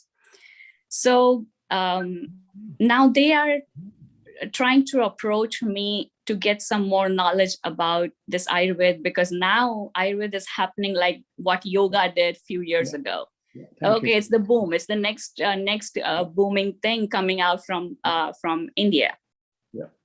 But when I try to explain them, they want the language of hardcore modern medicine practitioners who learned only about disease and medicine and nothing else. So when I try to explain them, I have to use the words like mitochondria. There's nothing wrong but with that. That's when, yes, but that's when I feel short. I feel no, I'm not that knowledgeable to explain them, even though they are inquisitive about Ayurvedic wisdom, but they are still 100% not convinced. Yes, I take your, thank you for highlighting this again. You are giving us a report from ground zero. So you are in ground zero there. So it's lovely because there are a lot of people still with us. I wish there were a few more people, but we still have a good number here. But it's so wonderful to hear from ground zero. You are giving us the reality, the problems. Let me try and answer this using 2 or 3 examples. We need to form a network of people. We need to form this network that brings in other people. So that brings in these providers that you talk about, and let them talk. Let them talk. Let them ask their questions, and there'll be somebody here in that network who can address that problem. Now, with yoga, for instance, everybody practices. The reason why yoga works, you don't put anything in your mouth, you just practice and you feel the difference. You go out there and you do pranayama and you feel the difference. You do Surya Namaskar and you feel the difference. What is there in Ayurveda that can be done? So I gave you the example of Trikatu. Or somebody comes with a problem, it might be something very, very simple. It might be Triphala or something. You say, take this for a week and see the difference. So there is a way to go into that space. And then to see how to explain this thing to people, whether it's mitochondria, whether it's something else, whether it's GI tract, whether it's microbiome, whether it is, whatever that other thing is. And there are many areas where you can link this, the queries to certain areas. Like I gave you microRNAs, it's far, and I don't expect a practitioner to know much about microRNAs.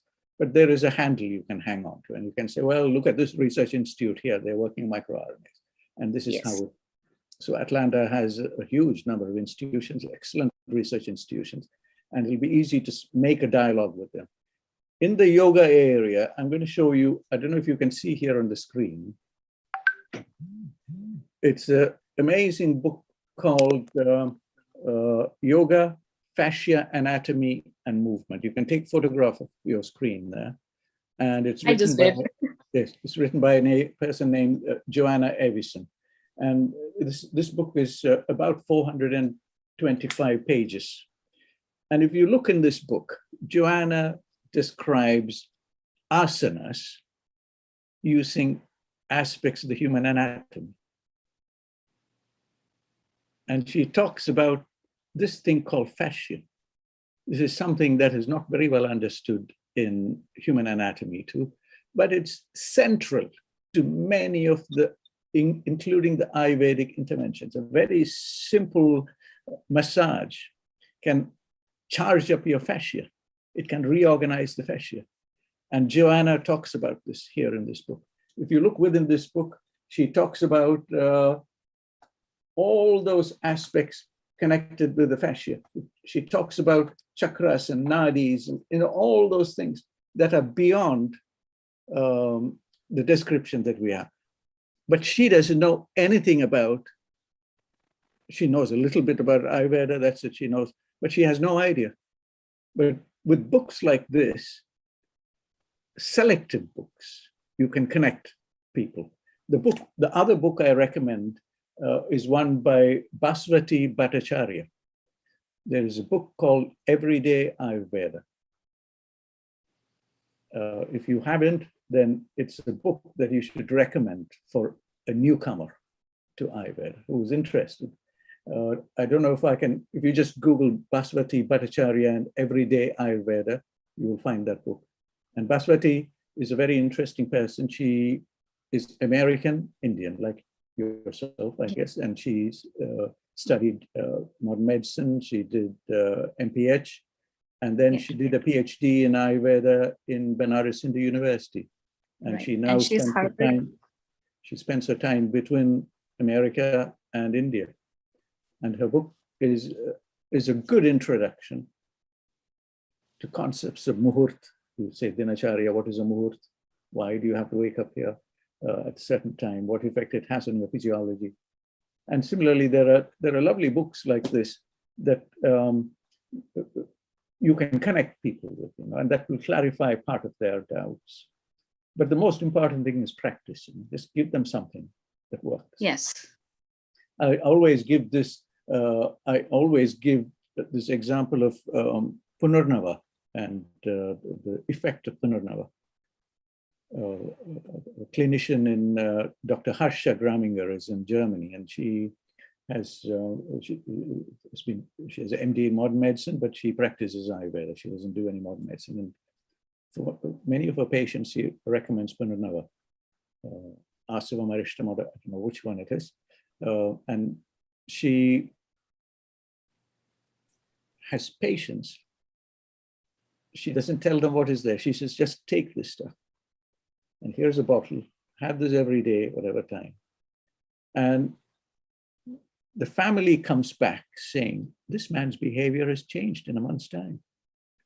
He doesn't snack anymore. He stopped smoking. What the hell is happening? What have you given him? And so you can see the effect.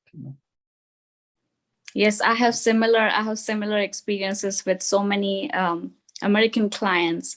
They literally come back to me in tears within few weeks, and then they say, what magic was that? And I have to explain them, it's not magic, it is science. And that science has deep rooted principles, foundational principles, and I just touched upon them and you get the results. So please don't call it magic. I request them. No, it's not. It is a science. Thank you so much for joining us here today. Thank you so much for being with everybody here. Thank you for coming online and sharing your questions. I think we should leave this responsibility on you to organize a group. I will, absolutely. Bring your clients, bring your people together. And there will be so many people here. There's so many extremely knowledgeable people, so many eloquent people who can take you into the heart of some of these questions. I've been following work on intervertebral disc prolapse. And the kind of success that you get using simple basti. In 9 days, a person who comes crawling is up and strong and doing things without that problem reoccurring. People who've been recommended surgery don't need. And I'm sure there are thousands of people in Atlanta who will benefit from this. And I'm so happy you are here because you've shared, not only with me, but with everybody here, that comment that you said, people coming back saying, what have you done to me? I feel better. That is the effect you want to give. And then slowly take them into the depths of the microbiome, depths of the mitochondria, the depths of the adipose tissue, and depths of dinacharya, ritucharya, how the seasons change, the phases of the moon, and how you can feel this in your body. These are all simple things, Feel how you feel your body at Amavas, feel your body at Purnima. And then people just get hooked on it. and then their brain connects with something that is so important, so exciting. So we leave it with you. I think all of the people on this group and all of the people who are watching on YouTube, I guess, we bring everybody on to join you in Atlanta, Georgia, to discuss these things. Thank you, sir. Thank you. Thank you, Hina. Thank you, sir. So there are still a few more questions in the chat box. Shall I continue, sir? Please, yes. Sorry, I tend to talk too much, so stop me when I start talking. But Hina's question was very important because it's from ground zero, as I say. Here's a person who studied Ayurveda in Mumbai and is practicing in Atlanta, Georgia. So, and we want to hear your stories. We want to hear about your patients. We want to see what, how they feel, what needs to be done, what are the universities and institutions we can connect with in Atlanta, in Georgia.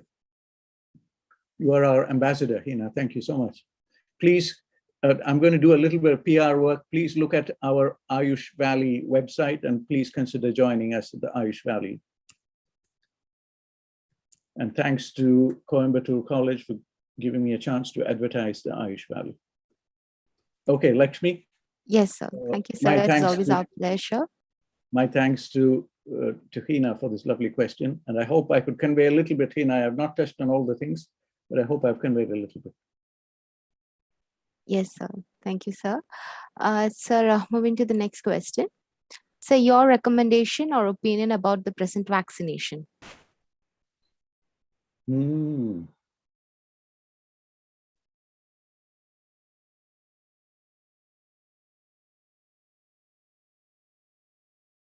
Okay, now I have, Lakshmi, I have touched on this issue of the coronavirus, and our very first, there's an extensive set of recordings available at the Ayush Valley website.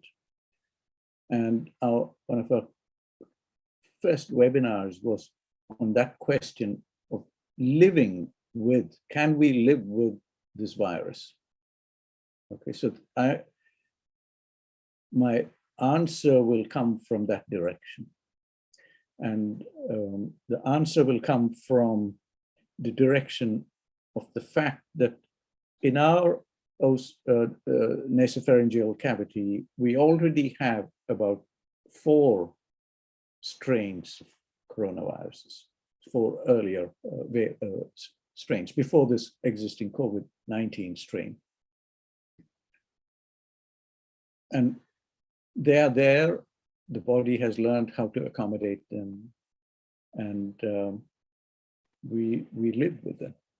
Yes, they do come out at times when the seasons change, when the immune system is compromised. They do come out, they cause problems.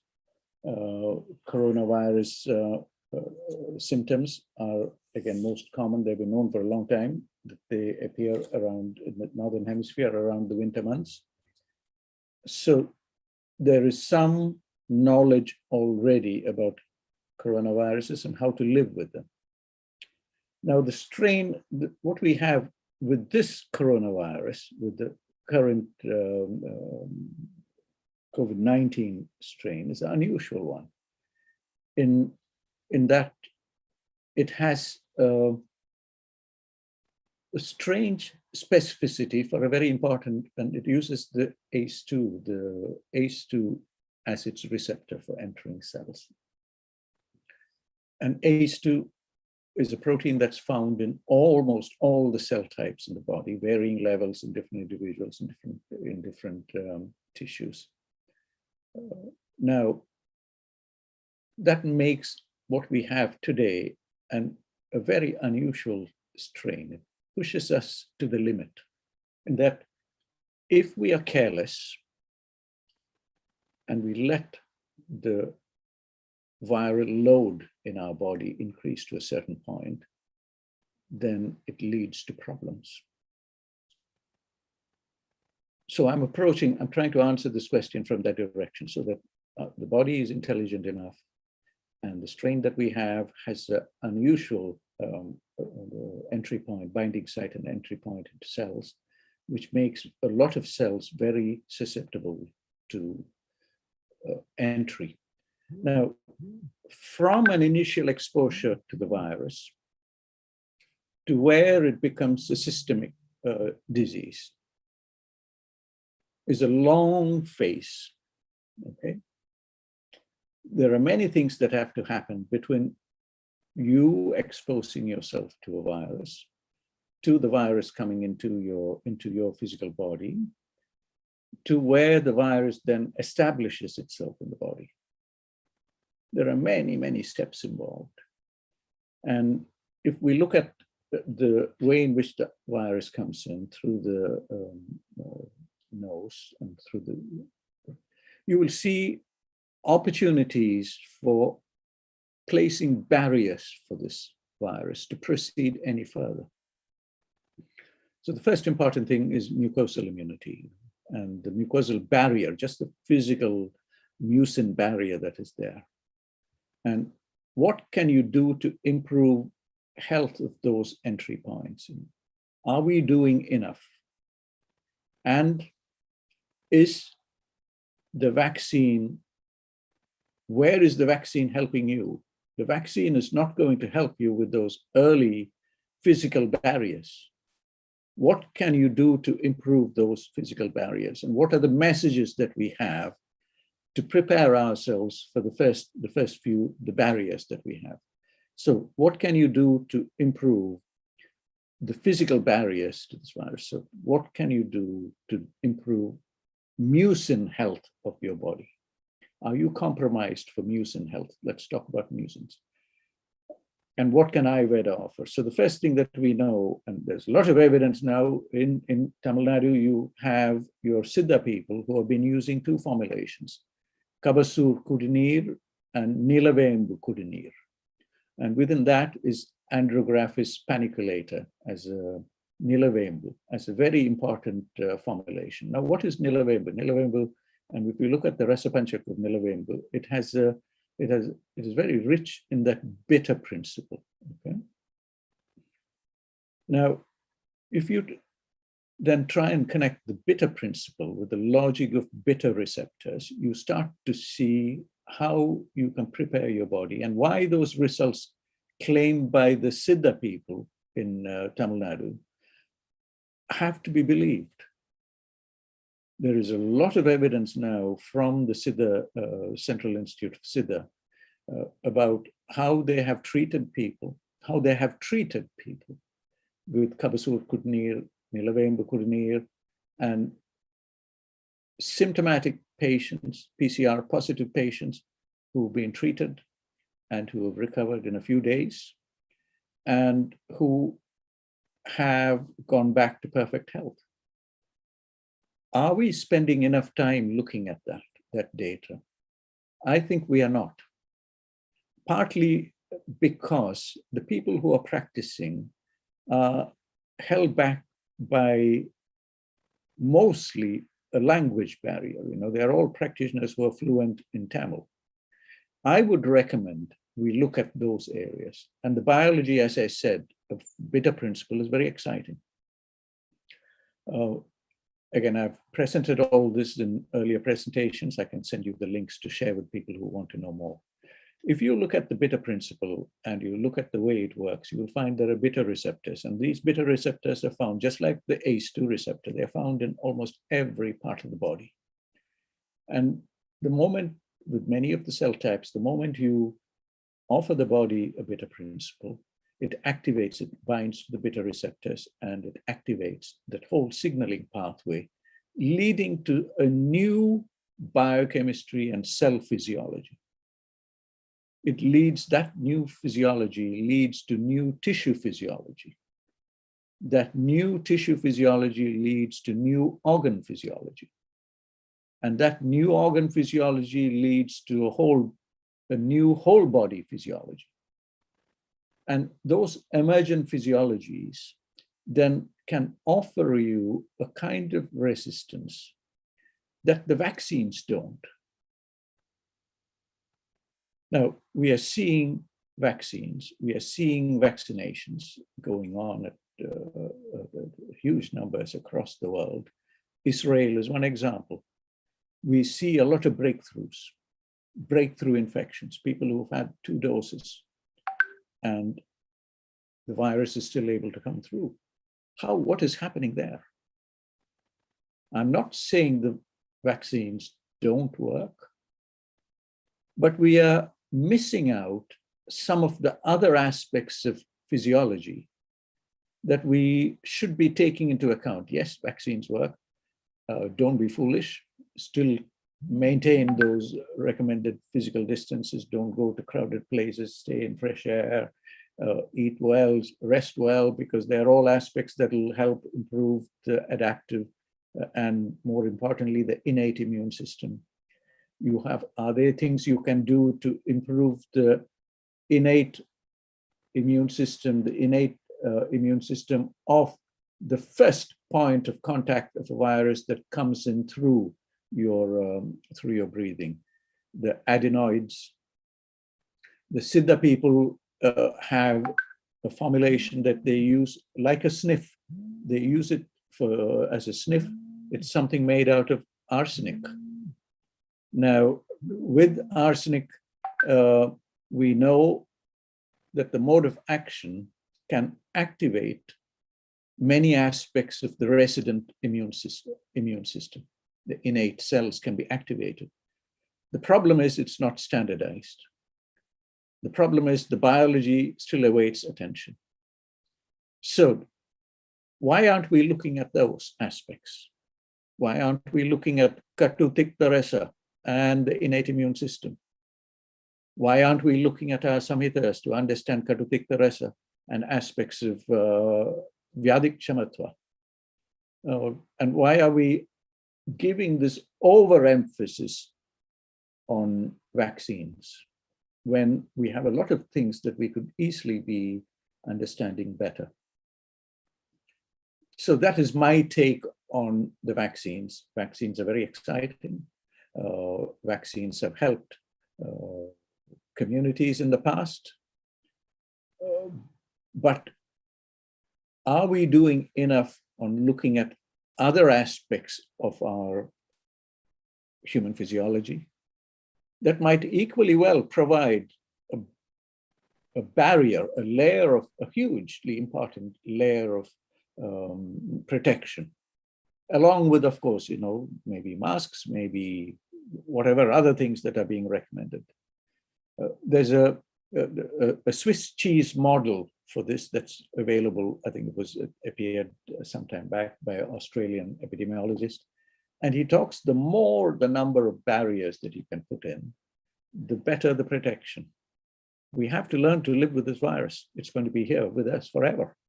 And from the vaccine story that's coming out, I don't think these, particularly the targeted vaccines, the logic is good, the technology is there, but it doesn't seem to play out at the practical level in the field. What happens if we take Israel as an example, and you look at the statistics and you see problems? What happens if we get an entire nation, the compliance in Israel is amazing. What happens if we go through this whole process and we get breakthroughs coming up with huge numbers? What do you do then? Have we spent time enough to think about other barriers that you could have put in place? Have we done any epidemiological study to understand? Are we in dialogue with the Siddha people?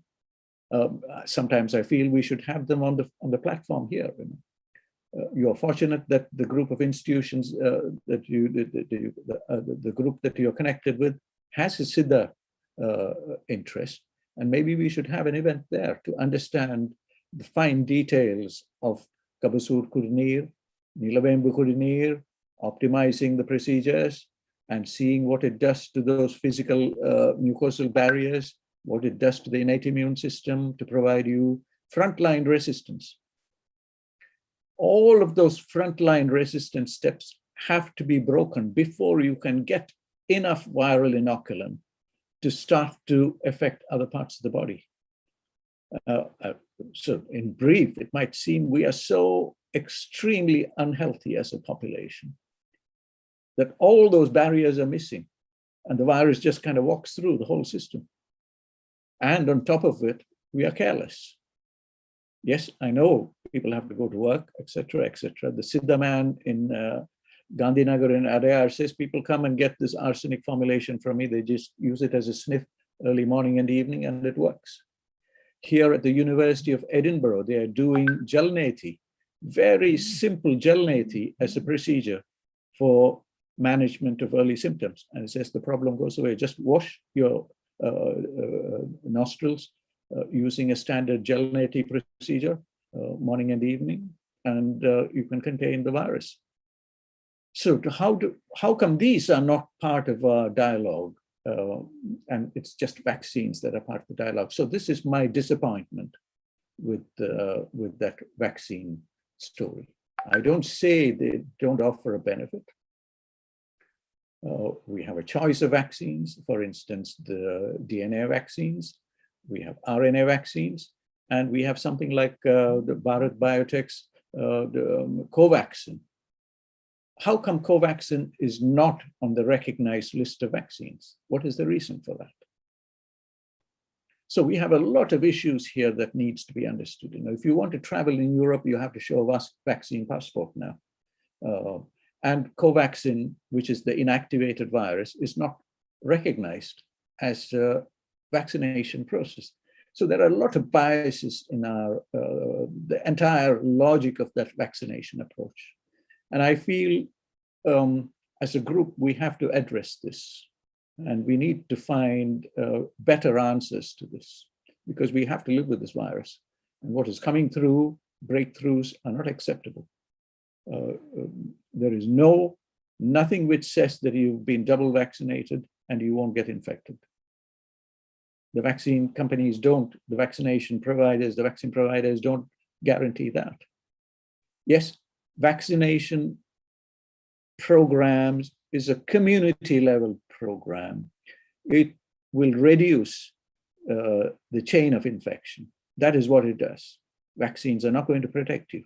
And I think we must understand the difference between vaccination of the individual to the effect of vaccination as a program, as a population level intervention.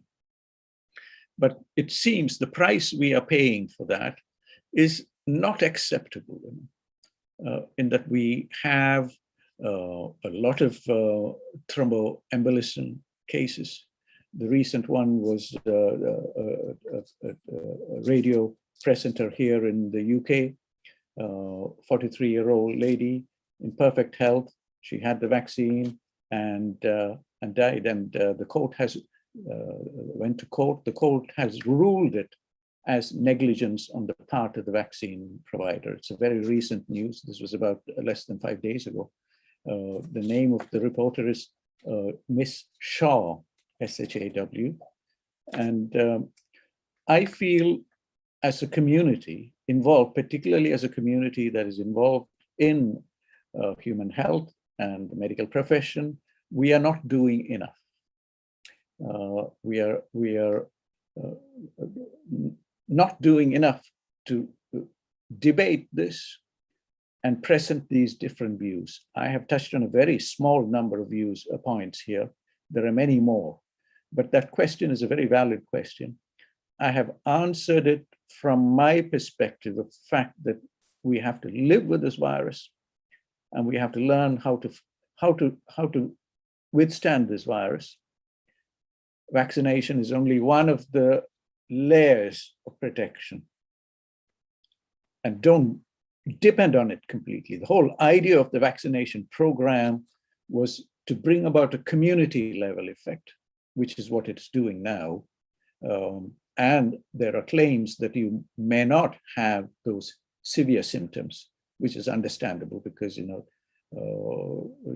had the possibility of having all kinds of problems, as I showed in one of my slides, depending on the H2 reception in different tissues, H2 expression in different tissues. You get different kinds of symptoms, and they'll be at the level of individuals. But we must step back from all of that and look at that, the wider number of barriers that you need to put in place. And they must become seriously strong public health messages alongside the vaccination message. And that is not happening. And I feel we are failing the community if, as people involved in that, as biologists, as people in the health profession, if we don't take those messages out to the community with clarity, like we are having for vaccines. And the vaccine message must be at par with the other things. There are several other things that must go hand in hand with the vaccines. I talked about Jalneti at the Mangeshkar Hospital in Pune. The head of the hospital has so many YouTube presentations about people, about him handling COVID patients, but being protected by Jalneti. And he shows you how to do a Jalneti. And people here in Edinburgh are doing a study on just how come these messages are not told to people. So Lakshmi, that is my answer to this question, a very important question, but I feel we are not approaching it with the kind of sincerity to other disciplines and other knowledge that we have about improving Vyadik Kshamatva. We've left it as a very half-hearted and a very shabby presentation of Vyadik Kshamatva. It's a very shabby presentation that we have right now. And somehow the people who should be taking a little more interest in explaining Vyadik Kshamatva, getting our National Institute of Immunology in Delhi, looking at Vyadik Kshamatva, that dialogue is not happening. So in some ways, I'm very disappointed with what we are doing and what we can do and what we should be doing. Wow, thank you, sir, for such a detailed answer. Now to the next question. So how to approach Devanagari globally to compete with the modern language? Oh, thank you. You know, last week or week before, we celebrated Sanskrit Day. Some of the Sanskrit people here might know about this. And we had many, it was a very extensive program that was run by the Independent Ethics Committee. I will see if I can put the link onto the chat box here for everybody. Now, Sanskrit is a refined language, okay? And that refinement in the language is connected to a physiological activity. So every sound of Sanskrit can be connected to the sound of breath. So that is how you derive that language. The language connects to a physiological process. Is there, so the question is how to approach this problem, the Devanagari problem and the problem of texts and information that is in a language that not many people can approach. The beauty of Sanskrit is that it has a physiological element embedded in every sound. Is there a way to go beyond Sanskrit? Is there a way to take the concepts of Ayurveda that is embedded in that Sanskrit language and make it language neutral? Can you take it and put it on the other side of Sanskrit so that you are language neutral? You have become independent of the language. And the way I presented this at the Sanskrit Day event is by saying, look at DNA. There are only 4 letters in that language. And with those 4 letters, you have created life. If you look at that DNA sequence, it just, all that is there are the coded 4 letters. But out of that, you create everything that is around us, that is living, the DNA-based life. Something similar has to be done for this Devanagari Sanskrit Ayurveda problem. We have to move Ayurvedic knowledge beyond the realms of language as we understand to a new language. microRNAs is a language. You don't need, you can look at Tridosha as the alphabets of a language, but can we find another language that is of a finer granularity than what Tridosha language gives to Ayurveda? Can we explain the working of the human body using a language that is beyond the beauty of Sanskrit? And I think it is possible. And that language has to be found in a reinterpretation. For me, it will be found in a reinterpretation of our darshanas, in particular the Sankhya Darshana. So if you look at the 68 sutras, Kapila Muni's 68 sutras, Sankhya sutras, you will find language being used to explain something that is beyond language. So if you look at the first word of the 68 sutras, of the first sutra, is a word called dukkha. If you misinterpret dukkha as sorrow, you've lost the entire essence of what Kapila was trying to tell you in the 68 sutras. And I think this is what is happening with us. What Hina mentioned about explaining Agni to people.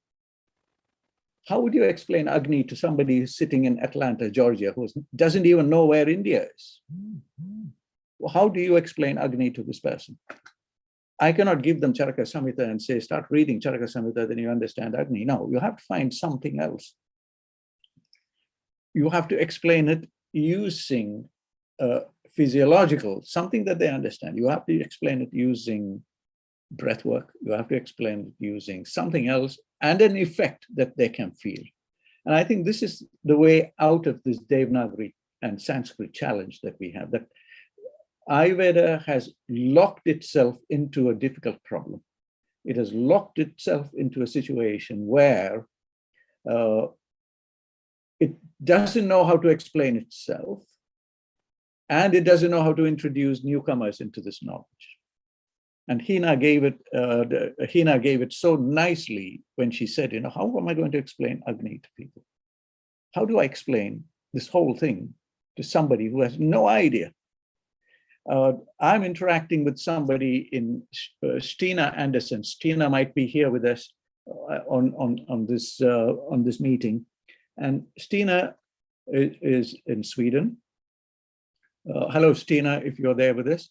And Stina wants to know how to understand Dravya Guna principles, how to understand local plants of Sweden using Dravya Guna principles. Now, how would you do that? This is very much like Hina's challenge. You know, Hina is in Atlanta, and she has to explain Agni to and Shrotas and Mandagni to somebody who doesn't even know what this knowledge is or where the country is. How would you explain to Stina, using Dravya Guna principles, the benefits of local plants that are found only in Sweden? I feel it can be done if we understand Dravya Guna principles as it was understood by the people who gave us Dravya Guna understanding.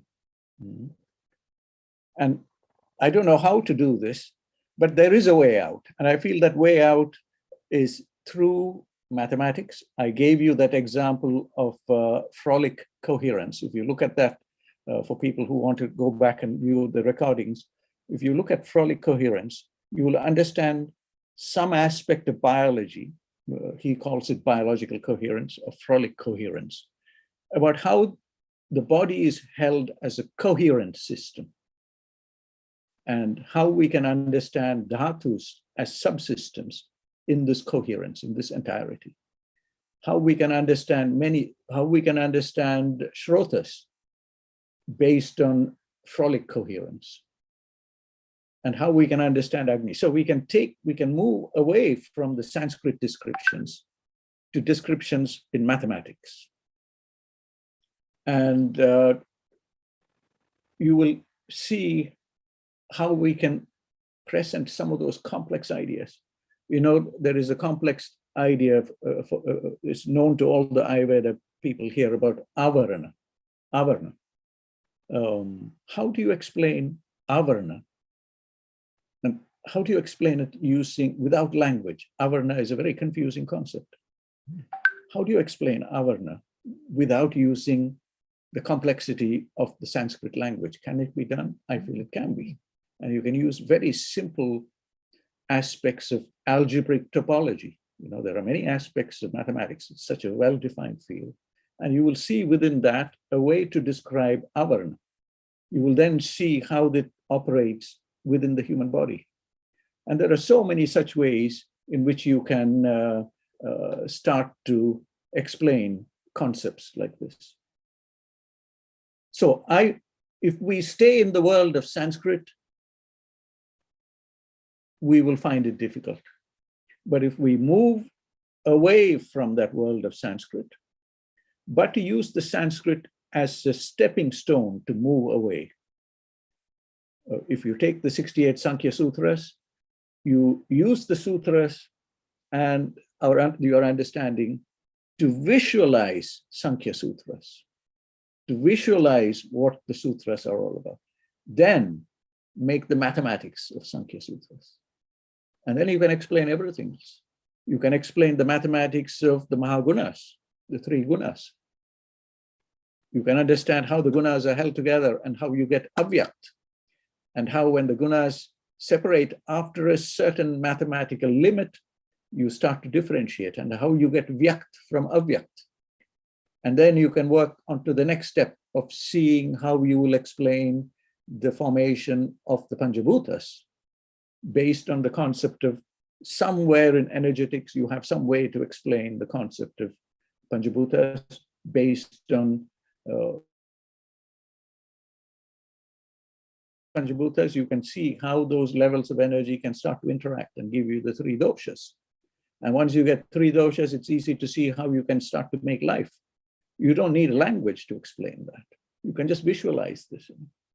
And once you get to life, it's easy to see how life complexifies, and you get multicellular organisms, and you get further complexification and leads to what we have today as the Saptadhatus.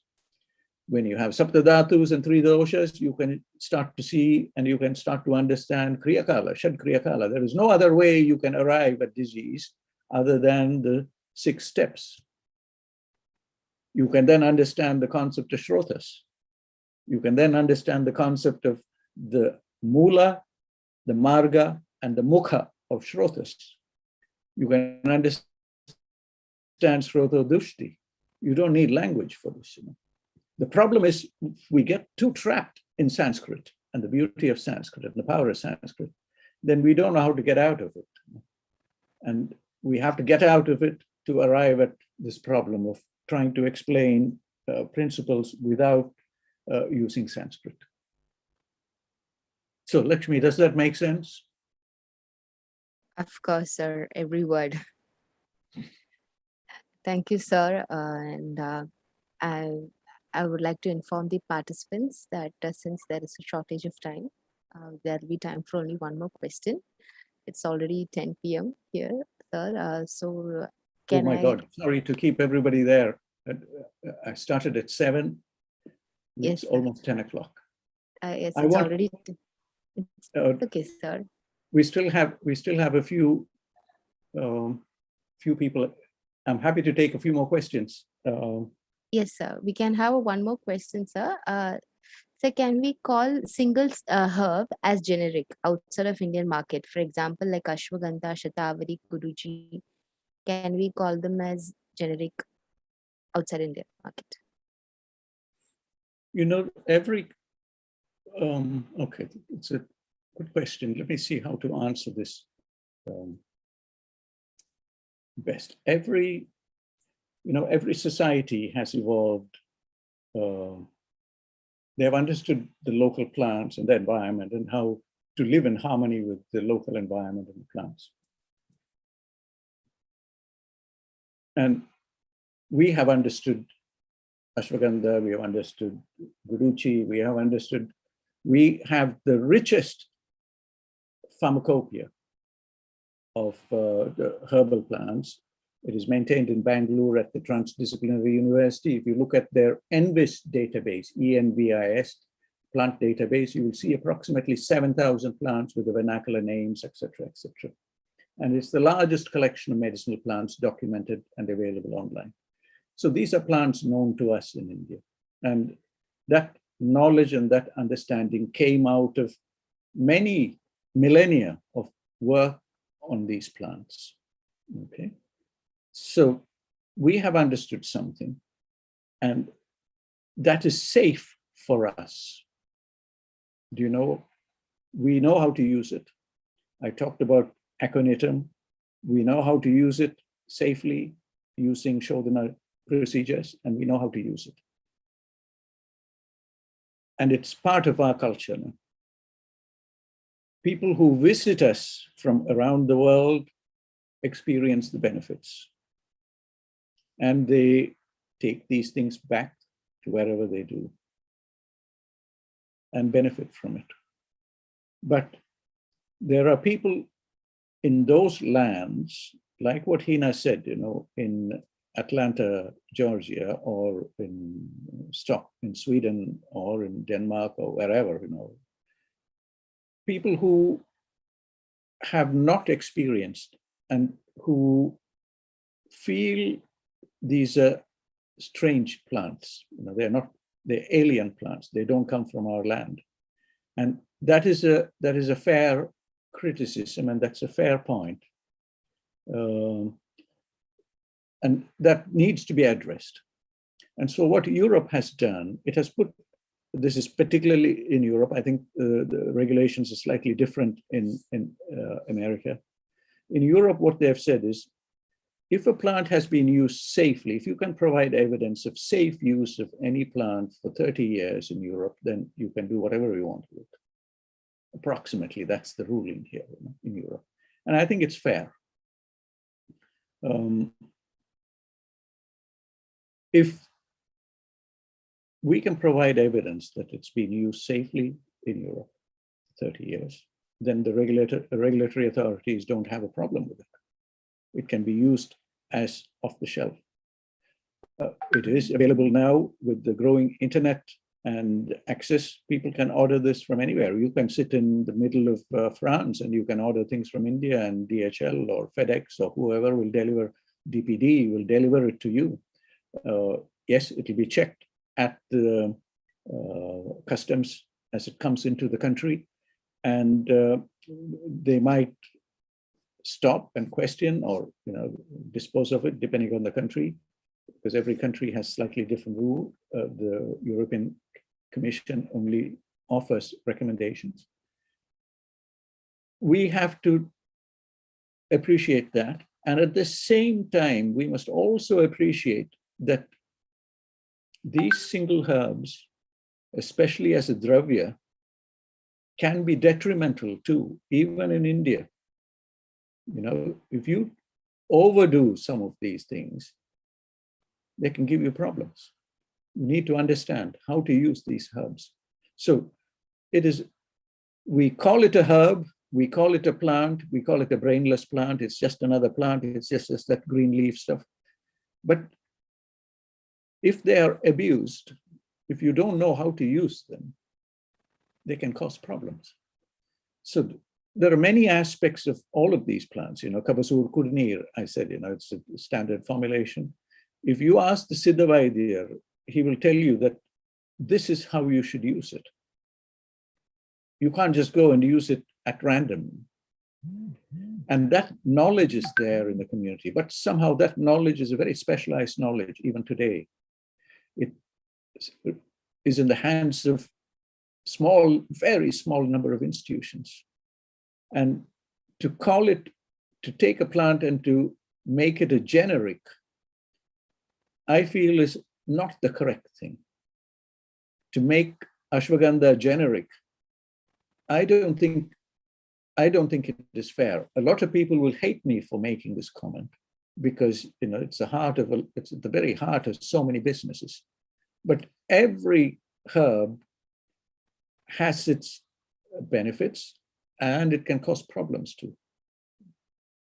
There's a paper somewhere talking about people who react to ginger, for instance, people who react to turmeric, but these are low frequency, these are outliers, you know, and whether we should fear about it, I don't know, but that knowledge is there. How to refine a preparation, how to refine, take a herb and what you have to do with it. For instance, taking ginger and using it at home. Ginger can be very valuable. It has completely different pharmacological properties when you dry the ginger, for instance. And using it dry, it gives you different benefits.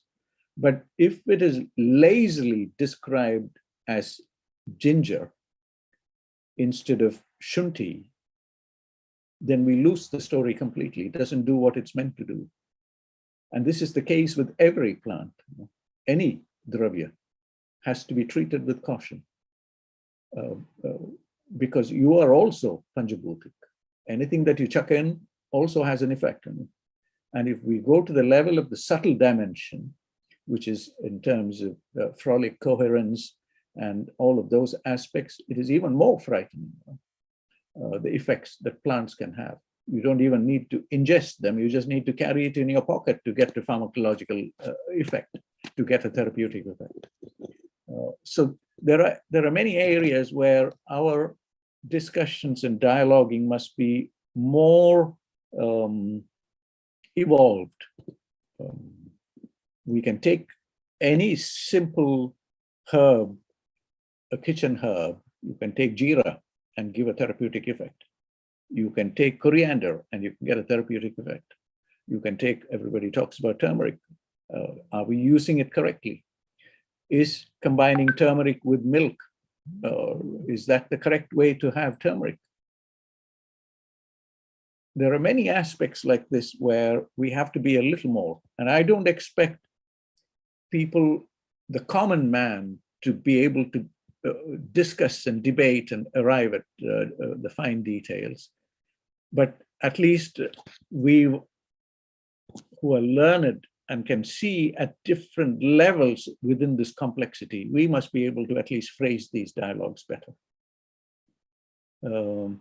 Somebody has put Ravneet ji has put millet can cause HTN if taken more than 15 days.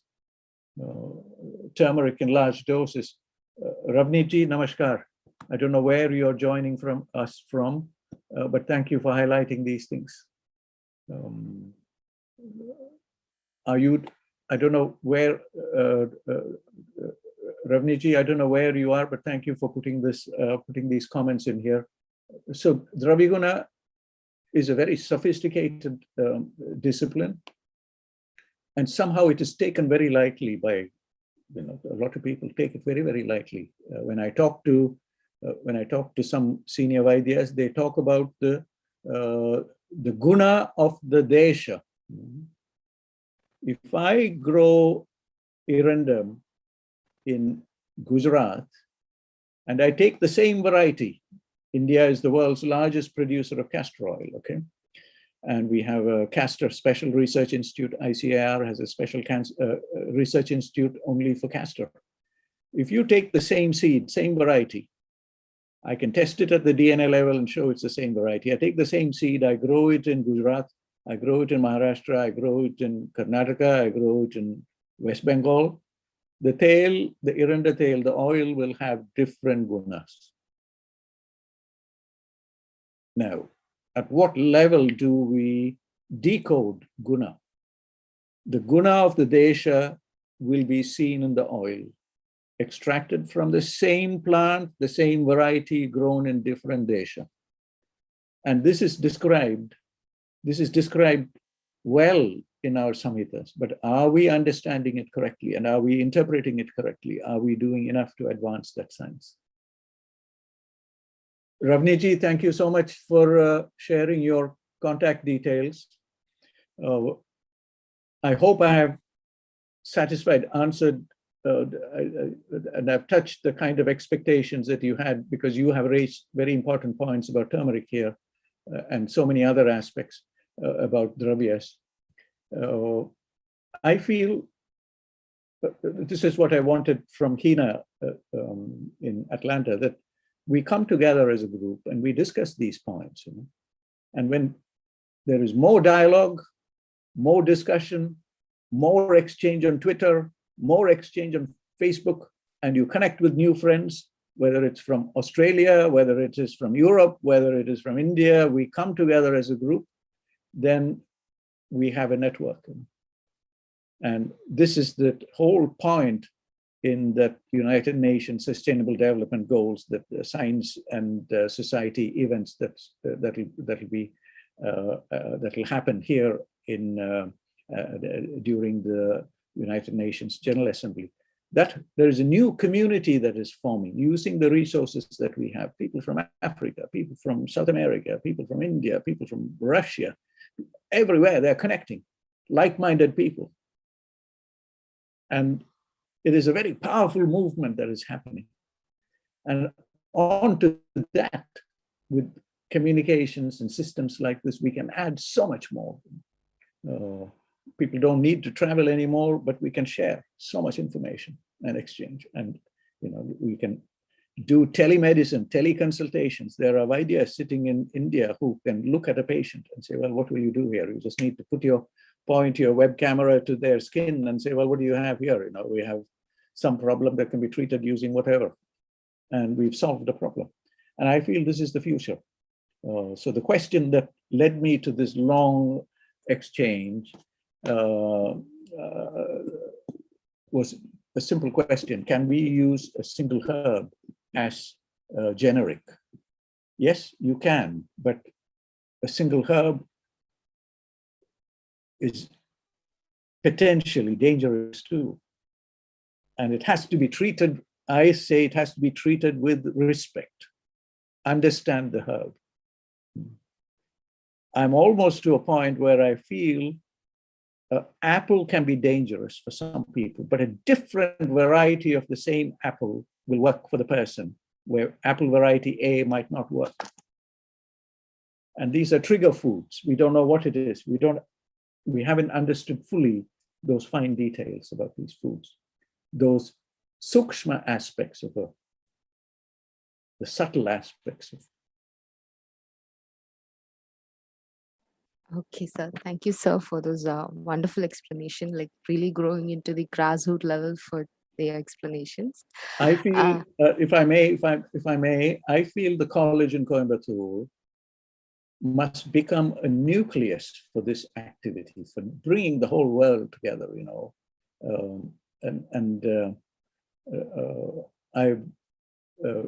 Sri Lakshmi, I feel yes, sir. This will bring some new excitement to the students, Definitely, to meet with people like Hina from Atlanta, Georgia, and say, hello, Hina, here we are today. We are students in Coimbatore. We want to hear from you about your patient today. What patient did you see today?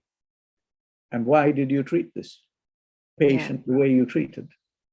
And then we open it up to the world. We say, this is Coimbatore calling. This is Coimbatore calling the world. Come and listen to us discuss Ayurveda across the globe.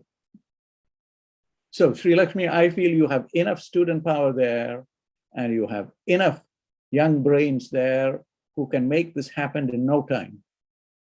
Yes, sir, definitely, sir. We start a channel called Coimbatore Calling. It can be on Zoom. It can be Coimbatore Ayurveda College Calling, and it can be on Zoom. It can be on Clubhouse. It can be on any of those amazing platforms. And the day you reach 1,000 participants, you have started your journey. Awesome, sir. Thank you, sir. It was really inspirational. And yes, it will be really a wonderful project to work on. Because this is what young students want. They don't want to sit there and study Charaka Samhita. Yes, they want a little bit. They want action. They want to see the world. They want to connect with new people around the world. They want to connect with people like Stina in Sweden. They want to connect with people like Hema in Atlanta. They want to connect with people in Spain. They want to meet young people, and they want to do exciting things. They want to share their excitement, They want to share not only Ayurvedic formulations like whatever, not only my variation of Chavanprash, but I want to give them something new. And this is that network that needs to form. And I think the vision of big people like Krishna Kumarji and his father, who founded the college, their dreams will be realized when we take this in this new direction. Definitely, sir. Even we are powered by DIKSHA E-Learning, which is another digital platform where we bring speakers like yourself and other very eminent speakers from all around the world, so that we can have one-to-one discussions with them, just like as you said. We have we had already had Dr. Baswati Bhattacharya ma'am with us in a previous session. It is really our pleasure when we listen to such speakers from all around the world, sharing their experiences, opening new dynamics for us.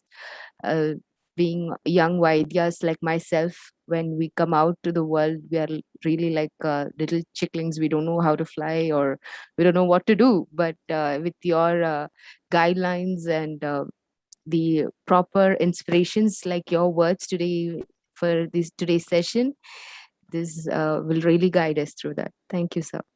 What you have, you're all little diamonds there, and yes, you don't realize this. And you bring in young diamonds there, but we lose them somewhere.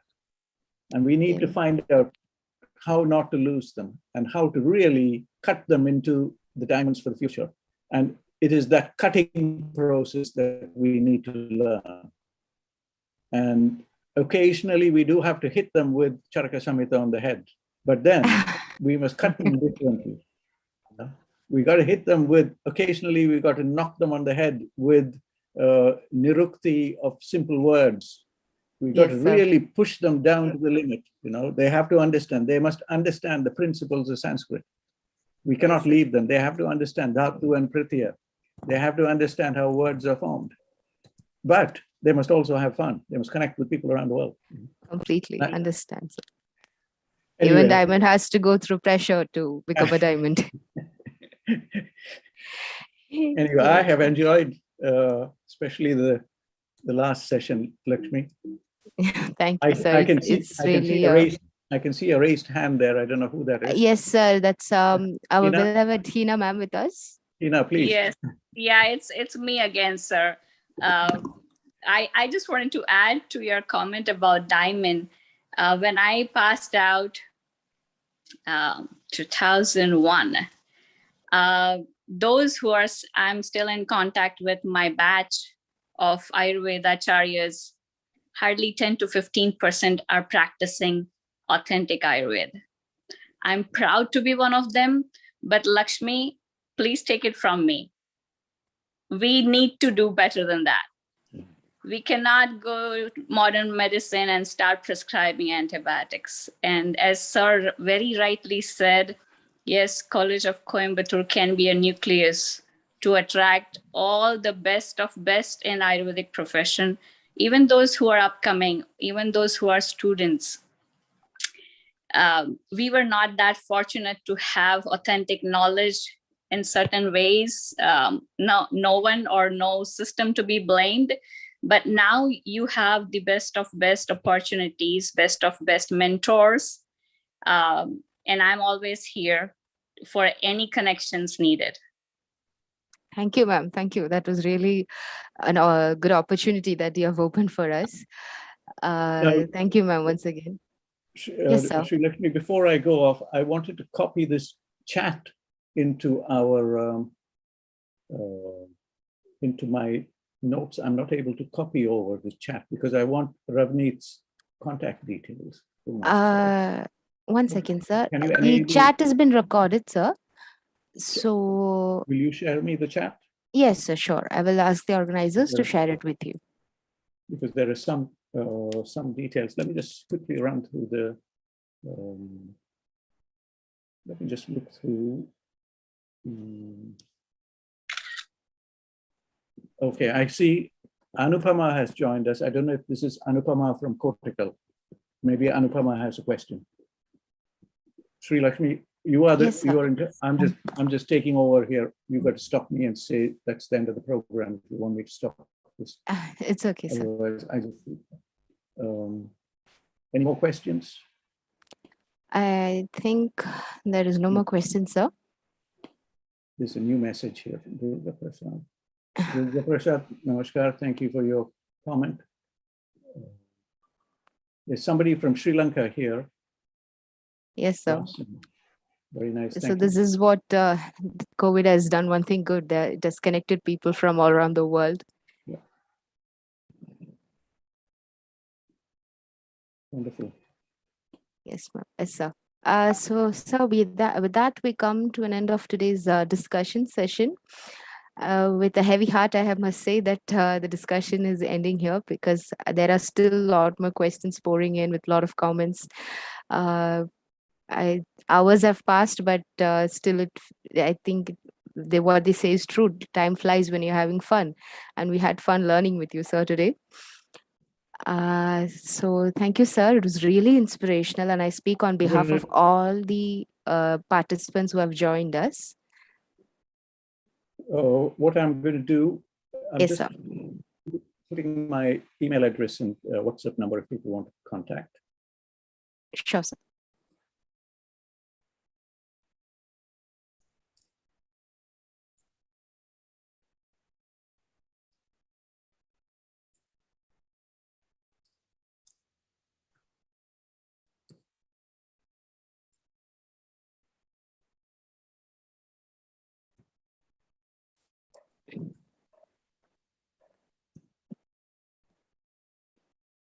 I promised also to put Dr.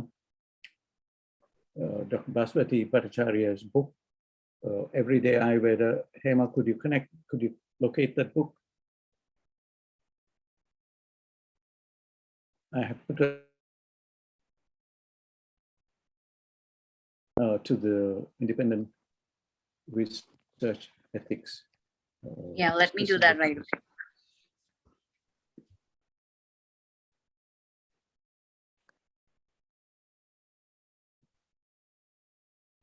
There is, we still have 25 participants, so congrats to all for Staying till the end. for staying till the end. Yes, sir. And, We are also live streaming on YouTube, sir. So some participants who couldn't join us here are watching us from there. statistics of how many views we had, and who was there viewing late. If you go to that Independent Research Ethics Society webpage, you will see all the recordings of their events, and there's one on Sanskrit somewhere there. It's in reply to your question about language and whether we can make Yes, sir. Ayurveda Dr. independent. Hina has posted the link where you can Okay. find Everyday Ayurveda. Okay. Okay. Thank you, sir. So Thank that you. with that, we come to an end of today's discussion session. Now, I would like to invite Dr. Ankur, sir, Assistant Professor, Department of Swasthavrita, Ayurveda College, Coimbatore, to deliver the vote of thanks. Over to you, sir. Thank you, Sri Lakshmi. And oh, what a mind-blowing session, sir. Thank you so much. Because we haven't expected the things and all the what to say. I don't have the words that much emphasizing the words there, and it was really heart-touching. From as a teacher and as a young budding doctor from the field of Ayurveda, it gives us all the courage as well as all it mitigates all the agonies. And thanks to your great speech and inspirational speech, sir. And it gives me an immense pleasure to deliver the vote of thanks for this event. To our great Madan sir, thank you once again. And I would like to thank our chief guest who honored this function, And I would like to thank our beloved principals, staff members, students, participants, volunteers, and not last but not the least, our beloved audience for making this function a grand success. Once again, I thanks everyone on behalf of Ayurveda College Coimbatore and DIKSHA platform. And so I take you one word from you. The roots of human healthcare are growing in the healthy soils of resilient and diverse ecosystem. And of course, as we all know, the main aim of Ayurveda is to attain the pious acts, wealth, and desire and salvation by health. So ill health take away the health and happiness from the life. Let sarve bhavantu sukhinaha, sarve santu niramaya. Thank you, sir. Thank you once again. Thank you. Namaste. Namaskar. Thank you, sir. Once again, I speak from representing all the participants who have joined us today. It was really, really inspirational. I literally have no words to explain how was the presentation today. Thank you, sir, for inspiring us. And thank you, participants, for joining us today. Once again, thank you, sir, for sharing your valuable time with us and those powerful insight that you have provided us with. With that, we come to an end of today's session of SAMSIDDHI 2021. Our next session will be on September 3rd by Dr. Gopi Krishnan sir on the topic role of Viruddha Ahara in autoimmune diseases, and second session by Dr. Mel Wogley on the topic Ayu Emergency Care Project. Thank you all for joining us today and wishing all have a great evening ahead. Thank you all and good night. Good night, sir. Good night. Namaste. Namaste. Thank you. Namaste. Namaste.